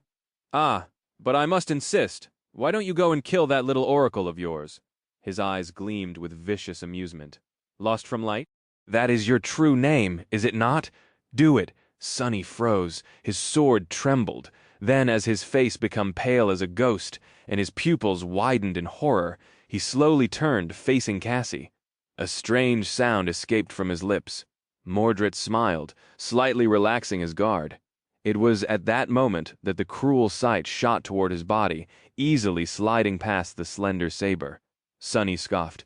"Why don't you go to hell? I already have a master." Indeed, it was as Sonny had thought.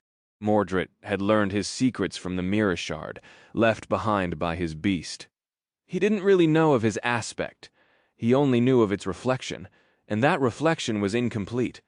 That was why the cunning prince had assumed that he would be able to enslave Sunny by using his true name.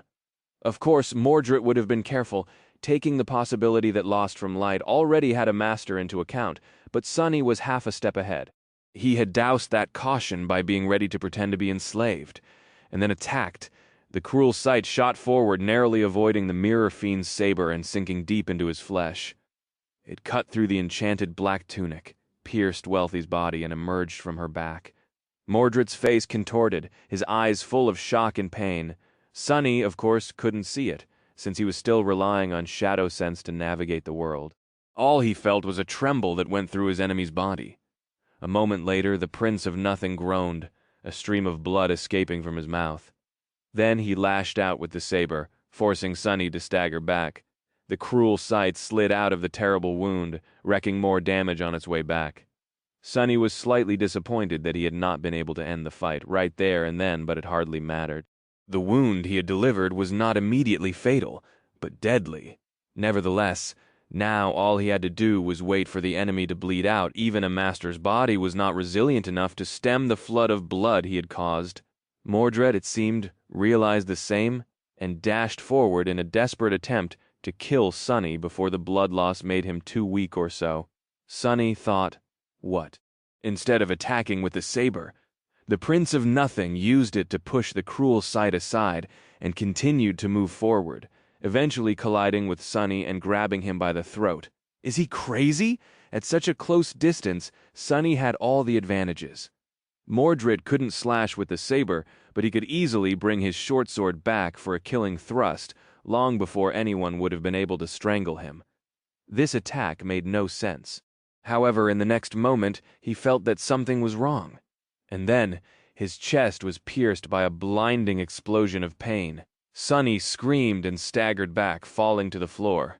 Somehow, against all logic, the Prince of Nothing seemed unscathed again, the bloody gash on his torso gone. Instead, it was as though Sunny had run himself through with a sword. He could feel a deep wound in his chest, even though the surface of the undying chain remained unbroken. Curses. Fighting through the pain. He rolled away, dodging the descending saber. Luckily for him, Mordred did not pursue, instead choosing to dash toward Cassie in the mirror trap. Damned Wealthy! Although Sunny was not entirely clear on what had happened and how he had ended up with a hole in his chest, he had an inkling.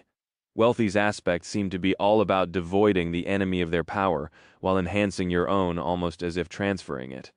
A master had 3 aspect abilities. Was her third ability capable of transferring wounds from her body to that of others? If so, was he going to die by his own sword? No, he wouldn't. Unlike Mordred, Sunny was not going to bleed to death. In fact, he was barely bleeding at all. His body was pierced and heavily damaged, but fortunately, blood loss was one of the 2 causes of death he was practically immune to, the other being broken bones. The evolved weaves of his body would not allow such a thing to happen. Arg. Growling from pain, Sunny stood up and swayed slightly. He didn't feel too well, in fact, he felt pretty terrible. Every breath was torture, and his heartbeat was strange and irregular.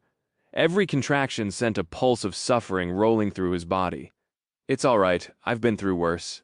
I think Sunny willed the Midnight Shard to manifest itself into existence, and tried to assess what was happening around him. Mordred was already upon Cassie, his saber flashing toward her neck. The blind girl met his attack with a skillful block, the quiet dancer ringing clearly as it deflected the enemy's blade. The blind girl survived, however. She was pushed back away from the mirror trap. As soon as her hand left the surface of the wooden box, and the flow of soul essence was interrupted, the glow of the engraved pattern shimmered, dimmed, and was then extinguished. Mordred sighed. Not bad, guys. Truly a valiant effort. He glanced at the mirror trap, and then brought the saber down on it, turning the box into a pile of splinters and mangled silver plates. Sunny shuddered, crap. Released from the burden and back to the full might of his stolen body, the Prince of Nothing inhaled deeply, an expression of delight on his face. Then he turned to Sunny and smiled amicably. Now, who should I deal with first? At that moment, the austere Tachi finished manifesting itself into existence. The unbroken enchantment activated, filling him with newfound power. Its effect wasn't as incredible as when he had been a mere sleeper, but still quite pronounced. Holding the midnight shard in one hand and the cruel sight in another, Sunny willed the mirror blade to ignite with the incandescent light of the divine flame, and grimaced. "Come here, your royal highness. I can promise to kill you quickly." With Sunny in front of him and Cassie behind, Mordred laughed. "So fun. Ah, what a pity. I'm really going to miss you, Sunless." With that, he blurred and was suddenly just a step away, the slender saber falling down with terrifying speed. The two of them clashed, with one attacking and the other desperately trying to defend. The ringing of steel merged into one deafening sound. Sunny cursed, although it seemed like an eternity. In fact, just a second had passed. The quiet dancer had not even had time to reach them from the other end of the hall to help, and he really needed help. Perhaps, if he had not been wounded and under the debilitating effect of wealth's aspect, Sunny would have been able to hold his ground against the deadly prince. With 3 shadows wrapped around his body and the gift of the unbroken, his prowess would not have been much less than that of a master. But as things stood currently, fighting against Mordred was like trying to fend off a tornado. He barely managed to deflect the killing blows, but couldn't do anything against the rest of the rain of ruthless strikes. The Prince of Nothing fought with terrifying skill and purpose, not leaving Sunny any chances to retaliate well. What else did he expect from the heir of war god? The bastard truly lived up to his lineage. The undying chain held, for now, but Sunny knew that it wouldn't be able to protect him much longer. Even when the quiet dancer joined the fray, things didn't change much. Sunny thought feverishly, trying to come up with some trick, some way for him to survive and prevail. But no matter how hard he tried, he couldn't think of anything he could do to win this fight. It all seemed hopeless. Slowly, a creeping fear settled in his heart.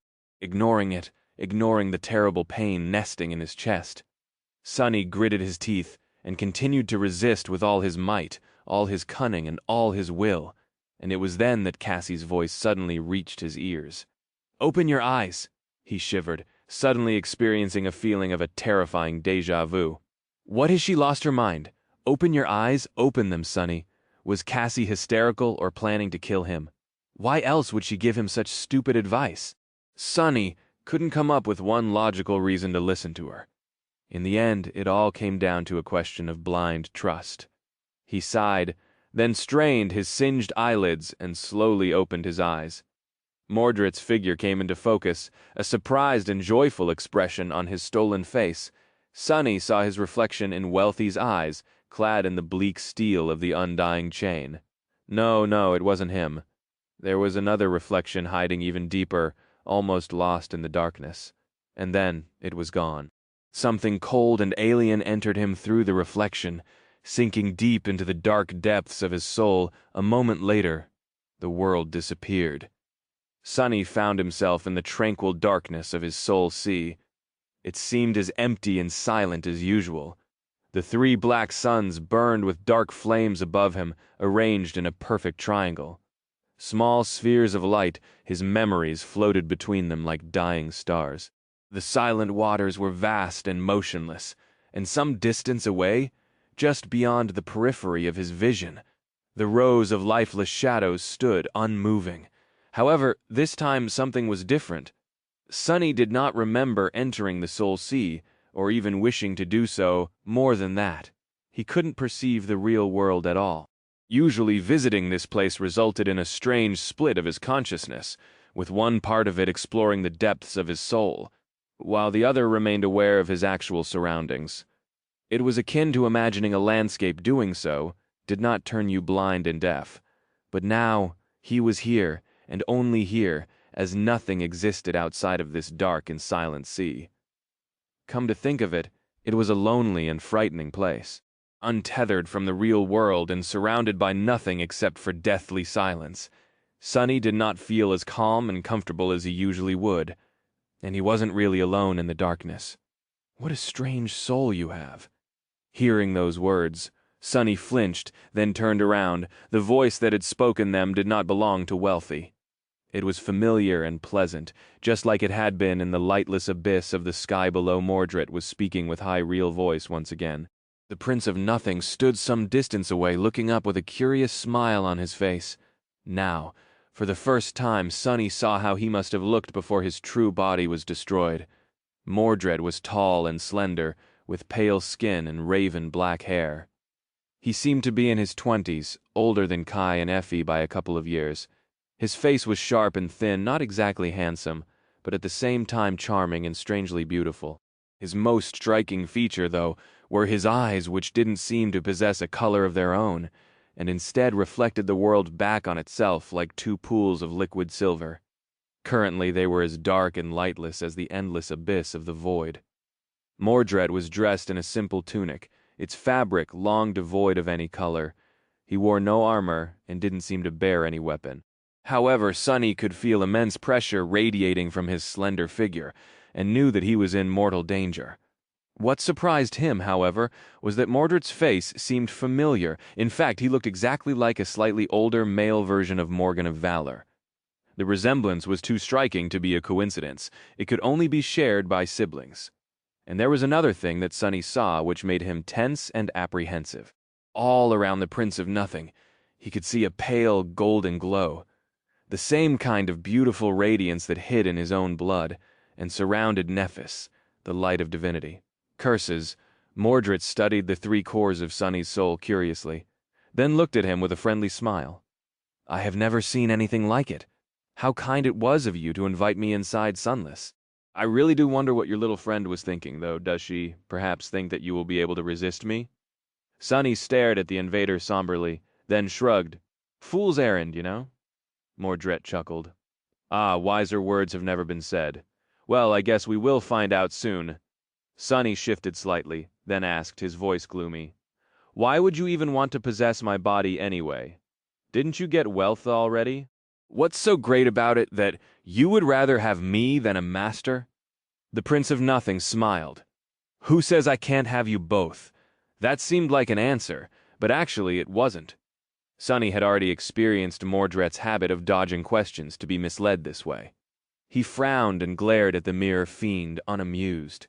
The invader laughed. "So serious? Don't sell yourself short, Sunless. You might be just and awakened, but then, who else should I make a vessel if I wish to ascend myself? Plus, your body suits my current needs perfectly. You have an aspect that gifts you both stealth and teleportation abilities, a perfect combination for someone who wishes to escape a saint, don't you think?" He took another step forward and continued, "I also have never met or heard of anyone else who possesses a divine aspect. Imagine my surprise when I found out that you were just like me. And that thing you have? I'm very curious to find out what it is that allowed you to make me blind, back in the Ebony Tower. Such a powerful anti-divination artifact will make my life much, much easier, so, you see, although I'm not too happy about it, taking you as a vessel is a regretful but inevitable choice I had to make." Sonny narrowed his eyes, trying to understand what Mordred was talking about. Making him blind back in the Ebony Tower? Sonny had worn Weaver's mask to read the harrowing runes on the 5th level of the stronghold of the ruler of the underworld. Was that what the mirror fiend meant? So the mask had been able to hide Sonny from his spying as well. And more than that, the mirror beast had not managed to glimpse its secrets. So, Mordred did not know what it was, just that there was something in Sonny's possession that could prevent him from being tracked and seen by otherworldly means. When he narrowed his eyes, though, something else happened.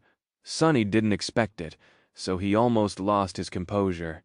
He had not known that he possessed such an ability, but it seemed that the evolution of the blood weave had enhanced his eyes as well. Suddenly, he was able to peer beneath the surface of Mordred's soul, just like he was able to peer beneath the surface of memories and echoes to study their weaves, and what he saw there made him tremble. Crap! As a living soul, the Prince of Nothing did not possess a spell weave. Of course, however, what he did possess were soul cores, 6 of them. Mordred was a terror, and that terror was getting closer and closer to Sonny. To tell you the truth, Sunless, your body fits me so perfectly that I even thought for a second that the old man had sent you to me as a gift. Gods know he has a lot to apologize for, to think that he had nothing to do with it, and all of this was just a coincidence. That funny attribute of yours is really something, isn't it? Sonny gritted his teeth, and then said in a grim tone, "That is really wonderful. I'm very glad for you, pal. However, what exactly happens now? You don't really expect me to just surrender my body to you, right?" Here in the Soul Sea, Sonny wasn't bound by his flaw since his words were nothing more than thoughts. It was actually a bit of a relief. Mordred stopped, now just a few steps away from him, and smiled. "Now? Why, what else, now? I am going to destroy your soul, of course." Chapter 592, Soulslayer. Sonny looked down on himself, evaluating his own state. The wound in his chest was gone. However, it wasn't as though he was unscathed. His body, or at least this manifestation of it, seemed battered and beaten. However, it was also full of ferocious strength and vigor, as well as feeling light, as if a tremendous weight had been lifted off his shoulders just a few moments ago.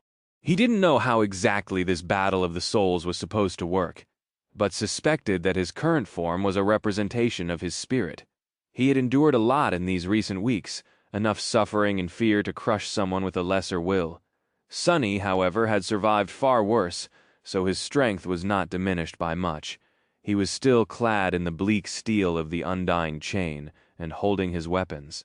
3 shadows lay at his feet, and he could feel the presence of the soul serpent nearby. His enemy, meanwhile, was alone and unarmed. This was Sonny's soul, after all. Here he was bound to have the ultimate advantage. "Let's see who will destroy whom, you bastard!" With a smirk, Sonny commanded the shadows to rise and wrap themselves around his body. Instantly, his strength, speed, and resilience were enhanced manifold. In the next moment, however, his expression froze. Mordred looked at him, then smiled. As he did, 6 shadows descended upon him like a dark mantle, making the pressure that the Prince of Nothing exerted feel almost suffocating. "You didn't think that it would be that easy, did you?" A split second later, he was beside Sonny, his fist crashing into the breastplate of the undying chain.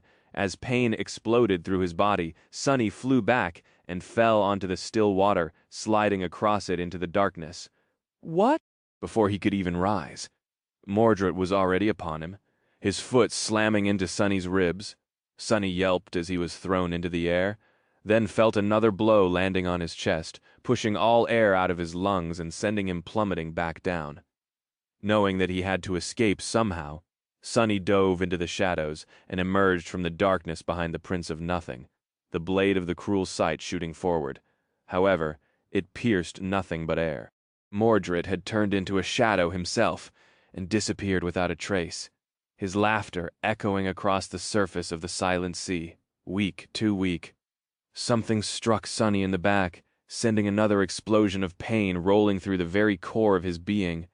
He groaned and tried to slash with the midnight shard, but the enemy was already gone. A moment later he was kicked in the abdomen, then ruthlessly slammed across the face. Mordred's fist felt like a sledgehammer. No, like a mountain descending. Half-blinded and disoriented, Sonny fell to his knees, spitting blood. What the hell? This was not how he had imagined things going.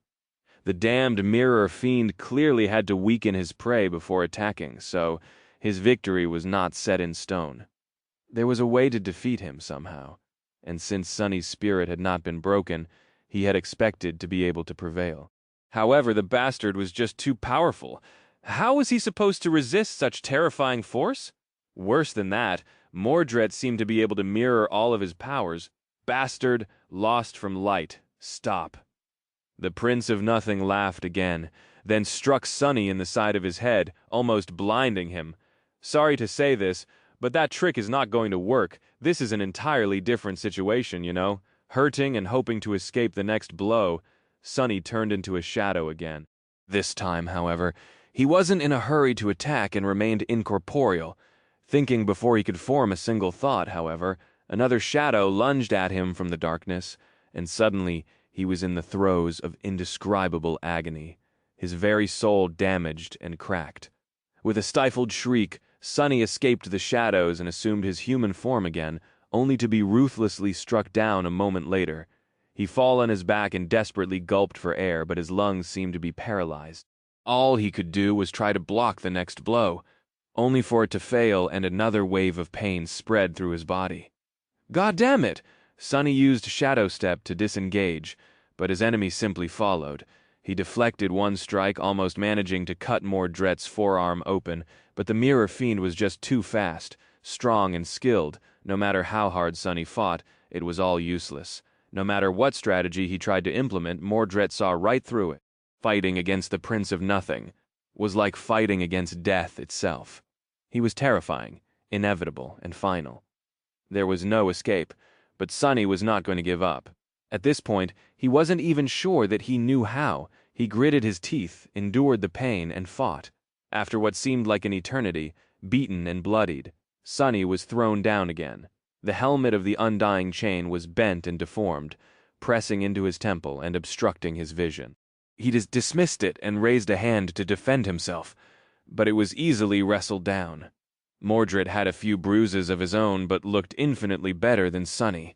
Grabbing him by the throat, the banished prince inhaled deeply, and then asked in a somber tone, "Haven't you had enough? Why don't you just surrender? I'm not enjoying this one bit, you know."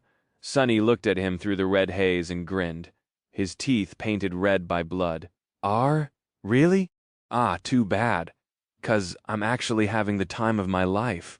With that, he lowered his head and tried to sink his teeth into Mordred's hand. The Prince of Nothing sighed, then hit Sonny in the face, sending him rolling away.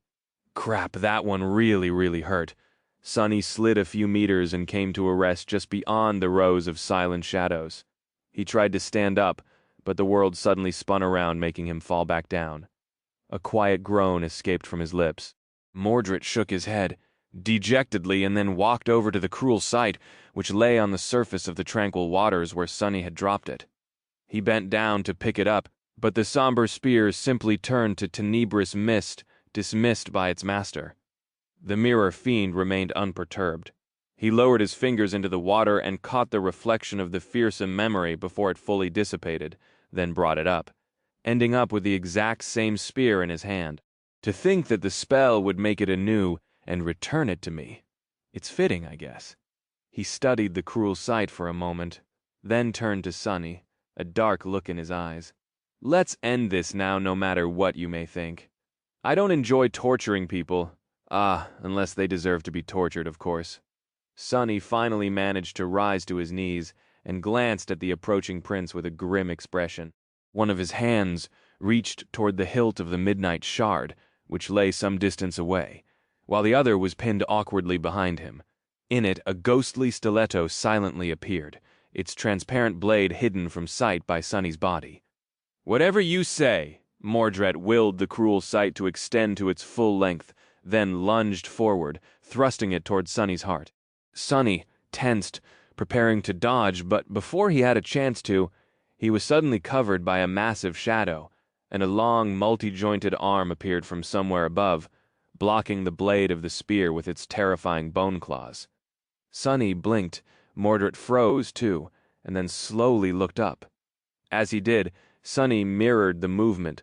Towering above him, the shadow of the Mountain King stood silently, one of its 4 arms extended forward. For a moment, nothing happened. And then another shadow moved slightly, clicking its chitinous claws. One of the carapace scavengers took a small step forward. Like a chain reaction, a wave of movement spread through the ranks of the silent shadows, bringing them to life. All of them shifted, their gazes focusing on Mordred. Members of the Carapace Legion, dwellers of the Crimson Labyrinth, horrors of the Dark City, inhabitants of the Chained Isles, there were monsters of all shapes and sizes, each more terrifying than the other. A horde of creatures that Sonny had slain. There was an abominable spire messenger, a nest of slithering vines, a tall knight in a heavy suit of intricate armor, a strange creature with a chest in place of a head, and many more. For the first time, confidence drained from Mordred's face, and he paled.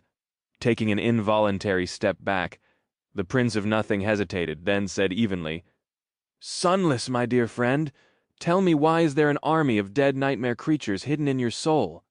Sonny finally managed to grab the midnight shard and slowly rose to his feet, using the tachi as support. His teeth flashed in a dark smile. Oh, I have human souls here too. So, don't you worry, Mordred, when I kill you. You'll have good company at least. The mirror fiend chuckled nervously, then slowly brandished the reflection of the cruel sight. In the next moment, the horde of shadows surged forward, descending upon him like an avalanche of darkness. And Mordred suddenly vanished without a trace, as if he had never existed. Chapter 593, One step forward, Sonny opened his eyes, disoriented. The orange glow of the fire and the dancing shadows on the shattered walls, the smell of blood, the tearing pain in his chest.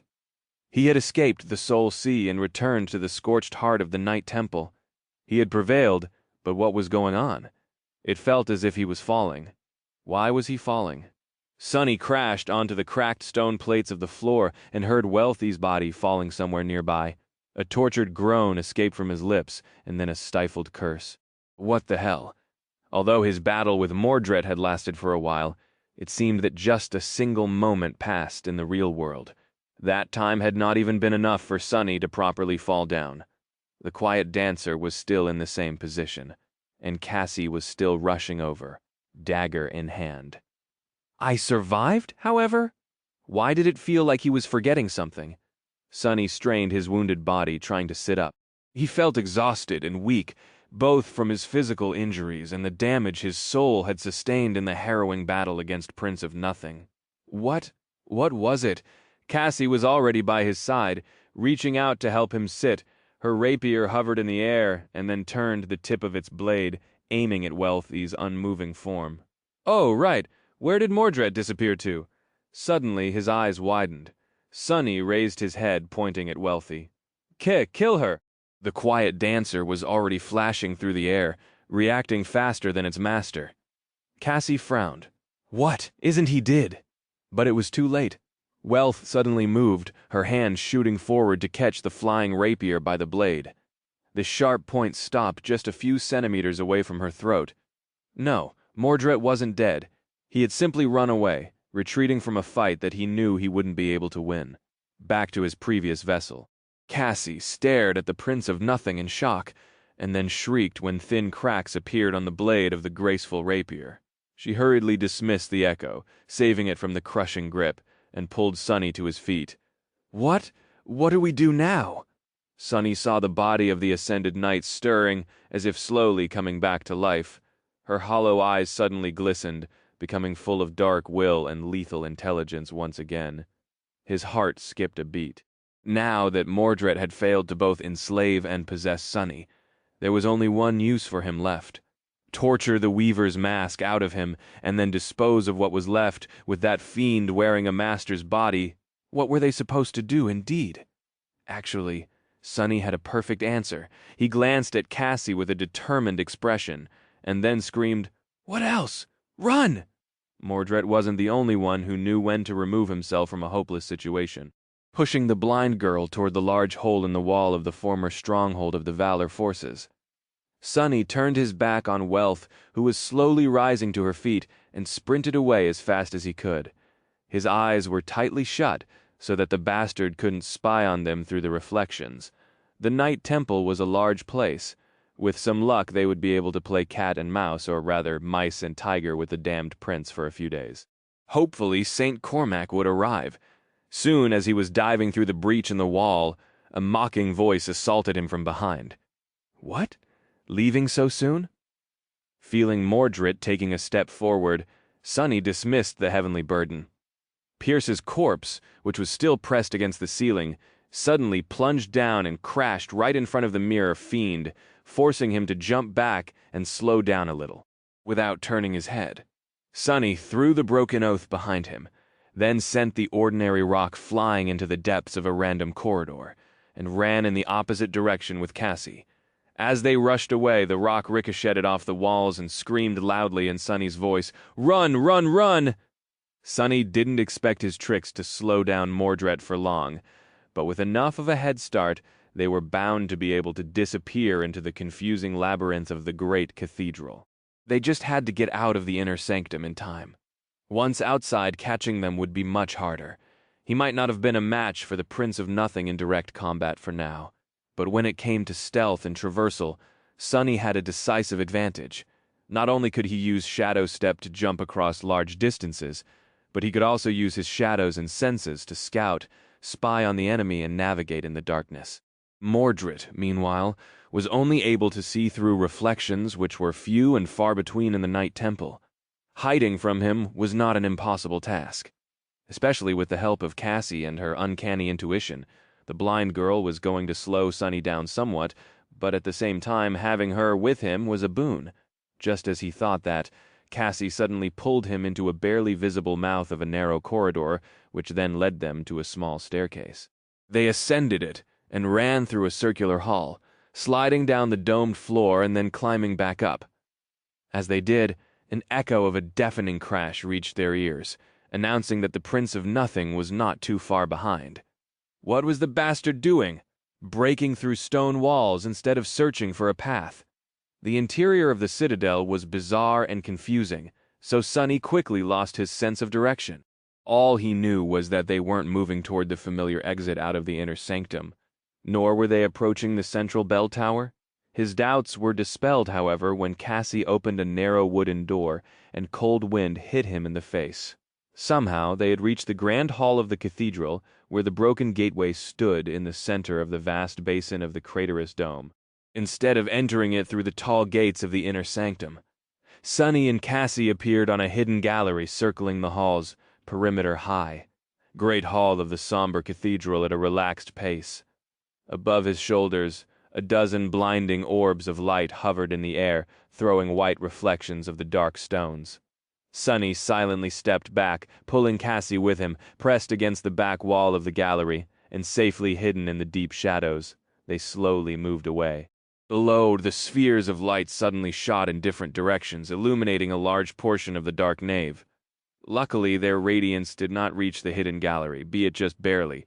What it did reach, though, were the hundreds of mirror shards scattered around the vast expanse of the inverse hall. Each of them shone, reflecting the white light. It was as though countless stars suddenly ignited in the darkness. Sonny silently cursed, knowing that those shards served Mordred as eyes. Who knew how many more were hidden throughout the cathedral? Without slowing down, he dismissed the memories he had left behind, and continued moving toward the distant end of the vast circular chamber. The Prince of Nothing, meanwhile, tilted his head a little. Where are they hiding, I wonder? Suddenly, he was surrounded by a whirlwind of white sparks. Sonny did not linger to see what memories Mordred was summoning, and instead concentrated on reaching another door. Before the sparks of light coalesced into tangible shapes, Cassie and he had already left the gallery, finding themselves in another corridor. They had successfully left the sanctum behind, and were now in the main structure of the citadel. It was a large and convoluted space, so finding them here was not going to be easy from where they stood now, just outside the nave. They could go anywhere in the temple proper, exit into the outward ring, or descend into any of the 6 belfries. They could even circle back and try to hide in the 7th, the main bell tower, hoping that the Mirror Fiend would not expect them to return. However, somehow Sonny doubted that escaping Mordred would be that easy. The morbid remains of his butchered victims were all around them, after all. None of these people had escaped. He hesitated for a moment, then pulled Cassie in the direction of the outward ring. That was the part of the citadel. They both knew the best, which was an important advantage, of course. The banished prince understood that, too, which meant that he would most likely be moving there, too. This was a risk Sonny had to take. At the end of the day, their goal was to escape, and they could only do that by reaching the sealed gates of the Night Temple. A few hours passed, suffused with fear and tension. Sonny and Cassie had moved through the main structure of the cathedral, getting closer and closer to the outward ring. On the way, they took a short break partially to eat and replenish their strength, but mostly because he simply couldn't walk anymore. The exhaustion and pain were taking their toll on Sonny. Finding a safe spot, he fell to the floor and remained motionless for a while, breathing hoarsely. Then, he dismissed the breastplate of the undying chain, pulled the shirt hiding beneath up, and tentatively explored the dire wound dealt to him by Mordred. The result was not too good. Sonny wasn't going to die anytime soon, but neither was he going to heal quickly. For the time being, he was as good as crippled curses. At least he had not bled to death. That was something. At least he summoned the breastplate back, then opened the covetous coffer and took out a couple of tubes of synth paste. The two of them hurriedly consumed the nutritious sludge, and then it was time to get back up again. Before that, however, Cassie handed him something here. "You hold on to this." Sonny took the item and raised his eyebrows, recognizing the shape. It was a small piece of cold steel, shaped into a semblance of an anvil. His fingers, though, could feel that the thing was not at all simple. In fact, it seemed like one of the most potent artifacts he had ever held. Wealthy's amulet. "When did you grab it?" The blind girl sighed. "After you opened your eyes, I should have tried to reach his body in time, instead. If only I had more essence, I could have done something differently." Sonny hesitated for a moment, then threw the amulet into the maw of the covetous coffer. "Why are you so down?" "Yeah, we might have failed to get rid of that bastard, but then again, we've done better than 100 lost and 2 Knights of Valor did. That's not too bad of an achievement, isn't it? Plus, Mordred's plans are also ruined. He might seem in control, but trust me, that guy is in as much trouble as we are. Things didn't exactly go his way either." The blind girl remained silent for a few moments, then nodded and helped him stand up. Somewhat rested, but not at all free of exhaustion.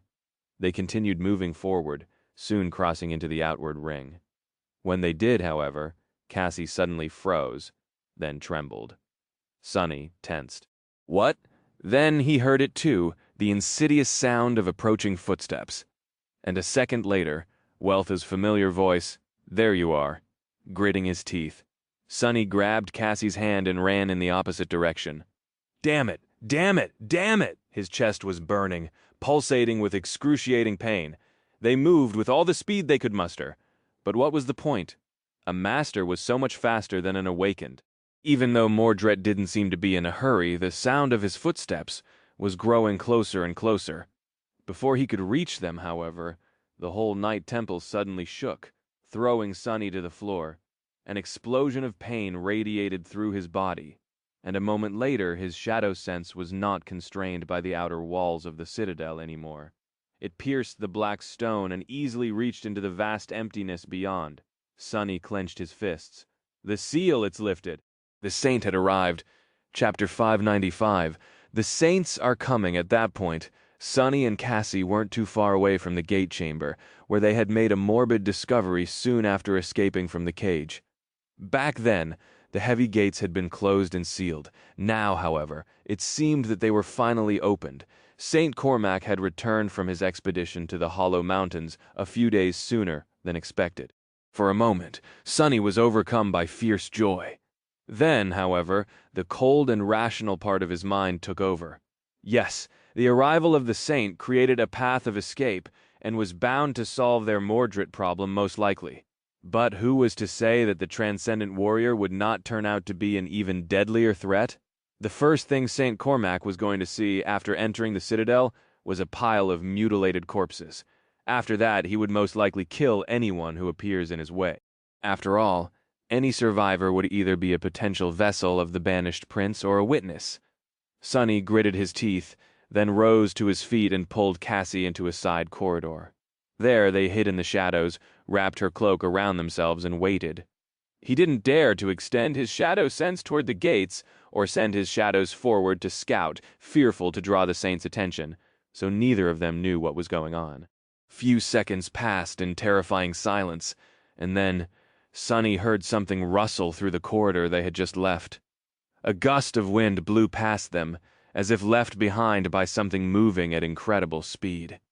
A moment later they heard a distant impact, and the Night Temple trembled once again. It seemed that St. Cormac had already found Mordred. Sonny pushed Cassie to her feet and hissed, "Hurry to the gate!" They ran toward the exit. Soon, the familiar chamber came into view, fresh air mixing with the terrible smell of the rotting corpses. The gates of the Night Temple stood wide open, the impenetrable darkness of the sky below, stretching into eternity beyond them. The tall doorway seemed like a portal into the endless night. Now slowing down, even for a moment Sonny and Cassie dashed toward freedom, passed through the gates, and finally escaped the cursed cathedral. After a month of suffering, bloodshed, and harrowing dread they had experienced in this ghastly stone trap, the air of the lightless abyss seemed sweet like nectar. Just as they left, the night temple shuddered once again, dust falling from its ancient walls. Far below, the bells rang somberly, their usually melodious song sounding strangely staggered and frantic. The saint was battling the Prince of Nothing, the whole citadel suffering the burden of their furious clash. Hurry! It's not over yet! The two of them dashed across the rickety bridge that swayed above the chasm of the sky below on rusty chains, and soon reached the treacherous stairs that skirted the slope of the northern island. Running up the narrow steps, both of them knew that one wrong step can potentially cost them their lives. But Sonny was unwilling to slow down.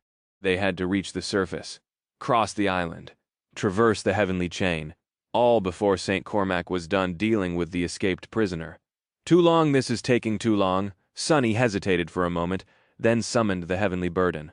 Climb onto my back, Cassie lingered, then did as she was told. He drove the black needle between the plates of the undying chain, cursed, and then threw his hand forward, the triangular blade of the prowling thorn shooting into the overhanging stone slope with the blind girl's weight added to his own. The speed of their ascent wasn't too fast. However, with the help of the kunai and its invisible string, Sonny was able to increase it somewhat. It was an arduous and nerve-wracking journey. The two of them were like a spider scaling a mountain with the help of a single thread of silk. The difference was that the mountain was steeper than vertical, and there were furious winds threatening to either crush them against the stones or throw them away into the darkness of the sky below. However, after a dozen torturous minutes, or maybe an eternity, they still managed to reach the surface of the island alive. Sonny dismissed the needle and fell onto the soft ground, gripping his chest. There were disturbing, wheezing sounds coming out of his lungs with each breath. He lay motionless for a few moments, then allowed Cassie to pull him to his feet. I know, we need to move. It's not time to rest yet. They ran across the field of flowers, the hollow mountains towering behind them. White mist was flowing down their slopes, and there was something white dancing in the air in front of them, too. Sonny felt a pleasant cold spreading across his burning face. His heart contracted painfully. Snow. It's snowing, was it December already? Or did the first snowfall arrive ahead of time as well? There was no escaping fate. The northern island trembled beneath them, and just a few moments later, a dark figure appeared in their way. Sonny had never met St. Cormac, but he recognized him almost instantly. Only a transcended could have such a deep, unfathomable shadow, and a presence that seemed to affect the very world around him. The saint looked to be in his 30s, with a cold face and dark, ruthless eyes. His black armor was battered and worn, barely holding together after a month of exploring the death zone. Surprisingly, it wasn't too impressive as far as armor-type memories went. Neither was he wielding a terrifying weapon. His fingers, however, were covered with fresh blood, crimson drops falling down and painting the delicate violet flowers red. It seemed that Mordred had failed to gain freedom in the end. His last vessel was destroyed. St. Cormac frowned, looking at the two of them, then took a step forward. The snow swirled surrounding him like a cold mantle. Sonny was suddenly overwhelmed by a feeling of suffocating, killing intent. He shifted slightly, pushing Cassie behind him. His eyes darted around, hoping to find something, anything that would save their lives. Then, suddenly, the world darkened, as though a transient shadow covered the sun. A second later, the shadow was gone in a rustle of wings, and a tall, slender woman was standing between them and the approaching saint, her posture straight like an arrow. Sky Tide shielded Sonny and Cassie with her body and glanced at the other transcended warrior, her beautiful face as cold and stark as always, her vertical pupils full of calm, grim resolve. That is enough, Cormac. Turn back, chapter 596, and we were gone. Sonny staggered back, stunned by the sudden appearance of St. Tyrus, A tense, dangerous silence settled over the island after she spoke, with only the wailing of the wind breaking it. Snow danced in the air, slowly settling onto the cold ground. His heart was beating like a caged animal. Where did she come from? What is going on, damn it? Cormac scowled and looked at the slender woman, with a dark expression on his stern, weathered face. The saint did not seem amused by the sudden appearance of the leader of the White Feather clan. "Skytide, stay out of this!" St. Tyrus didn't move, still shielding Sunny and Cassie with her slender body. The wind picked up, and the clouds seemed to become heavier, as if expressing her suppressed emotions. Only as Sunny realized, they weren't suppressed at all. Skytide just didn't show them on her face. Instead, the world itself did it for her. "I think not," Cormac winced, resentful sparks appearing in his eyes. "You don't know what you're interfering with, Tyrus. Get out of my way. This is not your business." She shifted slightly, the howling of wind growing louder. The violet flowers bent, pressed down to the ground. "This is my land. These awakened are of my citadel. Anything that happens here, and to them, is my business." The other saint sighed, then took a step forward. "The entire garrison of the Night Temple was wiped out. These two are the only witnesses. Are sure that you want to make their fate your burden?" Skytide frowned, then spoke, her voice even. "If that is true, we can question them together back in the sanctuary." Cormac smiled darkly, then shook his head. "I'm afraid that won't be convenient. You might not know my task here, Tyrus, but you know who gave it to me. Obstructing me in this matter is the same as obstructing the will of Valor. You wouldn't want to do that, would you?" A corner of Skytide's mouth suddenly twisted upward. She stared at the fearsome saint and said, a hint of mocking in her voice, "What is he going to do? How is he going to punish me? Exile my clan to a remote frontier region? Maybe? Oh, wait." She took a step forward as well, her tone changing, becoming darker and heavier. The clouds swallowed the sun, submerging the world into shadows. "You have forgotten, Cormac. I am Skytide of the White Feather clan, not Valor. I am a vassal of the king, not his servant. 6 years ago I looked the other way and allowed your odious scheme to happen. I have regretted it ever since. This is my land, my isles. You are only a guest here. I warn you, do not test the limits of my hospitality." As he spoke the last words, a deafening thunderclap resounded, rolling across the chained aisles like a herald of heavenly wrath. Cormac stared at her, unimpressed. An expression of contempt appeared in the depths of his cold, dangerous eyes.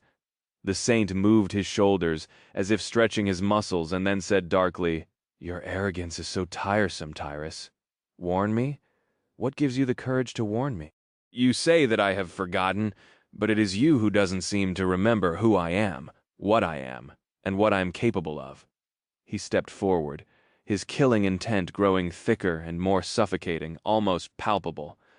"What gave you the idea that this is a negotiation? You will stand down, or I will put you down. Either way, the result will be the same." St. Tyrus lingered for a moment, then looked over her shoulder at Sunny and Cassie. Her gaze was calm and somber. "It's time for the two of you to go." Sunny took a step back, his mouth suddenly dry. He opened it, trying to force out a question, but what about? Skytide was already looking at Cormac, who was approaching with steady steps. Her hair danced in the wind like a stream of pale gold. "Run! You won't survive the fury of this battle." Sunny hesitated for a split second, then grabbed Cassie and ran. They dashed away from the two saints, heading for the distant edge of the island.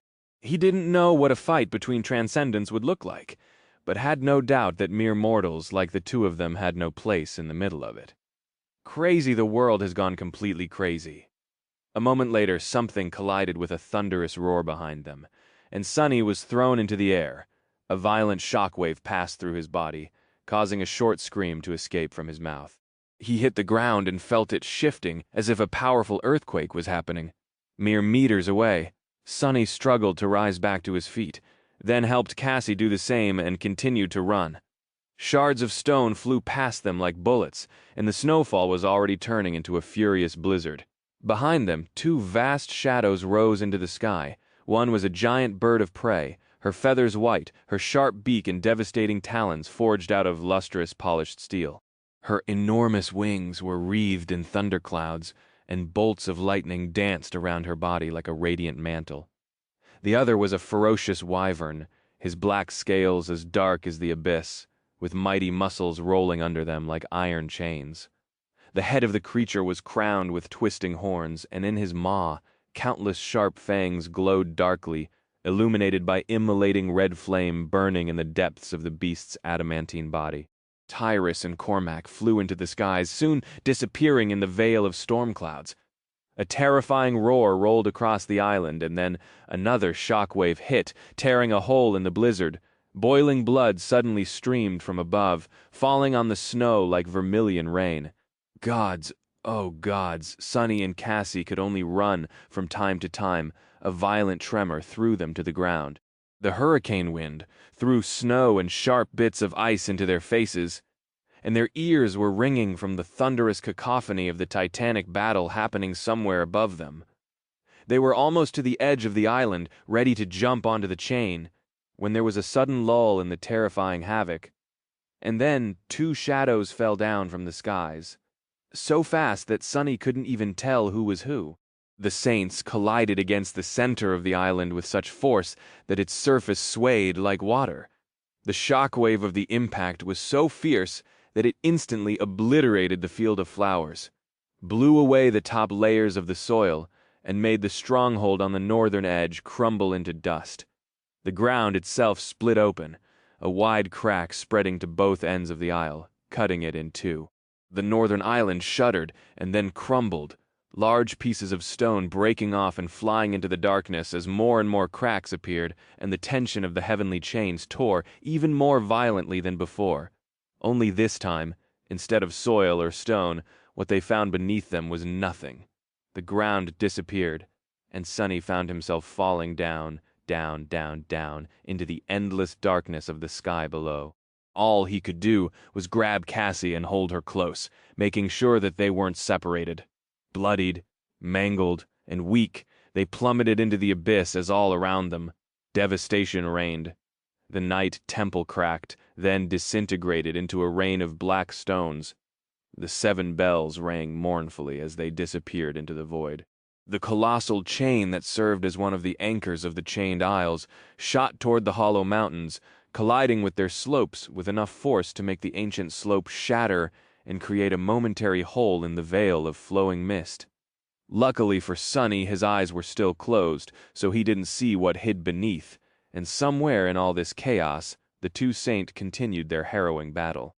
Sunny held Cassie tightly and fell, happy to be getting further and further away from that clash with each second.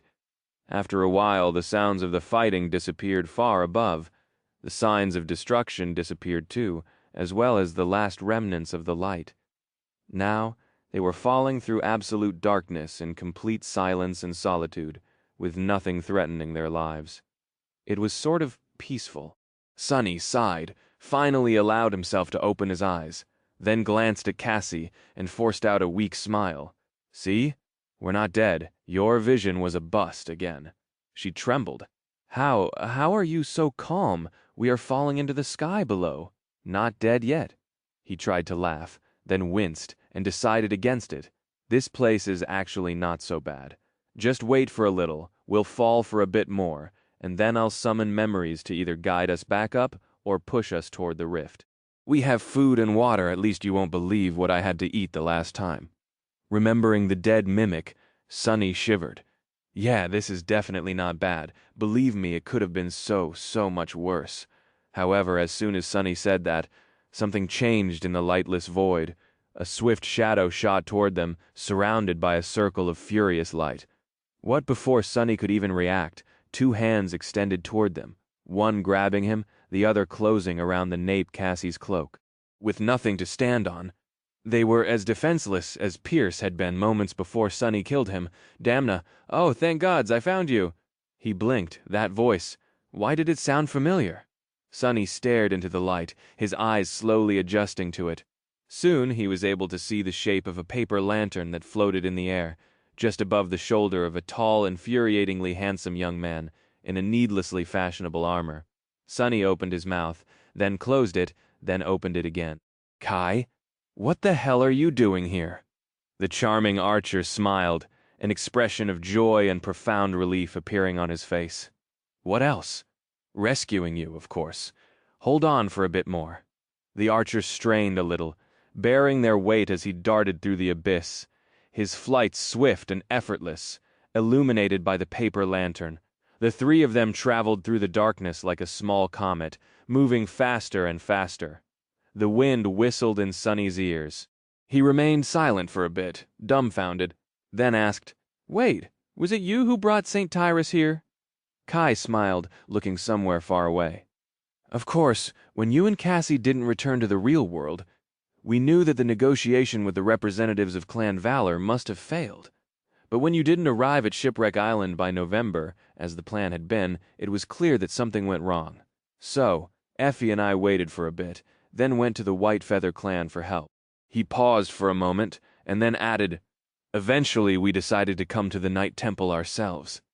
That was a week ago. We have just arrived yesterday." But the citadel was sealed. Sonny frowned, suddenly catching an inconsistency in Kai's words. "Wait, a week ago? How did you cross the chained isles so fast?" The archer smiled brightly. "Look ahead!" "What does he?" Sonny glanced forward and froze. They were swiftly approaching another source of light, this one much, much larger. Or rather, it was moving in their direction, even faster than Kai was flying.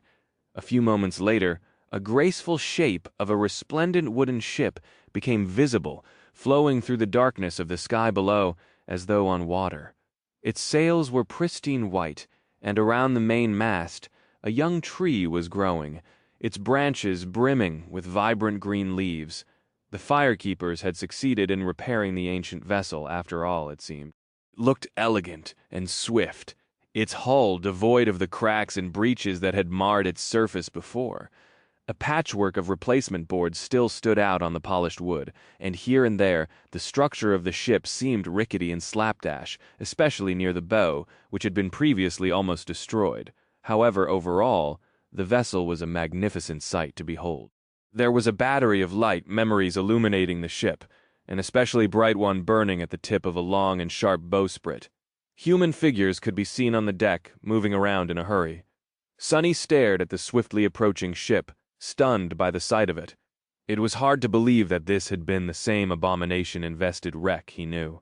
Now that the ancient vessel was repaired, it looked almost the same as on the golden coins he had sacrificed to the altar of Noctis. Kai accelerated even more, then slowed down and landed on the wooden deck smoothly. Feeling a solid surface under his feet, Sonny swayed a little and looked at the firekeepers that surrounded them.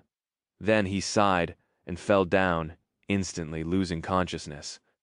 After the terrible day, no, a terrible month he had. Some rest was long overdue. A couple of hours later, Sonny came back to his senses. He was laying near the main mast of the ship, under the branches of the young tree, a soft pillow under his head and a warm blanket covering his body. He still felt terrible, but mostly due to the soul damage Mordred had dealt him, the physical wounds were not bothering him too much anymore.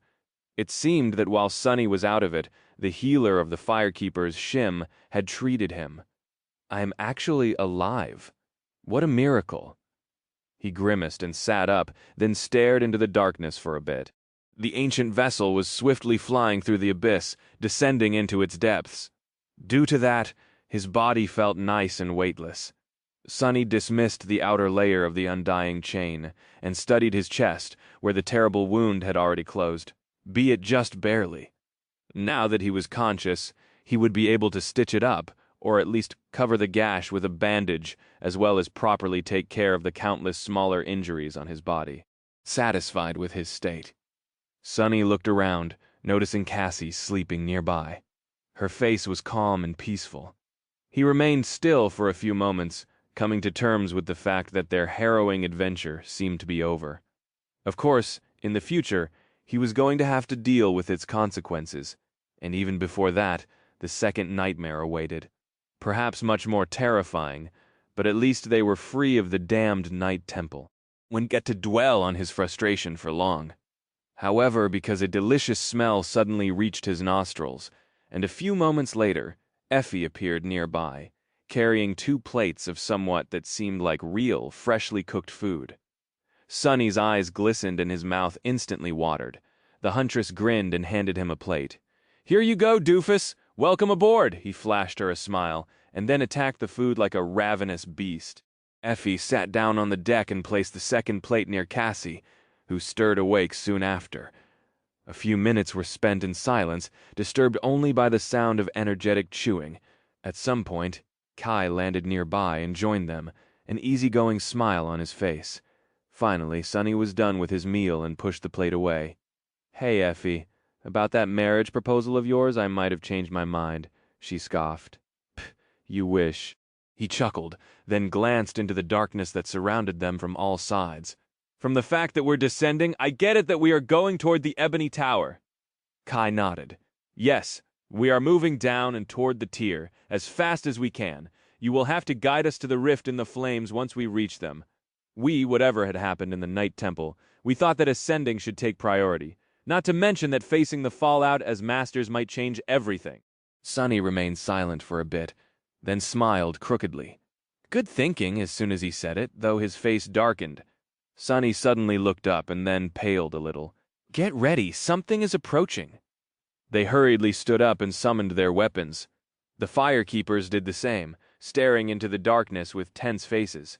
A few moments later, something landed on the deck with a wet thud. Sharp fangs glistened, reflecting the light of the lanterns. It was the head of a giant black wyvern, torn viciously at the neck. Its eyes were glassy and empty, and its tongue hung lifelessly out of the terrifying maw, the red flames that had once burned within it, gone. St. Cormac was dead. The realization sent a shiver through Sonny's body, and a split second later, Skytide was suddenly standing above the head of the slain transcendent, her face cold and expressionless. Tyrus looked battered, her graceful armor torn and bloodied. Her golden hair was disheveled, some strands of it painted red. Her presence, however, was unchanged. It was calm and steady. She looked at the 4 of them and frowned. Then her gaze slid lower and focused on the empty plates. "Do you have more food? Bring it."